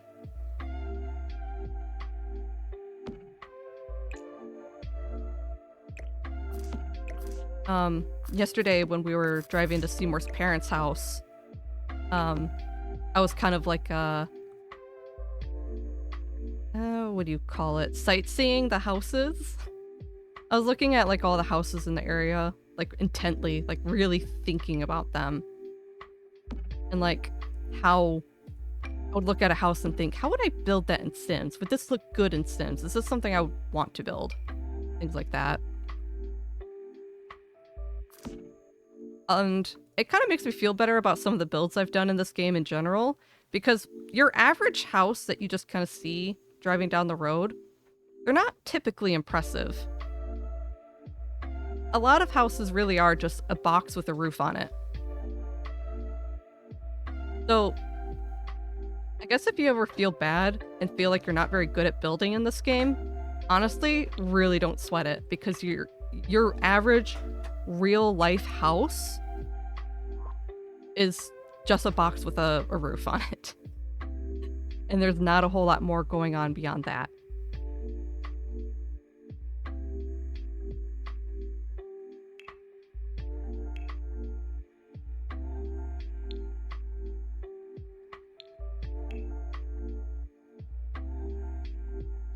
I'm looking for a specific horse ranch object. I just can't find it right now.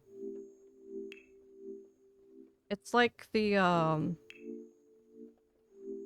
on. Didn't I put it downstairs? Yeah, it's like right here downstairs. Put that in here because it's supposed to be the,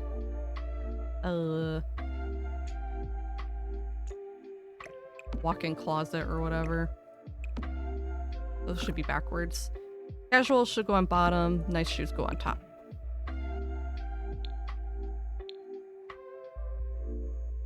And we'll put like the sophisticated outfits up in here.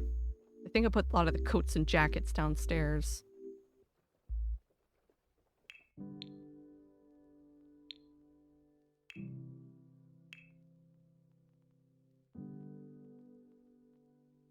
I'll have to put a laundry basket somewhere too. Oh, I already did. Cool. They're in the laundry room. You know, for the longest time, I'm not sure if it changed or not. Maybe it did. For the longest time when I used to put like, I usually play with laundry in this game. For the longest time, I used to put laundry baskets like in every single bedroom, which is kind of annoying when the Sims eventually do laundry, because they'll walk to every single basket to pick up the clothes and then bring them to the washer dryer, and that's very time consuming. But it turns out you don't need to do that. You can put like a single laundry bin in like the laundry room or nearby it, and they'll all go into there. No matter where the sim is, unless they have like the lazy trait or slob, all the laundry in the house will funnel into that one basket. And if you put it right next to your laundry room, easy peasy. I like that. The little screen in between. Especially because I don't have an archway. There's no doors that are archways that are green, so I did this little trick again with the columns and the spandrel to mimic an open doorway. That looks nice. Little privacy screen for the closet. Heck yeah, perfect. And I think I might still put a vanity somewhere. I don't know if I need a vanity, but they have all this extra space now in their bedroom because they already had like a walk-in closet. I don't know, these people for some reason seem to have a lot of money. I made this house really big. It's a nice house for no reason.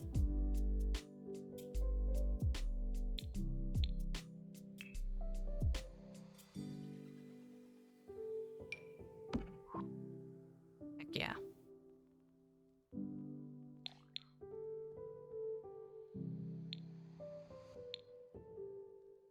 Hey there, Bonds. You doing alright? You on another break? Howdy do. Hope everything's going well. I'm managing. Still fighting this greenhouse.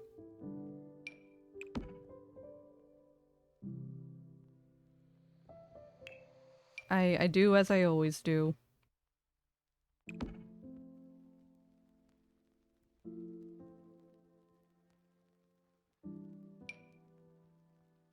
A fragrance jar. I put this in the... Oh, I should put that right there in the bathroom.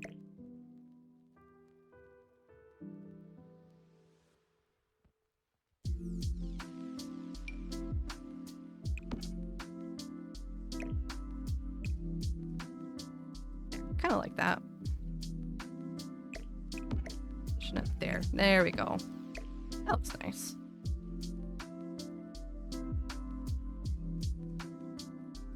Got yelled at, but it's Wonder Under the Bridge. Oh, no. Sorry, Bonds. That sucks. Getting yelled at for anything is never fun.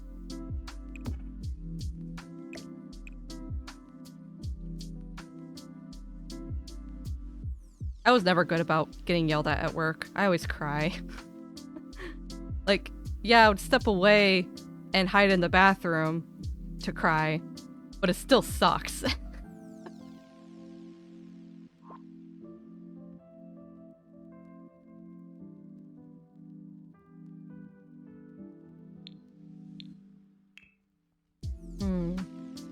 Maybe we'll put, like, a little bit of comfy seating in this room.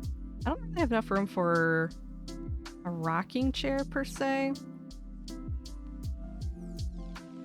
But maybe, like, a comfy chair.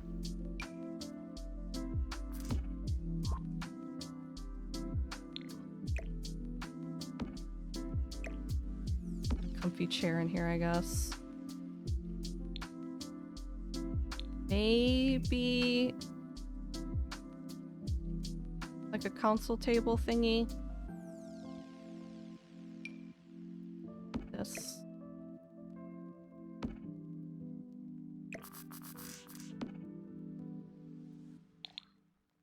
More stuff to put knickknacks on, I guess. Should also think about curtains.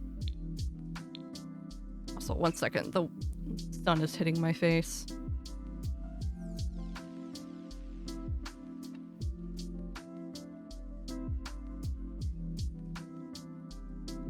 That time of day where the sun's already starting to set through the picture window and into my face.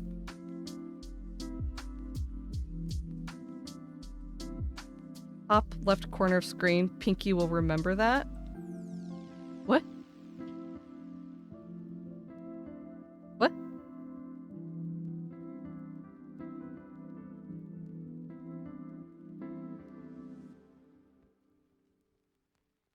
I missed it. I don't know what that means.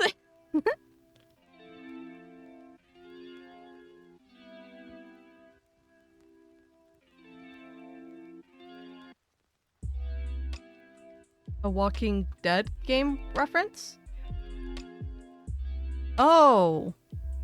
Oh, I see. Okay. Thank you, Hell Girl.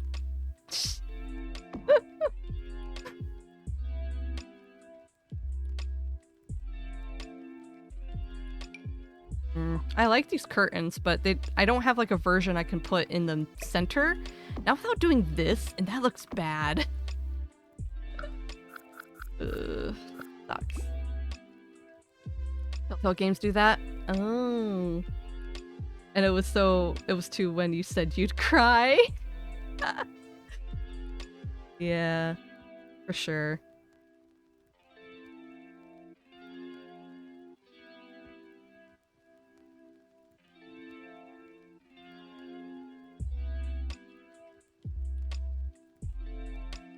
I'm just a weenie. I cry easy. I cry real easy.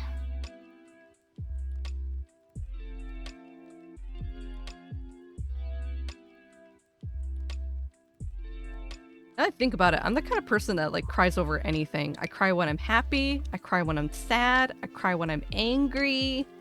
I'm one of those people that like if I experience too much emotion too fast, I just cry. It's too powerful too quickly. And that's really ugly. Like it's not It's not ugly, it's just not the mood I'm looking for. This is old vintage, and I'm not trying to do old vintage.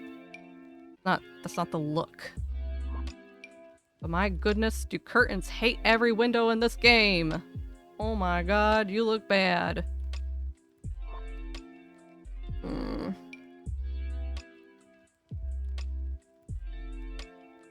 Putting curtains on anything in this game is sometimes just nightmarish.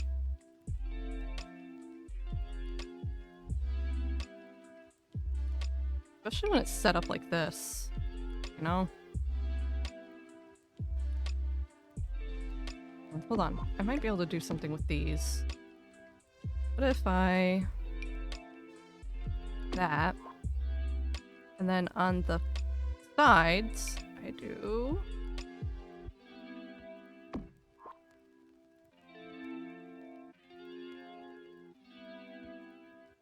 Where's the other? There you are. Do that. Eh? I don't know. I think it's better to some of my alternatives.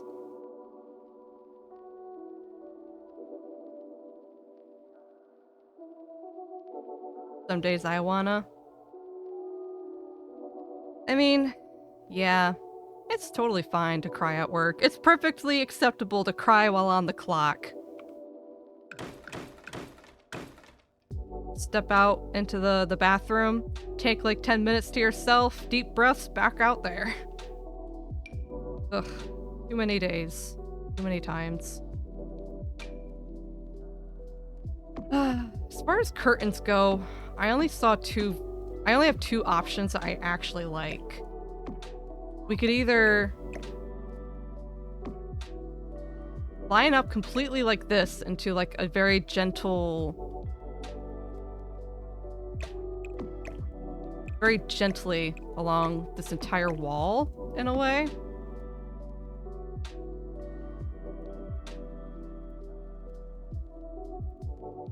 Or, oh yeah, I think the gentle, yeah, that did look better. Yeah, we'll keep that. And considering this room gets terrible sunlight in the morning, I think that's good.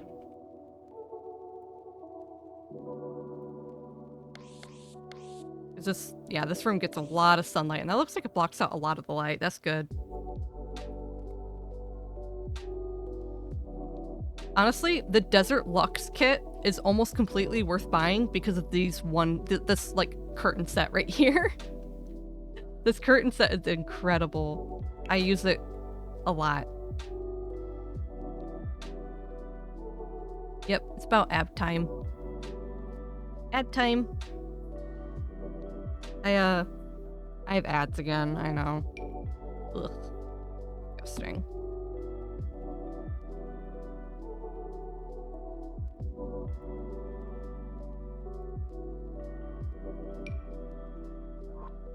My boss made me cry at work. I mean, what? I went out to my car and did it on my break in private. Only good thing is that he apologized for his mistake afterward. I guess at least he apologized. I sure as heck never got courtesy like that.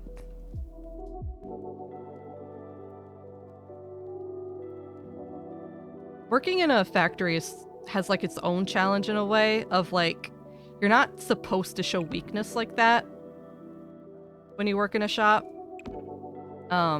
It's considered pathetic. And like, if you can't take it, you shouldn't be working there kind of way.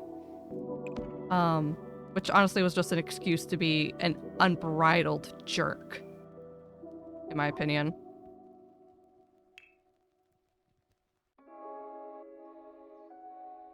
And there's very, very few women that worked in roll forming besides myself. Very few. And if there were, they weren't usually roll techs like I was. So it was kind of like an added layer of like expectation and challenge in a way. And if I cried, it just made me look like a pathetic girl that shouldn't be working the job. So it was really important for me to try and like uphold this front, I suppose. This front that I wasn't as bothered by things as I was.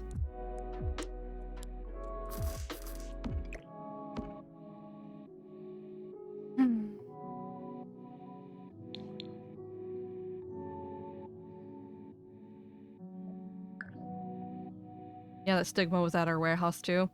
Yeah, it's pretty common in any kind of labor, blue-collar job.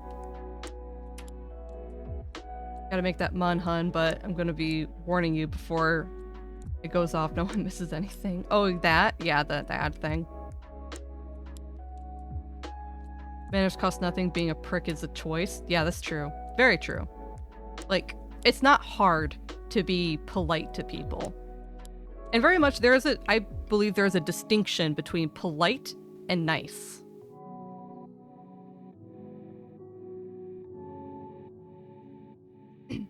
And you can very much be polite to people. No effort.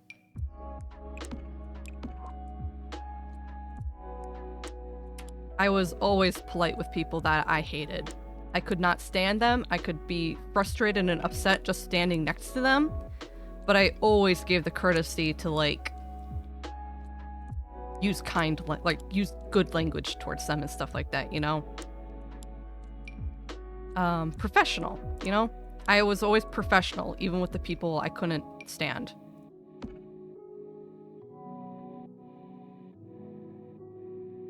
I do like that rug. Use that rug. So green! Know the feeling? Same with me. Yep.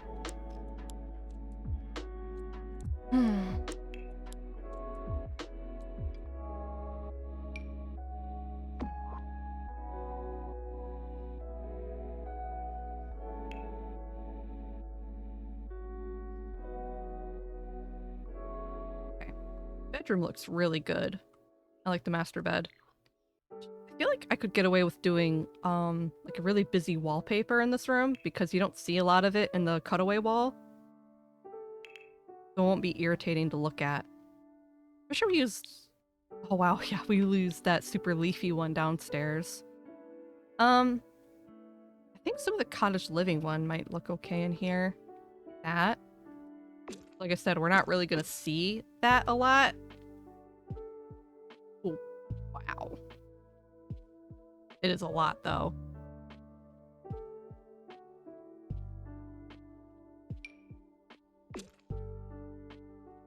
The Dagger to the Max one has some good contrast in it.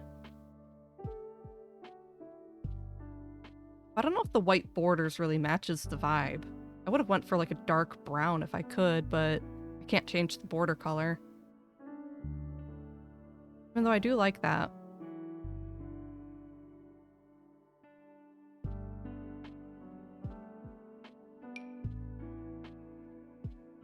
Might roll with it though.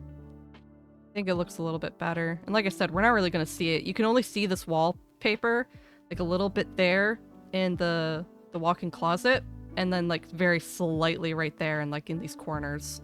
For the most part, you can't actually see this wallpaper.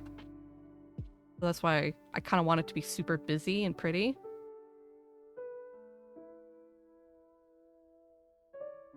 That should do. That's all right.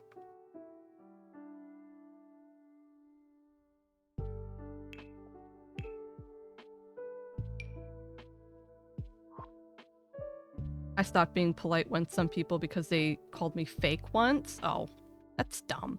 I think that's just because of like, I mean, I suppose, I guess it depends on which job you're doing, but if you're doing any kind of customer service, like, that's not, of course you gotta be a little bit fake to do customer service, you know?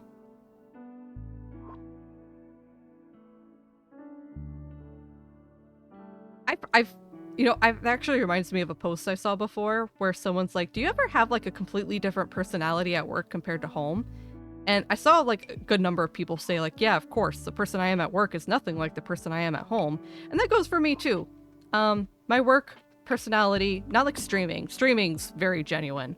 But like when I worked at my old job, the person I was at that job, what is that doing? Is not the person I was when I was home. 100%. It couldn't be the person I was at home. Because I had to put up a very powerful front when I worked at that job. I had to be someone strong. I couldn't really allow weakness.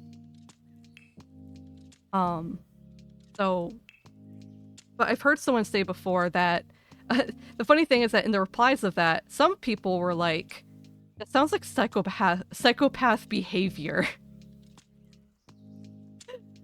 Psychopath behavior to have a specific type of personality front you put up at work compared to your day-to-day life. And I disagree. I think it's important to kind of have a separation between your work self and your personal self. Pinky secretly was a Brooklyn accent and runs a fight club. They'd never know.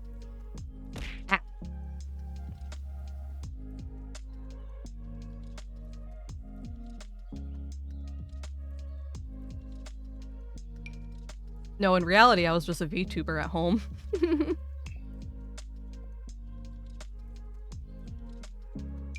They didn't know I was a VTuber. Or a furry. Think any of those hackers knew I was a furry?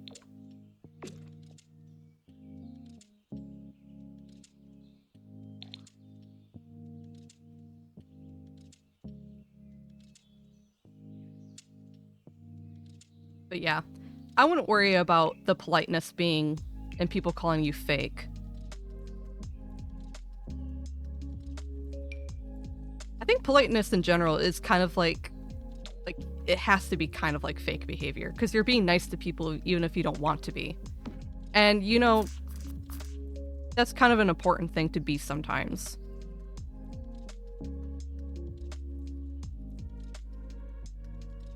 Because I hate conflict. I don't like fighting with people. I don't like being part of in the middle of a problem or fights or anything like that. I have a lot of fight avoidance, I guess you could say. So if I could be really nice to a person to avoid conflict, I'll do it. And I have done it a lot in my previous jobs. How many times I've swallowed my pride and just laid low so I didn't have to fight with or argue with someone. Yep. I'm the same. Yeah.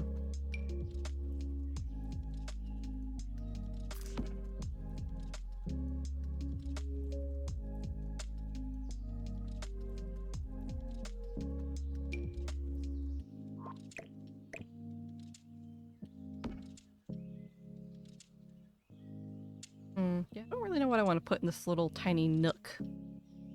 I guess a long table with like clutter on it might not be bad, but sometimes it's hard to put little decorations in those. Not worth the energy. That too. Being angry is very exhausting. I've spent an unfortunate amount of time though at my old job being angry.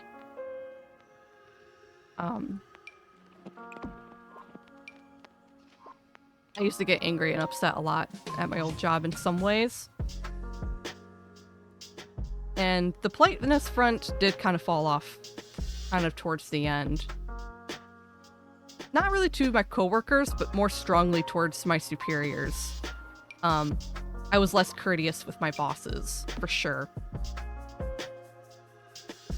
Coworkers, I didn't fight with coworkers. Those are the hackers I have to see all the time and work with. You know? But management, I saw them once in a blue moon. I could be mean to them. I barely was gonna see them. But my coworkers, yeah, you have to work with those people every day. Might as well be nice. No need to start a fight for anything. Then you just kind of like create a stressful environment for yourself in the future. Stressful work environment. And I never liked the idea of going to work and anticipating trouble or anticipating being unhappy, which is a lot of what it was towards the end, I think.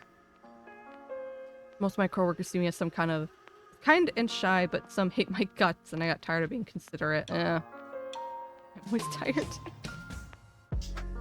Yeah. Yeah, some people are always gonna dislike you no matter what you do.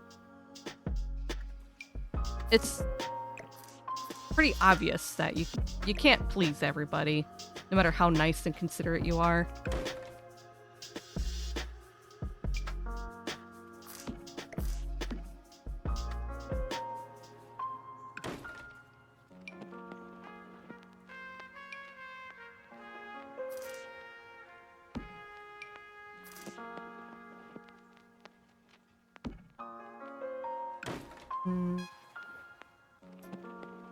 Still trying to jam stuff in this little corner over here.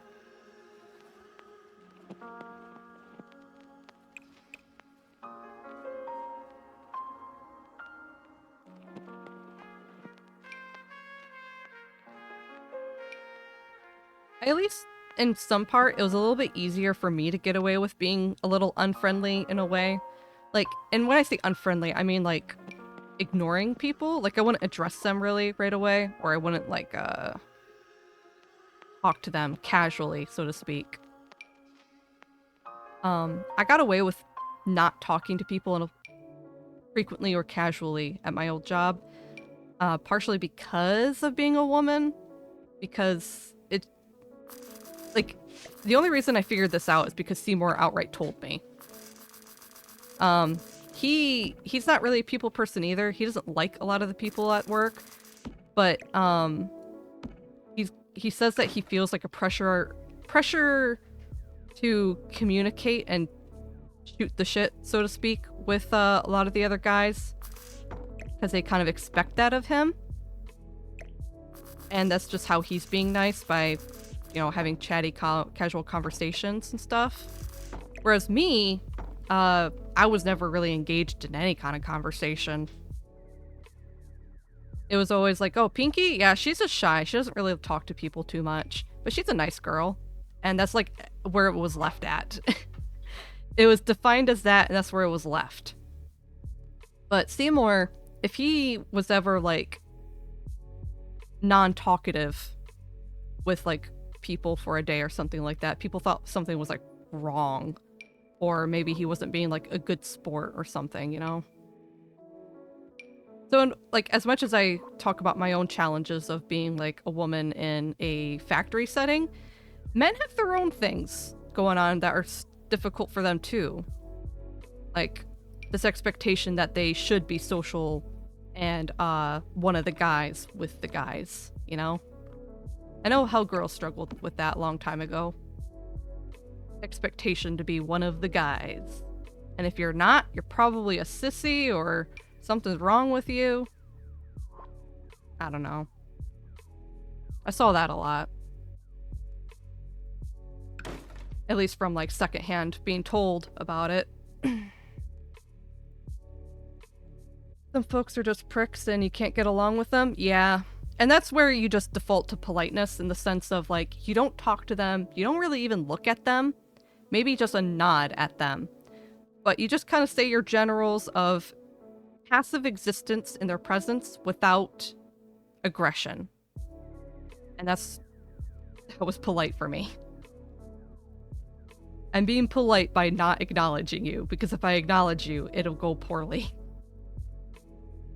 I got yelled at once because I decided to buy coffee for some people, and well, I just got the regular black because in the break room we have cream and sugar mix. Give me one. Huh. Didn't get what I liked. Are you talking about like coworkers? I mean, if I'm just given free coffee, that's just free coffee. Mind you, I drink black coffee. But, like, it wouldn't be too hard to just put cream and sugar in yourself, I guess.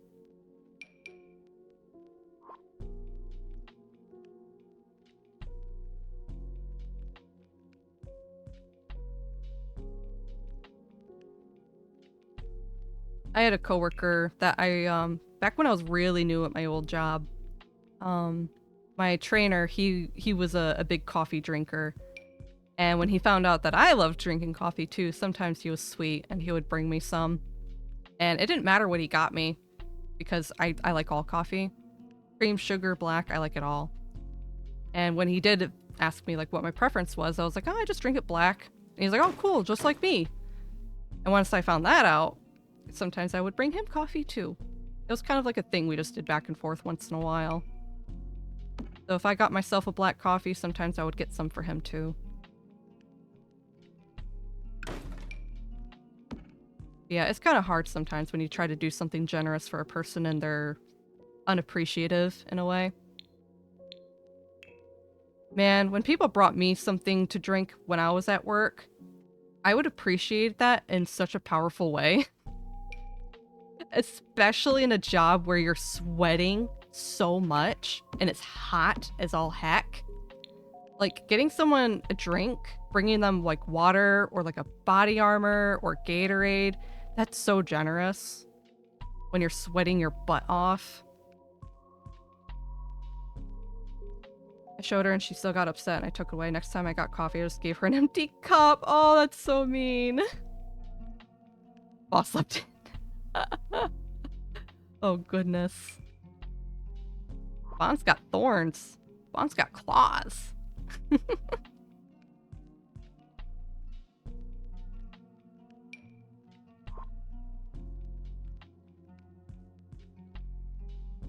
I remember one time I was working on a changeover for the mill. We have this thing where we have to like use a crankshaft to raise certain gosh, there's so much terminology and I can't like use all of it easily to make it understandable. Basically, I was performing a task that was typically done with an electronic, with like an air-powered drill, right? So it was standard to use an air-powered drill for this job. But the air ratchet was gone. It was missing, and no one could find the air ratchet. So while they were looking, I just started working on it by hand. So I started doing the hand crank, and it was hard. It's tight. And I had a lot of them to do. It was a lot of rotations to just get one pass done, and I had 30 of them to do. So I was working down the line, doing my best. No one could find the air ratchet, so I just kept working at it. It had to be done. And I was sweating. I was huffing. I was doing my darn best. And one of my good friends at work came over. He came over, handed me a body armor. And he said, go ahead, take a break. And I walked away, started drinking the water, and then he started doing the hand crank. And I'm like, oh my gosh, I love you. That's so nice. I needed that so bad. So he took over for the other half.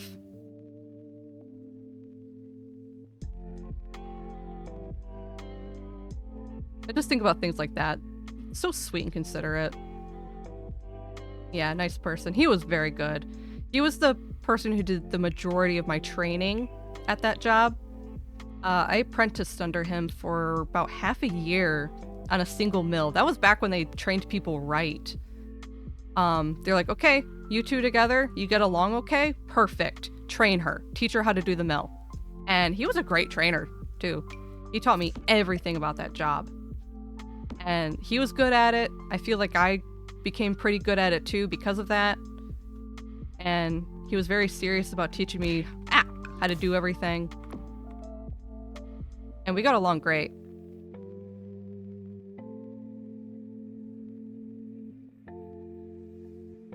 Those were my favorite days of working at that job. And eventually, because the problem with getting good at that job is the moment you are good at it and you are self-sufficient, you get taken away from the other person who's good at the job. They don't let people who are good work together because they need to spread the talent, so to speak. Spread out the talent. So once you become good at your position, they break you off and they put you with someone who's not good. So you can support, so to speak. And that sucks. So I got taken away from my best bud who taught me everything. And then I like never got to work with him again. Even though we were so efficient. Because when you work with the same person every day and like you have a good rapport and you're friends, it gets really easy working with that person. Not just because of personality match, but also because like you start to learn each other's methods a little bit. So like if he started doing a task, I would think, oh, he's doing this thing, so I should go do this thing while he's doing it because, you know, it's efficient, you know? Learning how to work together. And it just kind of really sucked to lose that.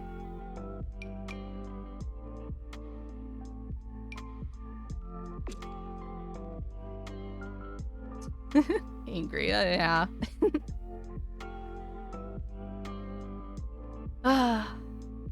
Yeah. I don't know how all that came up. I don't know, thinking about like offering a drink to someone, I was like, you know, that reminds me of the time my old friend at work was so nice to me.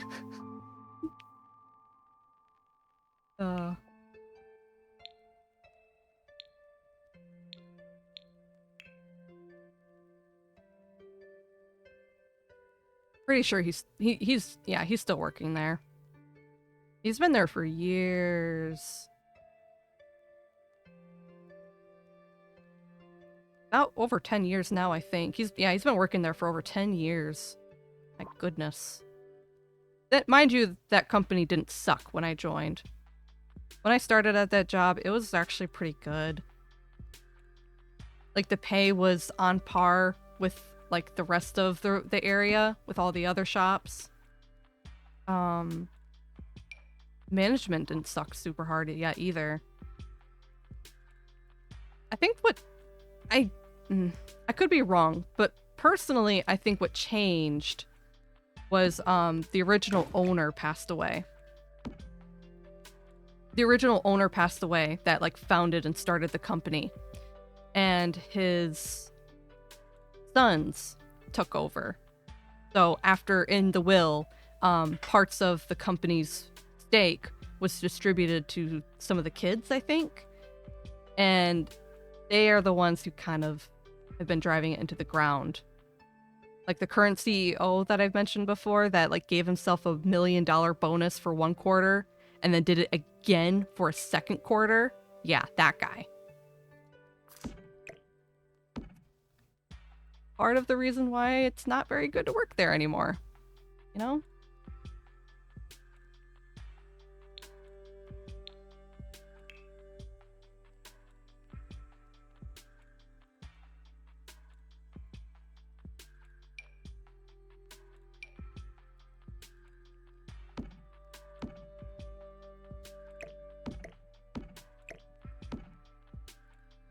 Remember this? Yeah. Thanks for the pet spawns. Man, I've been going all kinds of rants today, haven't I? Wow. Got a lot to say today, I guess.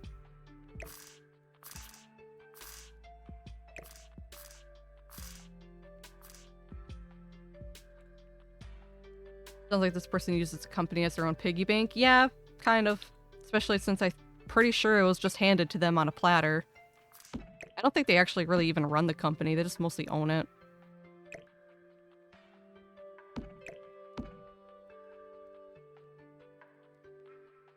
And now it just makes some money, I guess.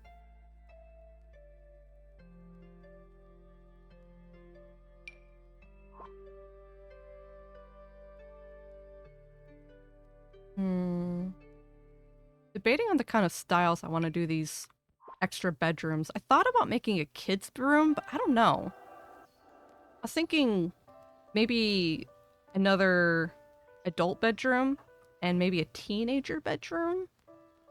I don't know, because I put a freaking swing set out front. I definitely set this up for like there being a child here. Unless it's like, I don't know. Maybe I'll make it childish, but not like super childish, if that makes sense. I'll put some kid stuff in here, but it's not gonna be like burning your eyes out child stuff. If that makes sense. Hellgirl would know what I'm talking about.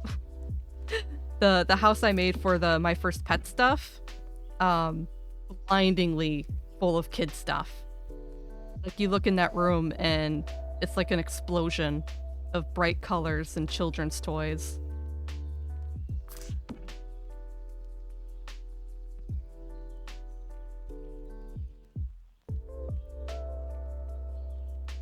Pay someone to run it. Yep, basically. We love the tea. Yeah, hey Seymour. You love talking about how much you hate work.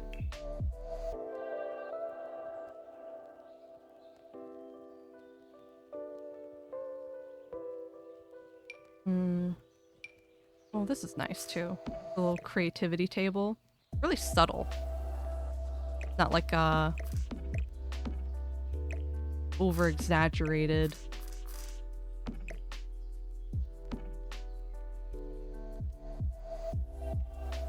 Very modest looking kids' room. I like that.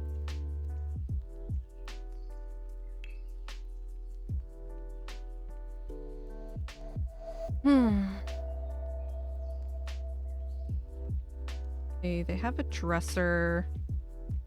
They have an activity table. They have a stuffy. They have a toy box. There's some other things, but I don't know. There's also this Lego table. I don't know if I can fit it anywhere really without moving a whole bunch of stuff.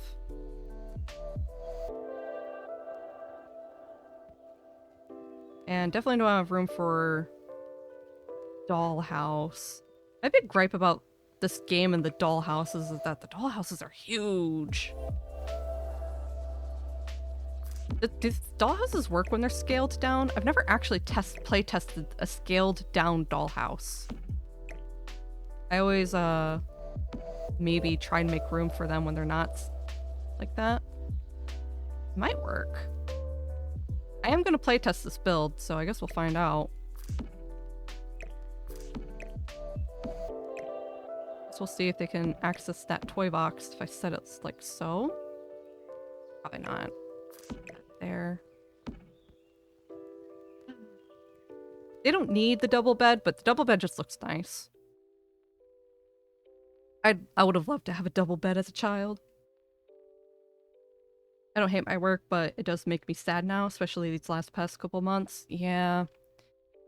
It's works like an up and down like that a lot of times. That's how I felt about my last job too. There was some days where I would think, man, I genuinely love my job. I am really happy with what I'm doing. I'm happy with how things are going, and I think I can retire from here. And I started thinking that less and less as time went on. That happened a lot less in the last few months before I quit.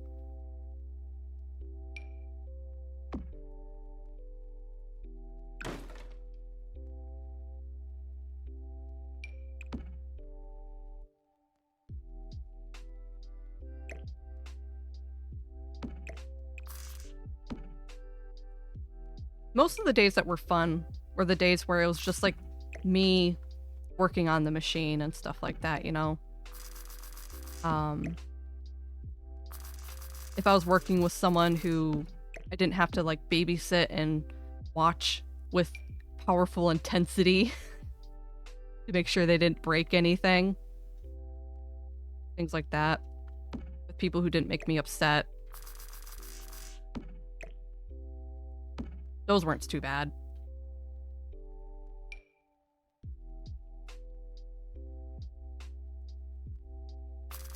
I want to put like random pillows around. That's kind of cute.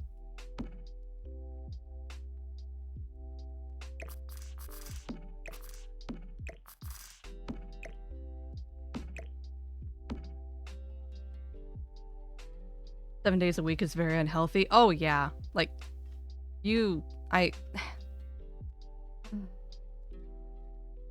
I wish I knew what to say. Because I don't know your financial situation, and that's your own business too. So I can't, like, easily say like, oh, well, you should just quit. You should just find something else, because it's not that easy for certain people.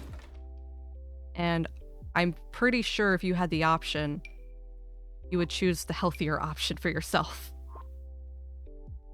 But life is hard, and choices like that are hard. I'm sure you're doing your best, buddy.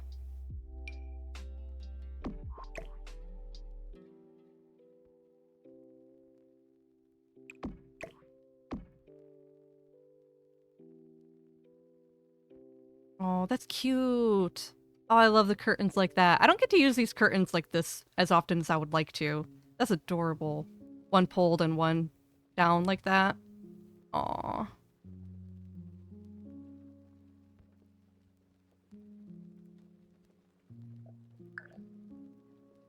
Yeah, despite the kind of muted tones I'm going for the kids' room, it's still very cute. The wallpaper sells it.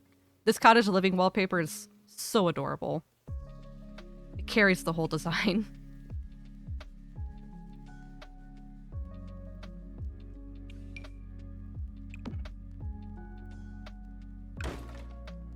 Yeah, but enough money talk? Yeah, everyone's fun about fun stuff? Yeah. Let's change the subject to something a little bit more fun, huh?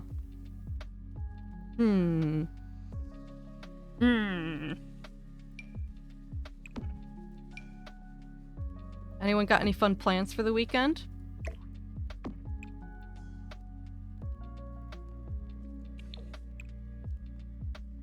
I probably won't. I don't know. I'm gonna do a lot more editing today. Oh, right. Speaking of, ouch. My video that I posted on Wednesday that I had to take back down because it was having some audio issues, that is fully fixed and ready to go back out. So, after stream today, I will be reposting the video. So that'll be there for any of y'all if you're interested in seeing it, if you haven't, and whatnot. And I don't want to sound beggy, but if you have seen the video, stopping by the video just to give it a like would really help out. Because it already had like some views and likes when I had to take it down. And yeah, obviously when I take it down, I lose all that stuff. And I'm like, oh no. Because the devastating part about taking down that video is that it was actually doing kind of good in terms of like, so YouTube shows you like, it shows you video performance and stuff like that in like the first few hours of its release and stuff. And when I went to go take it down, YouTube's all like, congratulations, this video's performed much better in the first few hours than your other ones have. It was like trending higher in views and likes and being seen and like watch time more than my other videos have. And I'm like, great. Not only did it have audio issues because it was too quiet, but now I have to take it down, even though it apparently was doing quite well. So yeah, when that goes up, I would appreciate anyone who already watched it to just kind of pop in for at least giving it a like real quick and be like, okay, there you go. Sorry. Oh, stupid. But obviously, you know, you don't have to. You do you. I'm just upset. I'm just upset I had to take it down. Bummed me out.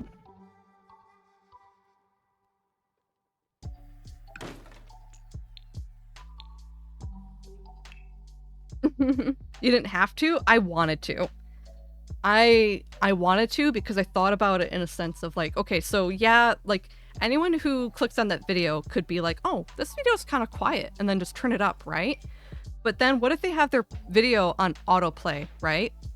They have their video on autoplay, and then the next video pops up, and it's so much louder than mine was because mine was already so quiet. They're gonna get their ears blasted if they autoplay off from mine, okay? What if they're autoplaying like through my building playlist and then they switch over to something and then boom, my audio is suddenly good. So you could watch one Pinky video, good audio. The next one, oh wow, that's really quiet, turn it up. Then they get to a third video, boom, loud again.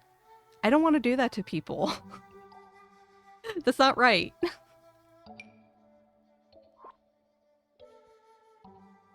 So, that's why I changed it. I hope that makes sense. It's for the viewer experience to make sense, to make it better.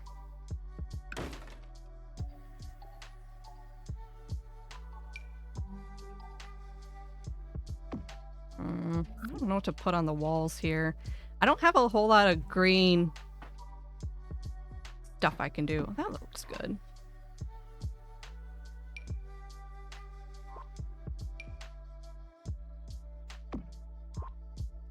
I don't like the black border on that. Oh, that's such a cute picture.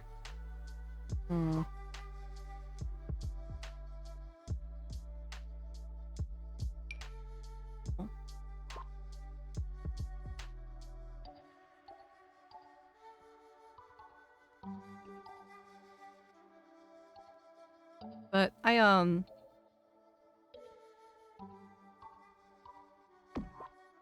spent some time last night working on a new build featuring the My First Pet Stuff pack that is free right now. And for anyone who hasn't heard already, I talked about it earlier about how My First Pet Stuff on PC, so for the EA app or Mac or Steam, My First Pet Stuff is free right now. So, it's always good to get stuff when they're free. It's a good pack. I like it. And even if you don't have cats and dogs, it's still worth grabbing right now while it's available to you for free. And I made a whole build featuring that pack and cats and dogs. And that's probably going to be my next video that's going to be coming out.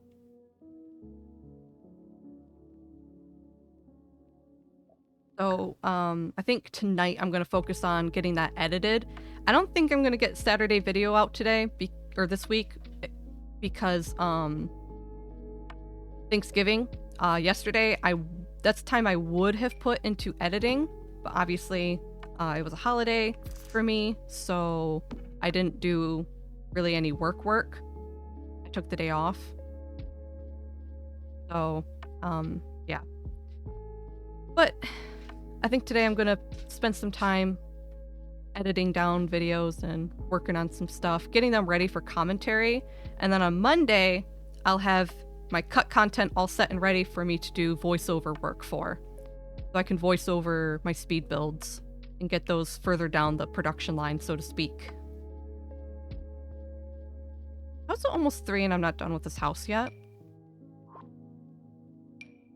Do I really just build that slow?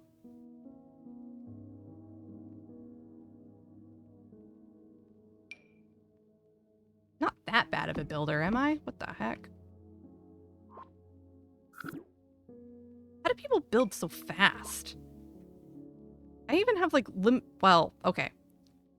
Mind you, because I'm working with limited colors, I'm a lot more indecisive about what colors I'm using. Because I want the greens to actually look nice next to each other instead of ugly. I am trying to make this build not super ugly to look at. So it's playing a little bit of a part of it, you know. Don't look good like that though. That looks weird.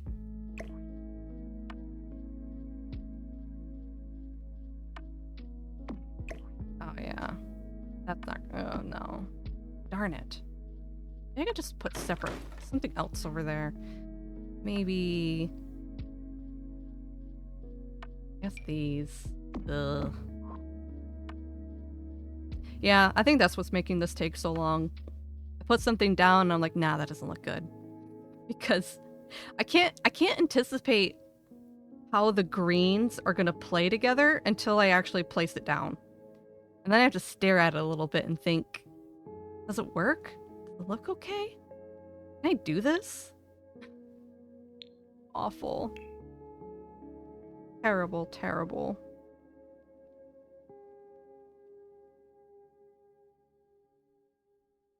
Okay. Now, I'm imagining, so this is not a child's room. I think I'm gonna put a computer desk in here, maybe? Because we only have a formal family desk downstairs. Yeah, we have a family desk in the office. But I can put a personal computer in this room, I think. I don't have any idea really for who lives here. Oh, what if it's like an elder and then a couple and then a child? And the elder is the parent of one of the adults.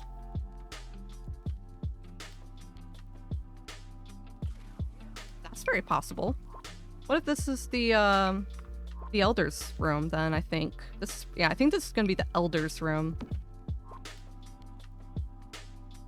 And they have like a personal computer just because it's like their own space. This is their own space. One of these days, because of the new pack coming out with where you can do multi-family lots and homes and stuff like that, I want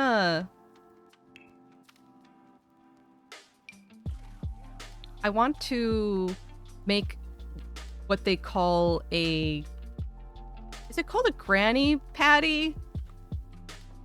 I forgot the word for it. It's basically a room that the grandparents live in, or not a room, but it's like a more wealthy thing where there's an entire like small little house that's on the property that's dedicated to one of the grandparents or something like that. There's a word for it.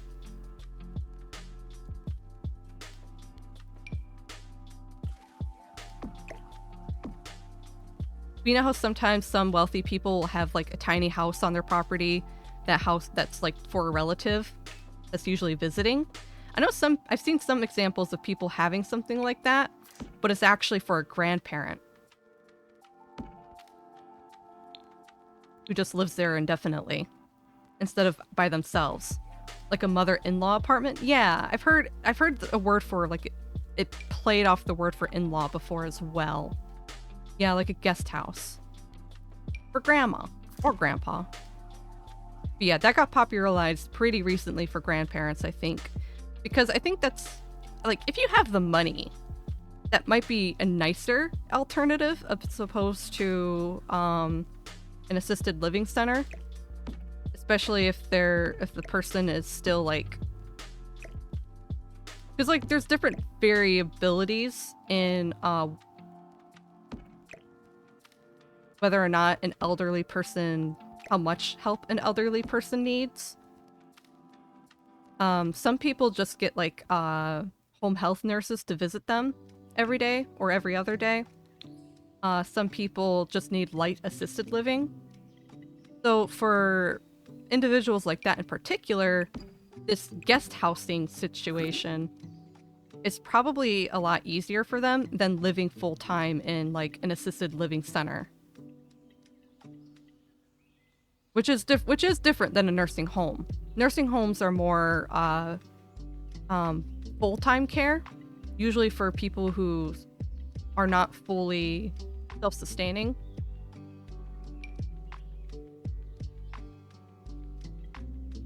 But yeah, doing something like that instead of assisted living. I could have swore I've heard someone call it before a granny patty. Seems believable.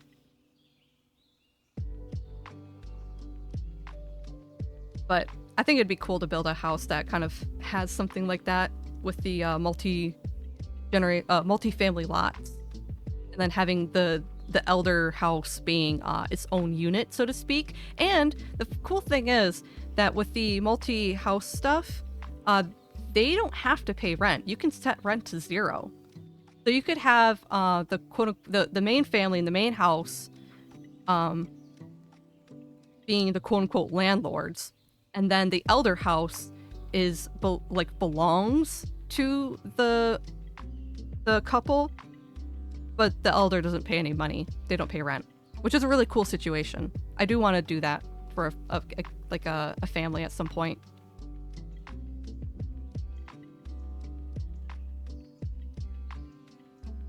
I think the multi-family lot thing would be really fun for a legacy challenge. I'm almost tempted. For my werewolf legacy challenge, for example, a lot of times the way people have done like these legacy challenges is that if they have a generation that has multiple children, you only pick one heir, so to speak. So one person that you continue to play, and then you continue the quote unquote bloodline with that one sim. I think it'd be really cool to turn it into a multi-family lot and then have all of the children continue to live on that lot, because that's part of the generational family legacy rules. You have to stay on the original lot. You're not allowed to leave it.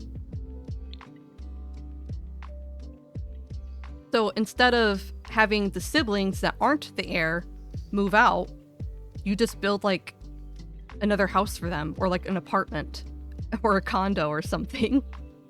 And then the whole family generation stays on that lot. Yo. I could do that. Possible. We could do it.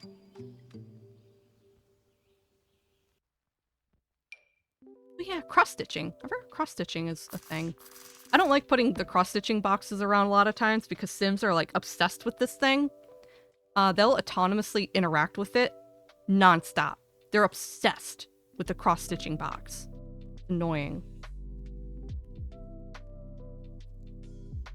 Thankfully, with a handy-dandy MC Command Center mod, you can turn autonomy off for it. So I can disable the Sims playing with it all the time. I at least have that option.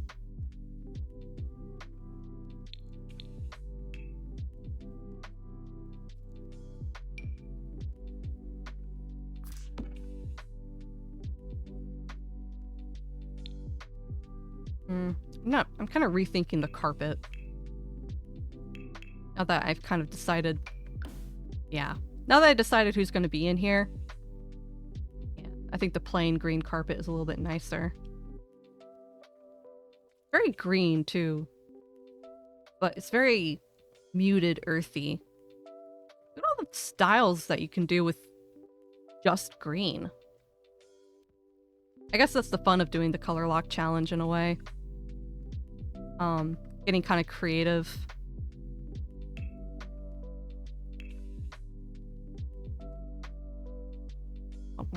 I don't really have much I want to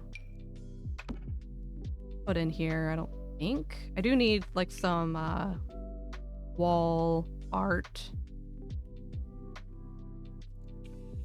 I was holding off on certain wall arts that I thought about for the kids' room, but decided not to because I thought this was going to be a teenager room, but I'm rethinking that.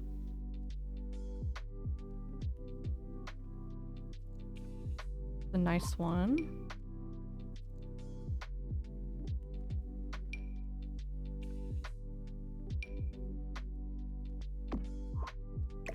Will this okay if I...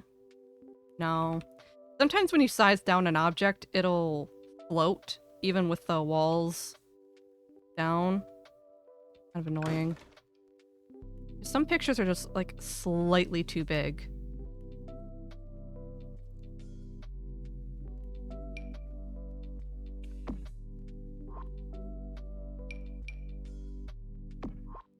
I like those with that wallpaper. I want something that kind of...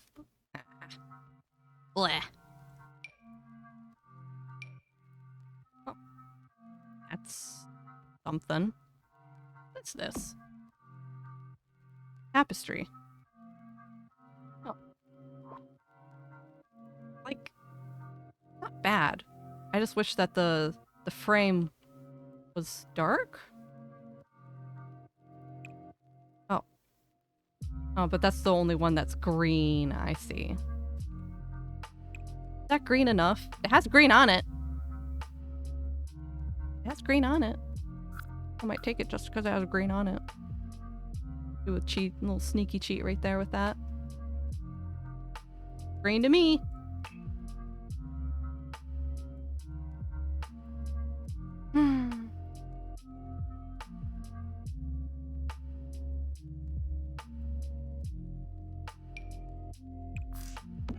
Alright, I think that's good enough for the elder's bedroom. Not gonna worry about too much more. Just about done with the build. Thinking over anything I might be missing. Besides like little knickknacks maybe? I don't know. I've kind of gone through and I've already done like what you call it? Clutter decorations. I've already kind of done some clutter decorations. I'm pretty sure I cluttered up the bottom here already. Yeah. So now we have to do lights. I think lights is the last thing on the list.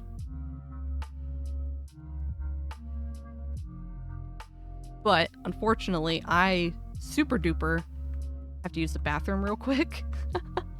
So I'm going to take a very, very short BRB. Speedrun BRB.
All right, and I'm back. Thank you for waiting.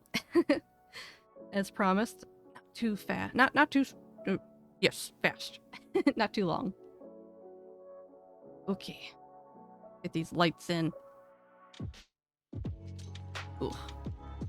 Man, originally when I started today's stream, I'm like, yeah, I'll finish the greenhouse and then I'll make a family maybe really fast and play test it, or maybe I'll even play my Werewolf Legacy challenge. Yeah, that didn't happen.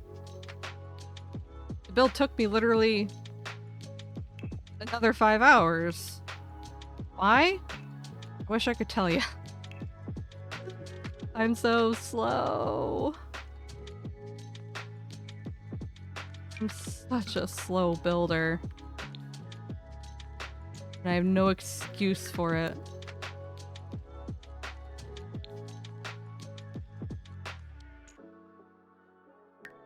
Besides, I don't know. Just takes a long time for me to really decide if I like something or not. I don't know. Maybe I'm just comparing myself to people that I watch build. And the people that I watch build have been doing it for years and years. And even though I've been playing Sims like my whole life, I've never been a builder until recently. It's very recent that I started actually like trying to learn how to build and do things myself. Because before, I used to mostly just like download shells and furnish. Or if I did build, they were, you know, pretty basic. Really basic. You know, your average box with a roof. But now I am trying to practice getting better at building. So I guess in a little bit of it is partially just practice. Because practice brings speed.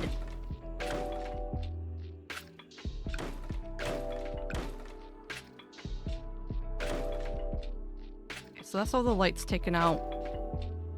Light it up, up, up.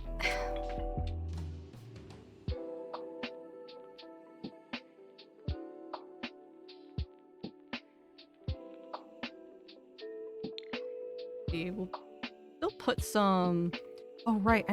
I still have some curtains I have to put down, too. Okay. I still got curtains to do.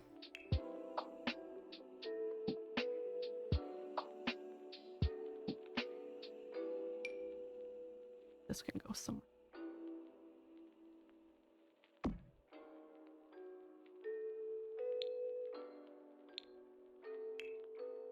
Alright, certain areas can definitely have chandeliers and stuff like that. Really nice cottage living one. One here. You can go above dining. Go above the entertainment. That it does go above the TV. Oh yeah, I need to do ceiling painting too. I always forget to paint the ceiling. I know ceiling paint isn't technically new anymore, but it still feels new to me because I still forget to do it. I forget we can do that now.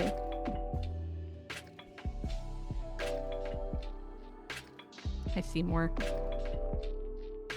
The cat, he's got Knox with him. The stinky baby.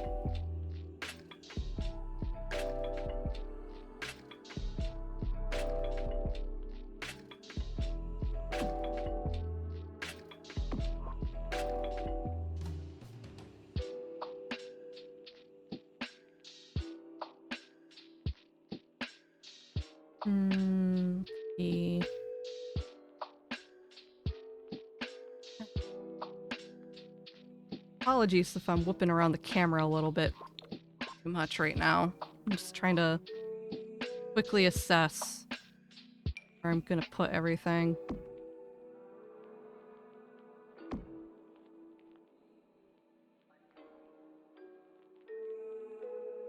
They're dim. No light at all.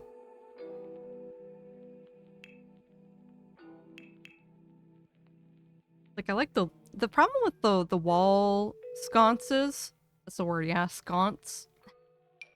Sconce? Sconce? Wall lights. They're called like sconce? Do you say sconce or sconce?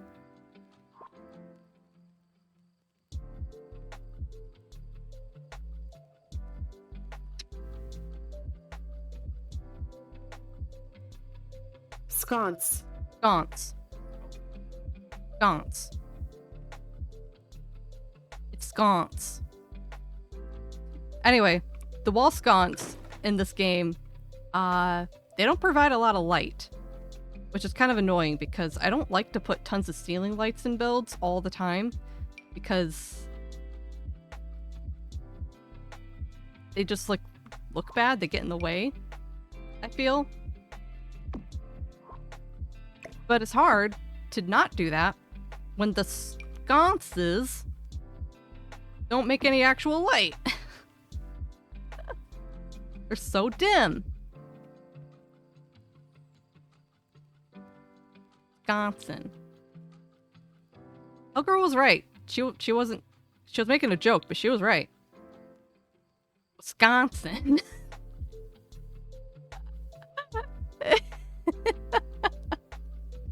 That's what she said. And then she was right.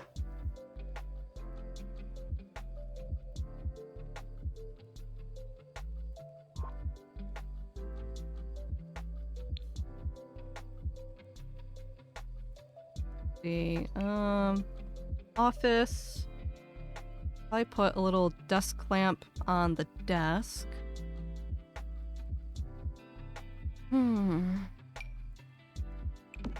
Really old and fancy, really rustic. Inside though, it should be a nicer lamp. I put this outside or something. Yeah, let me put this outside actually. This is kind of nice. Old looking lantern.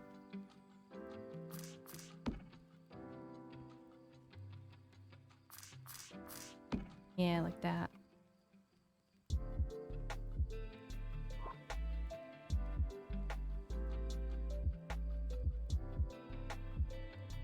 But for this desk lamp, I'm not sure yet.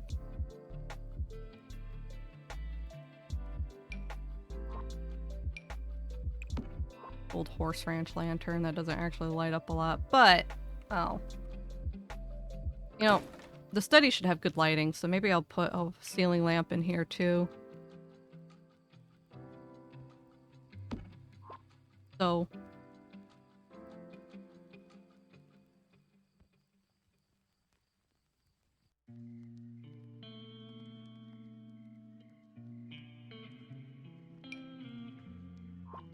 too rustic. I don't want to use a different ceiling light in the kitchen. Oh no. I guess this one's not too bad.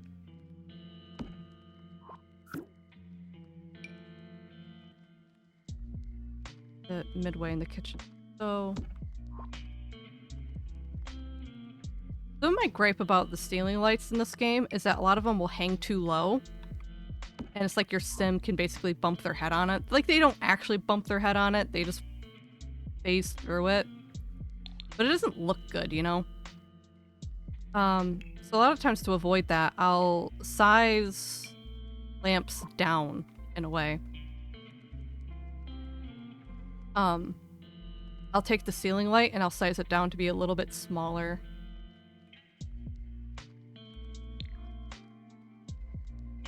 Still so dark. Awful.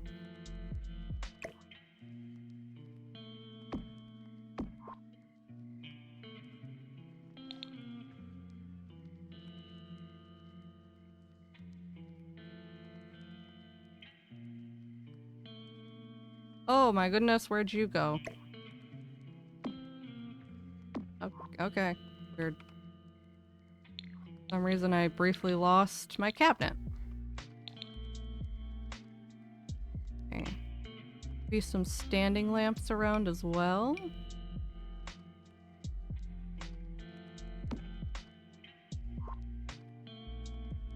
Bit of that here and there. Doesn't look too bad.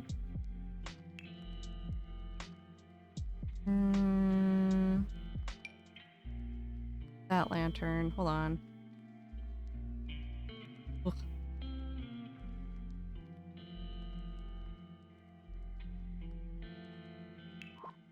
I'm trying to think about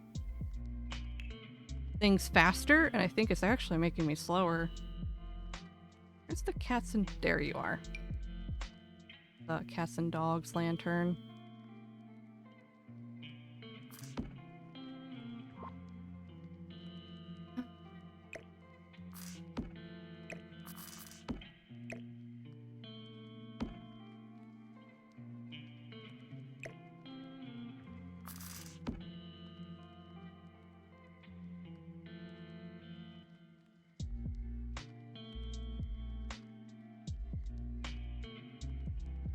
Now upstairs. I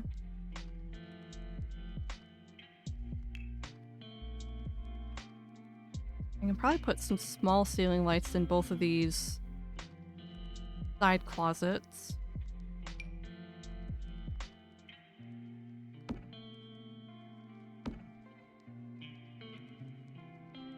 Then in the hallway.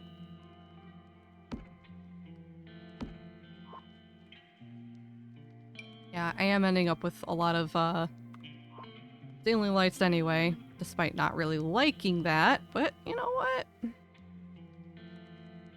Gotta make some sacrifices sometimes, I guess, in The Sims. Otherwise you're just gonna have a build that's way too dim. Not gonna look good.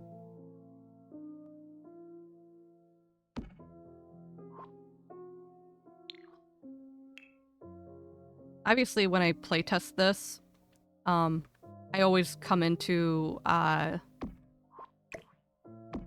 always have the Sims set the lighting a little bit, because unfortunately in build mode, like I am right now, without a Sim here, you can't change the settings to the lights, which is kind of weird and ridiculous. I don't know why that's a thing.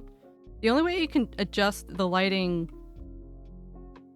color and intensity and stuff like that is in live mode, which doesn't make any sense to me, but that's the way they have it set up.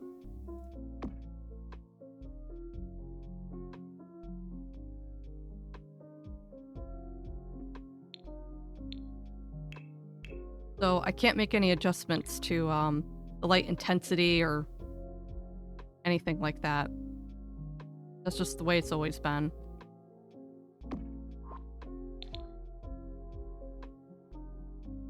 I don't like it. Not a fan.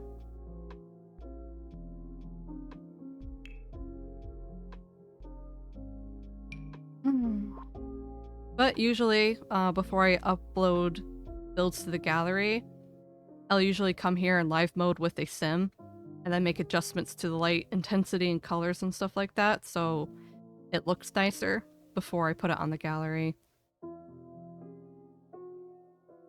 And I'll definitely be doing that for this build because it do be dim. It do be extremely dim in here. Almost unbearably so.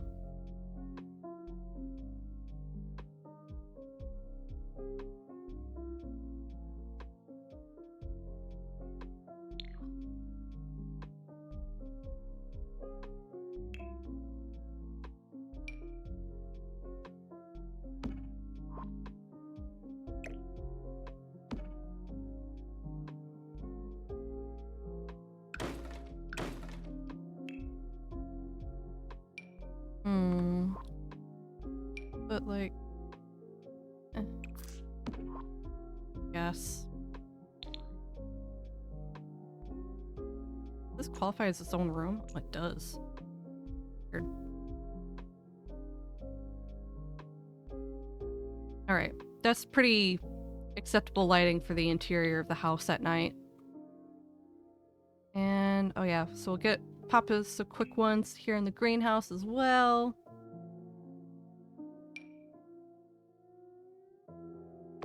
The greenhouse does come with its own lights.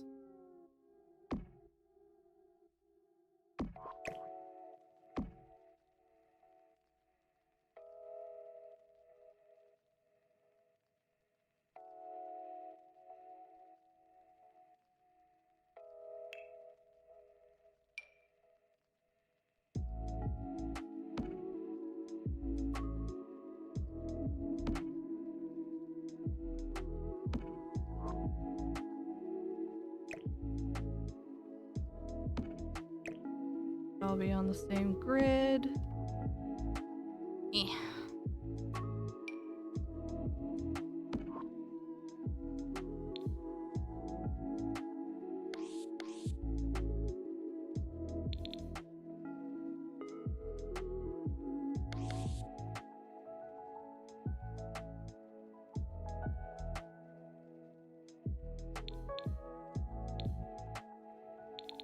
Alright, I think as far as lighting goes, that'll be okay.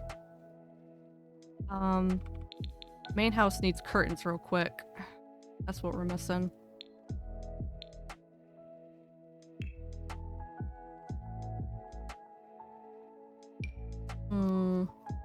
Right. I'm always fighting curtains.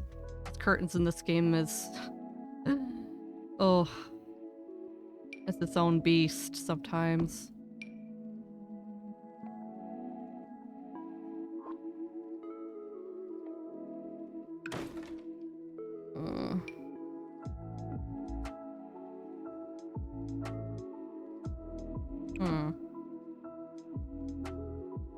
Cats and dog ones aren't too bad, but I won't really be able to mimic and bring those over onto these side ones.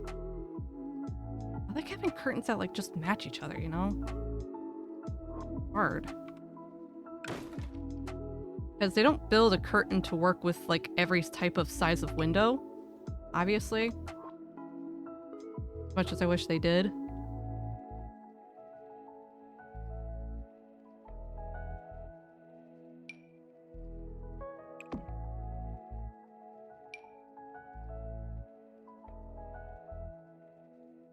I almost feel like what The Sims needs is like a free update of curtains. Just curtains.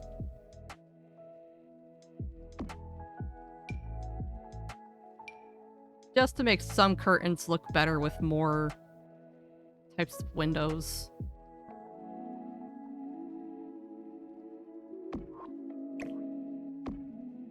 Because this is a constant ever-losing battle, sometimes it feels like.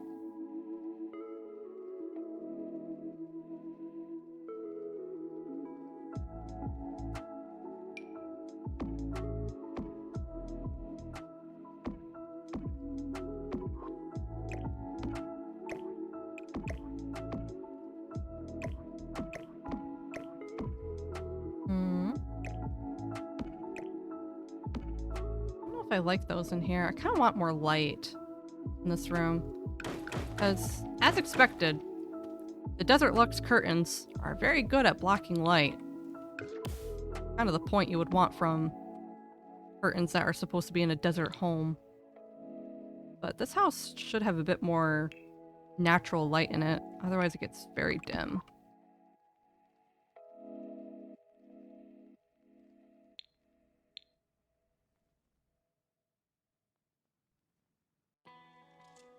And I really like these parenthood windows that are just like, or they have like these parenthood curtains that are a very like light, subtle, see-through white. But they only come in literally one size. So if you really like those parenthood curtains, well, you get one set. If it doesn't fit your window, tough luck. There's no other window like it in the game. Sorry, buddy. Get one.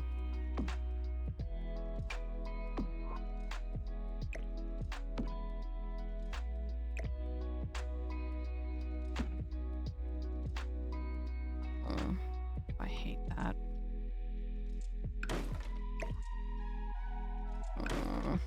Going insane.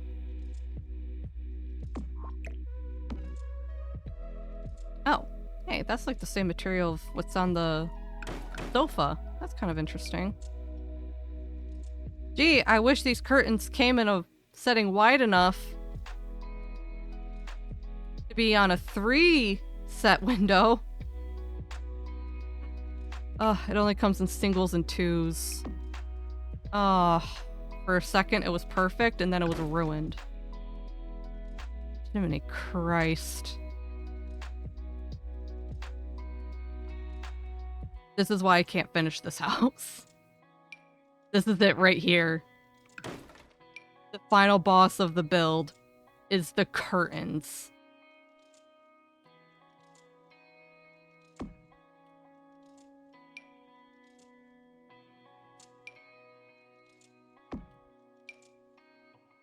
Figures, right? I can't even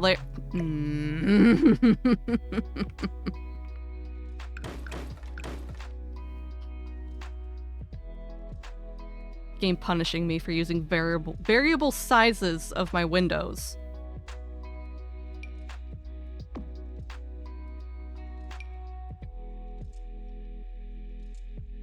This set can work. It's just really ugly.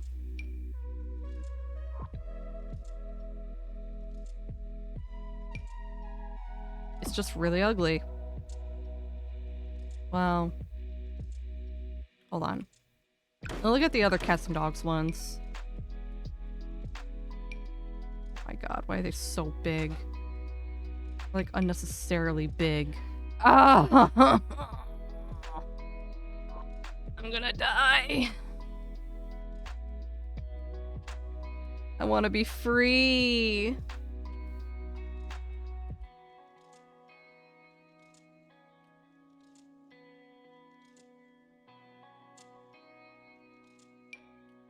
Pain.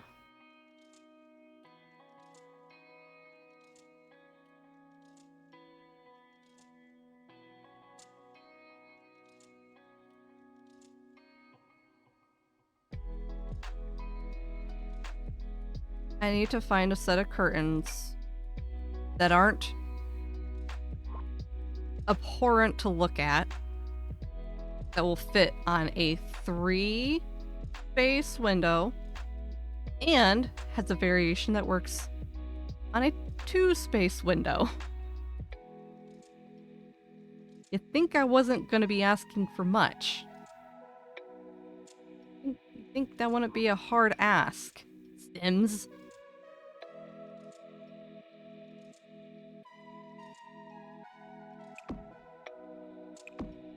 Oh my god.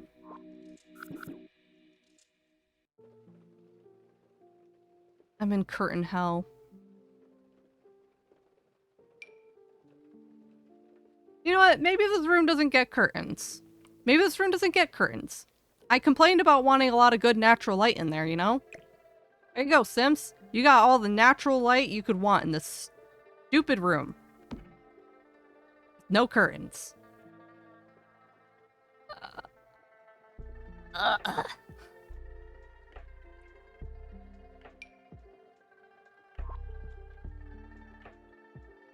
Thanks for the pet spank.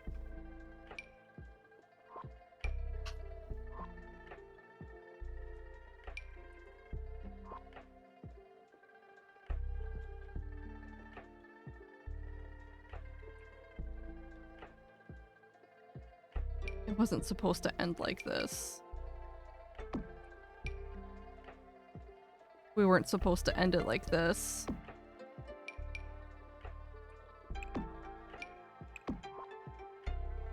Okay, that works. That's pretty. That's good. Keep that.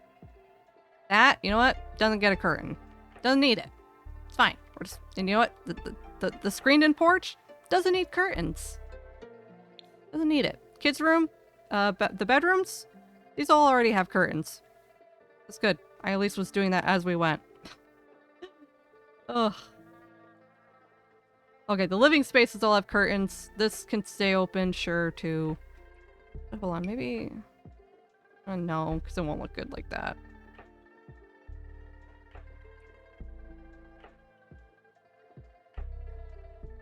I don't know. Does that look okay? Does look a little weird, maybe. Yeah. Alright. That thing? I don't think it needs curtains. I think it'll be fine.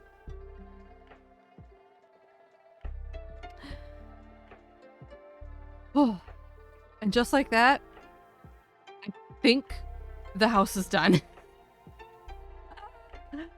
Oh my god, I think it's done. Holy crap.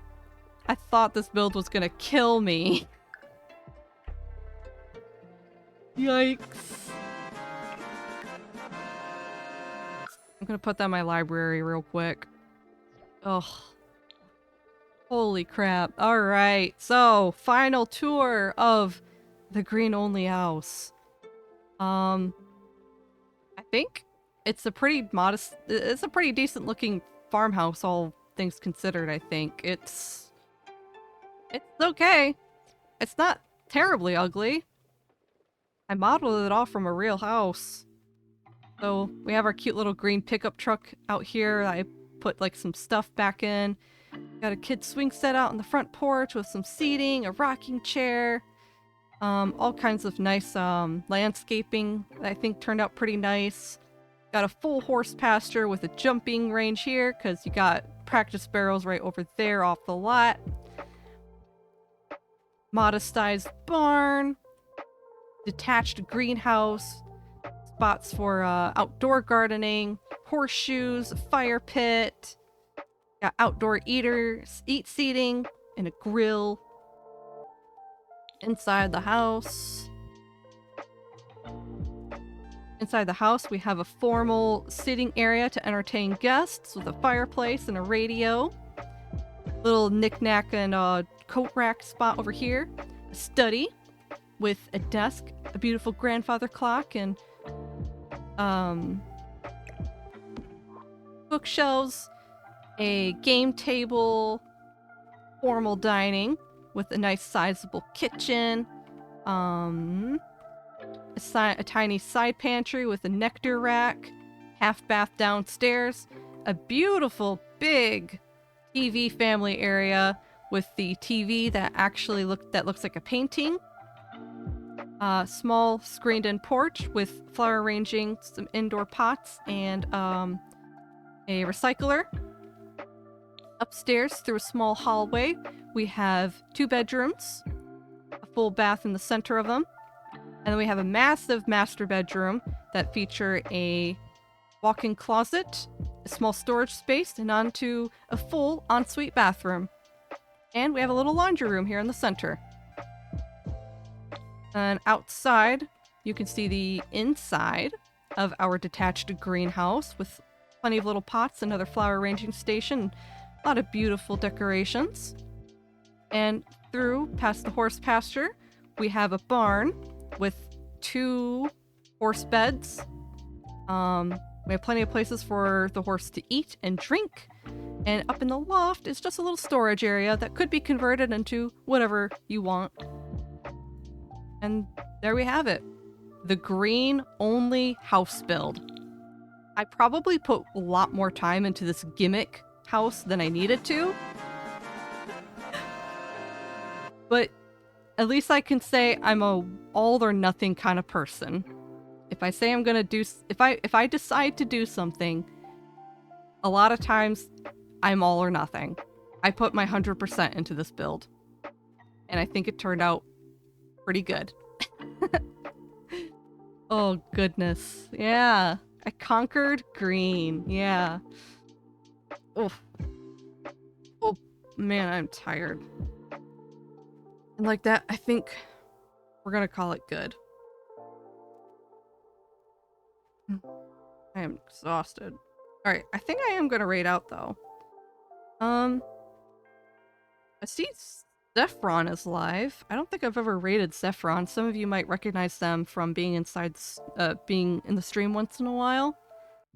I don't know how much longer they're gonna be live, but they're the only person I'm gonna raid that, like, I can raid right now.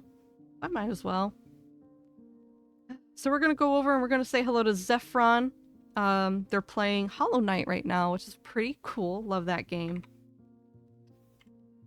So I'm gonna pop down a raid message for y'all. If you could pop by and say hello, check them out. They're a VTuber. They got like a spooky, witchy aesthetic. It's pretty cool. Grab our raid channel. Oh yeah, and as soon as I'm offline, I'm gonna be posting my new YouTube video. So you can check out my YouTube channel for more Sims content. I'm going to be re-uploading my speed build of the museum. That hopefully, that has better audio. I double checked it. The audio is all good.